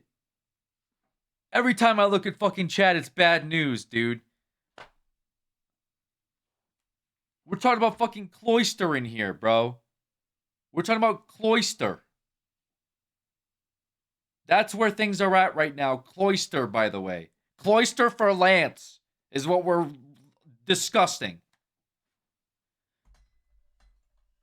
Fucking break my DS so I can get a water stone for a cookie shaped mon. I got cookie shaped mon in daycare right now. Fucking star you.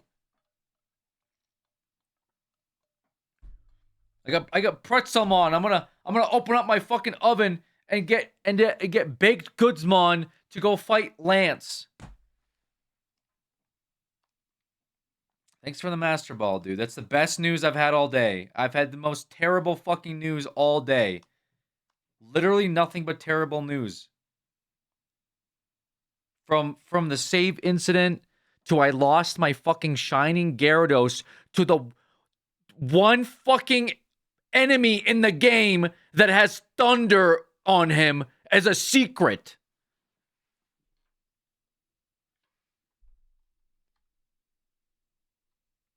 Oh, it's paying homage to Lance when he had dragon. He had 3 Dragonair. 1 Dragonair had thunder.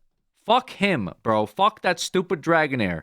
It's one dude inside of the cave. One fucking dude in the cave with a Dragonair that has Thunder Strike, bro.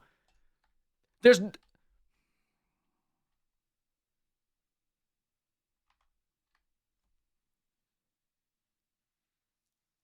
And now Mommy's dead. Mommy died at the lighthouse. Mommy got killed by Tentacool at the docks. Fucking viciously killed by a tentacle. She drowned. He drowned. Mommy drowned. Oh my gosh, bro. Why is he talking like an 8-year-old? Shut the fuck up. I'm about to dead name you.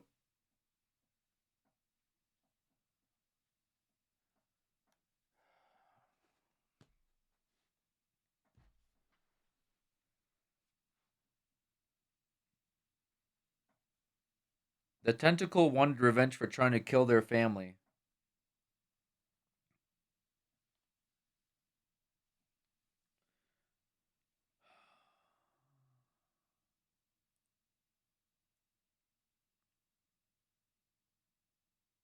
I should have stopped like an hour ago. My brain was so fried during that.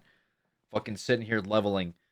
I at the fucking the bushes of Route 45, sitting there with my bug, watching him beat the shit out of gravelers.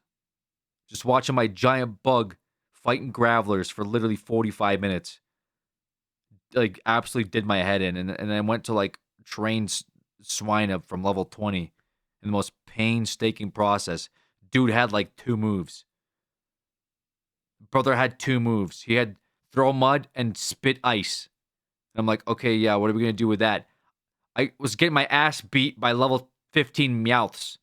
And I was like, okay, so that's not working very well. And then I was like, maybe I'll train my, God forbid, Crobat at the same time to the tentacle. Just like, oh my gosh, bro. This could have been so avoidable. I just risked it. I had no reason to risk it at all. I could have literally went to the ice caves and it would have been better to put my Crobat in the ice caves versus literal super effects than to do the opposite, which is to put my Swinub. But even that was fine. It was just trying to run away. That was the issue. It was just trying to run away. That was the issue. And the runaway was a chance. It was a chance runaway that I failed because we were like similar levels, and there's like a chance to not run away at similar levels, and so we failed the chance, and then the fucking thing water gunned us. Oh, bro, it's so unlucky, man. It's so fucking unlucky. It's unlucky. You hear me?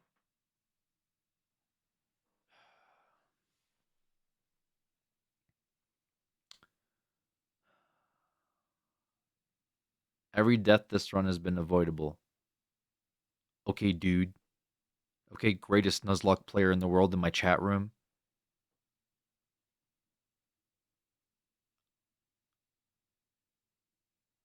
there's an item that helps with runaway if you can give it to Pokemon.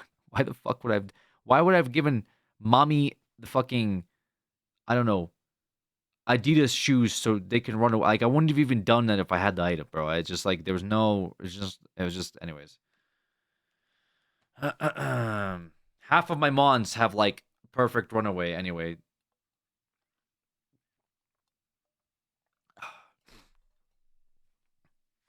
I just fucked up, dude. I fucked up, and now mommy's fucking dead, dude. My literally get out of jail free card with Lance is fucking dead, and I'm sitting here over its corpse. God damn it, man. So bad.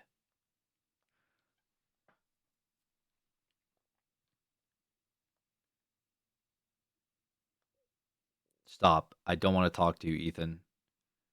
Ethan, I don't want to talk to you right now. What do you want? Where do you think you're going? Who the fuck? Ethan, I will murder you outside your house. What do you mean, where do I think I'm going? Who the fuck? What the fuck, brother? I'm trying to sit here and fucking fish for a minute, dude. I wonder what the kimono girl wants from you. I don't want to go talk to the kimono girl. I want to fish, dude. I was able to fish yesterday. I can't fish now.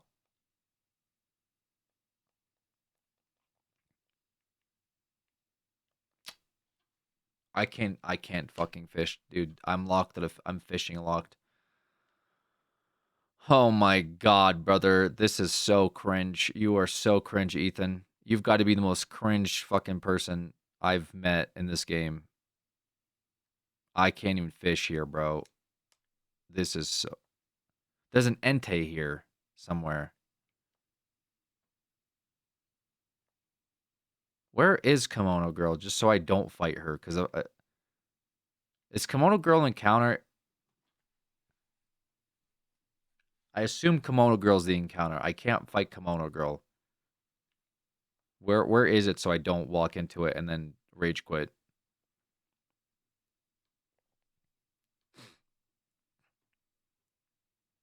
Kimono Girls is a common run ender. Okay, well, I'd like to avoid a common run ender, believe it or not. That would be a really good idea. It's in a town, you're fine. The place where your guy was breakdancing. Where the guy was breakdancing. Okay, so it's not okay. This dude won't let me fish because he's like, go fight the kimono girls. Bro won't let me fish. Like, dude, it's fine. I'm just fit. Like, okay, so I can't get this.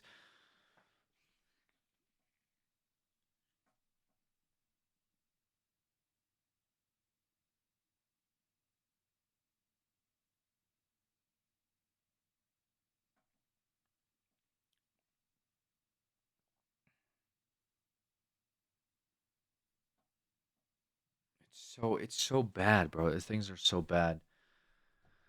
Things are really not good. Um,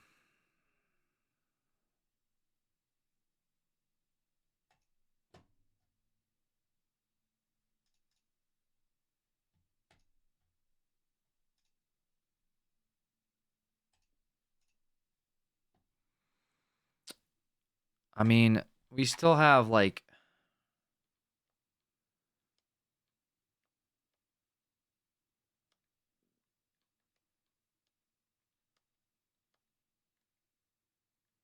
we still have a missing encounter on Route 41, unironically. Because all that we've ever seen here is tentacles and whatever, but like it should be the same pool of things. I don't know. I don't know if it's like only Magikarps or what.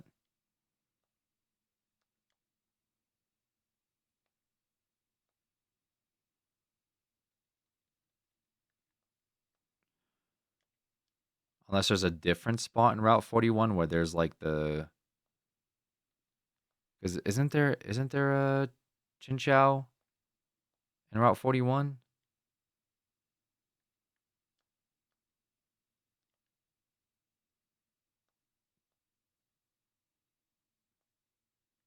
Like, is it like a low chance?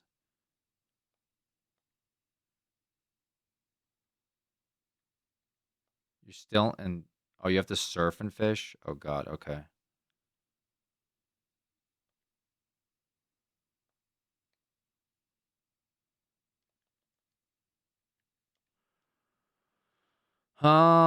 Well,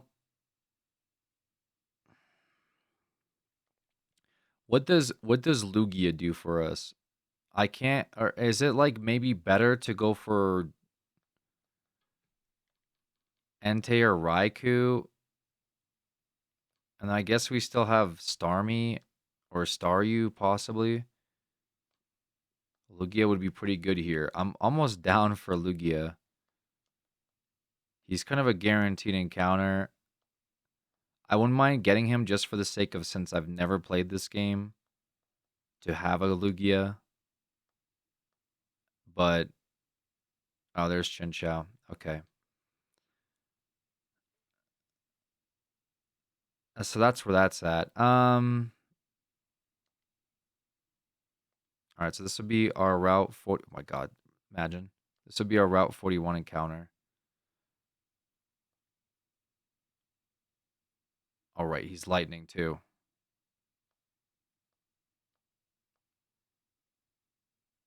All right. We got the Chinchou on Route 41.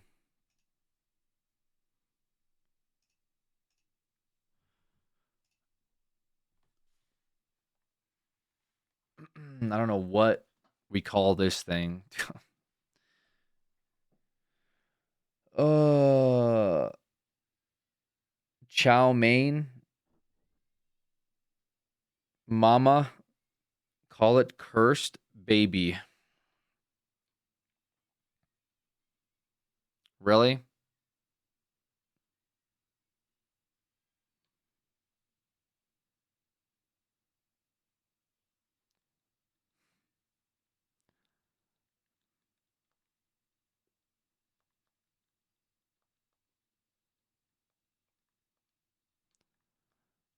I don't like that it fits. All right, cursed baby.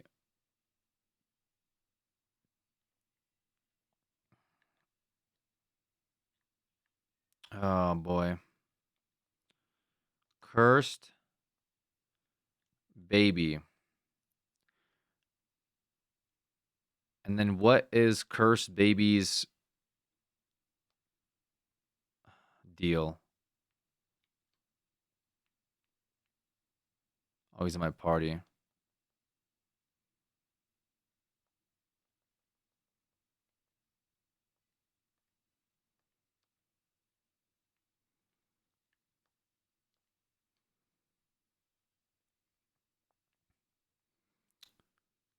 Cursed baby is sassy. We keep getting sassy ones, bro. Volt absorb. Restores HP if hit by an electric type move.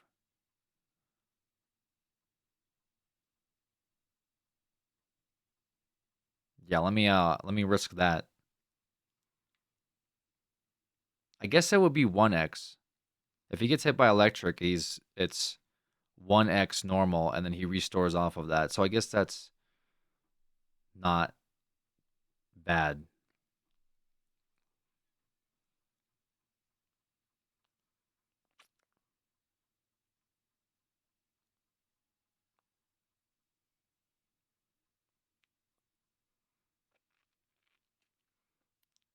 Oh, he's immune to electric. Okay. He's totally immune. I thought it's like he gets hit and then he restores, but no, it's like water absorb. Um got it. Okay. I mean, that's pretty decent. I wonder if he comes with it normally. Probably a high probability of that. Well, that's like definitely one thing that water gets hurt by. That and grass. So immune to water. It's like grass things that can kind of suck, and then It's like ground and grass is the only thing that can mess this thing up. Has high special defense because of sassy nature, so it's more tanky. Confuse Ray, Spark. This thing's kind of a good setup.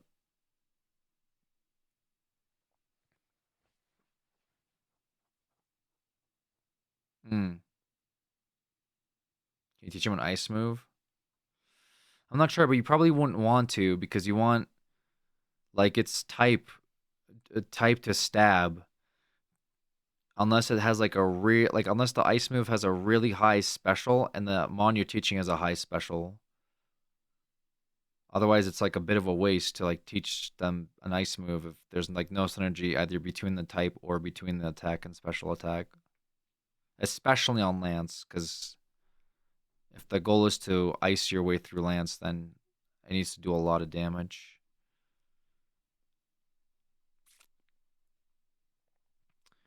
But there could be something here.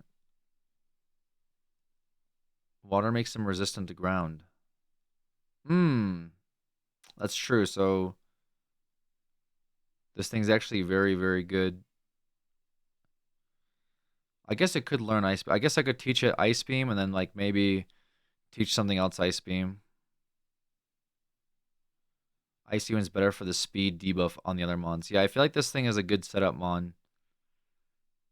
Like he can get the ball rolling, but at this point, I'm like, first of all, my brain is cooked, and I need to like level him anyway. So it's like no point talking about this unless he's like level 40.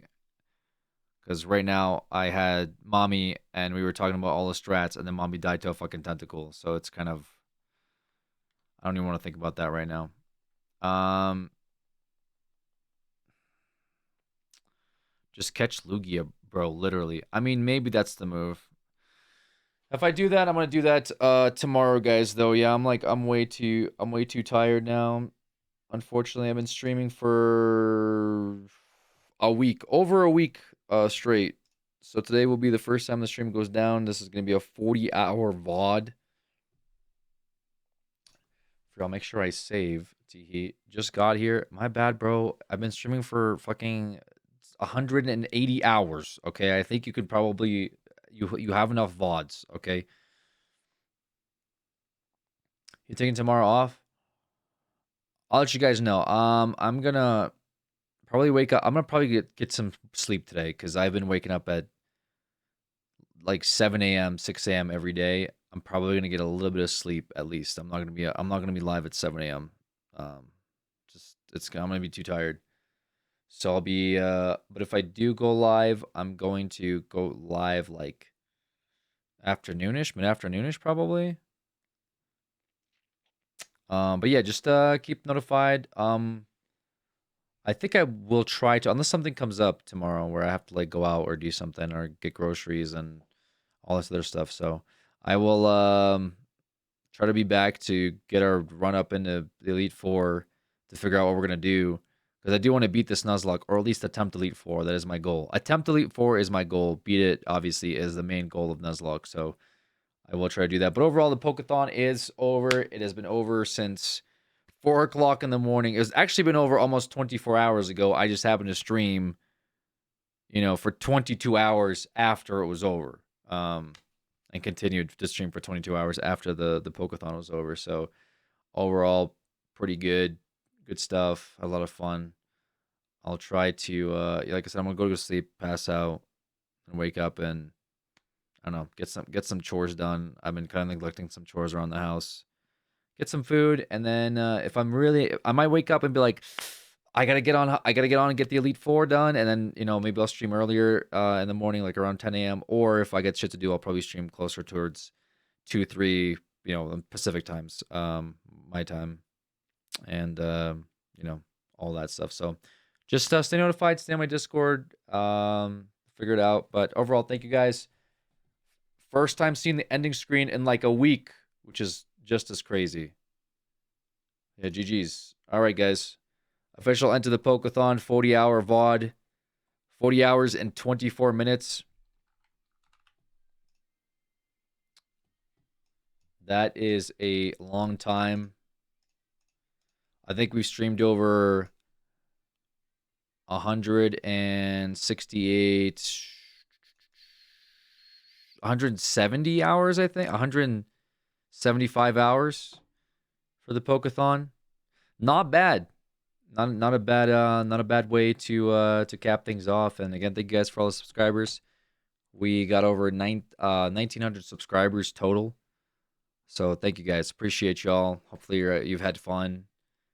We'll continue with more Pokemon content, and I will catch you guys on the next stream.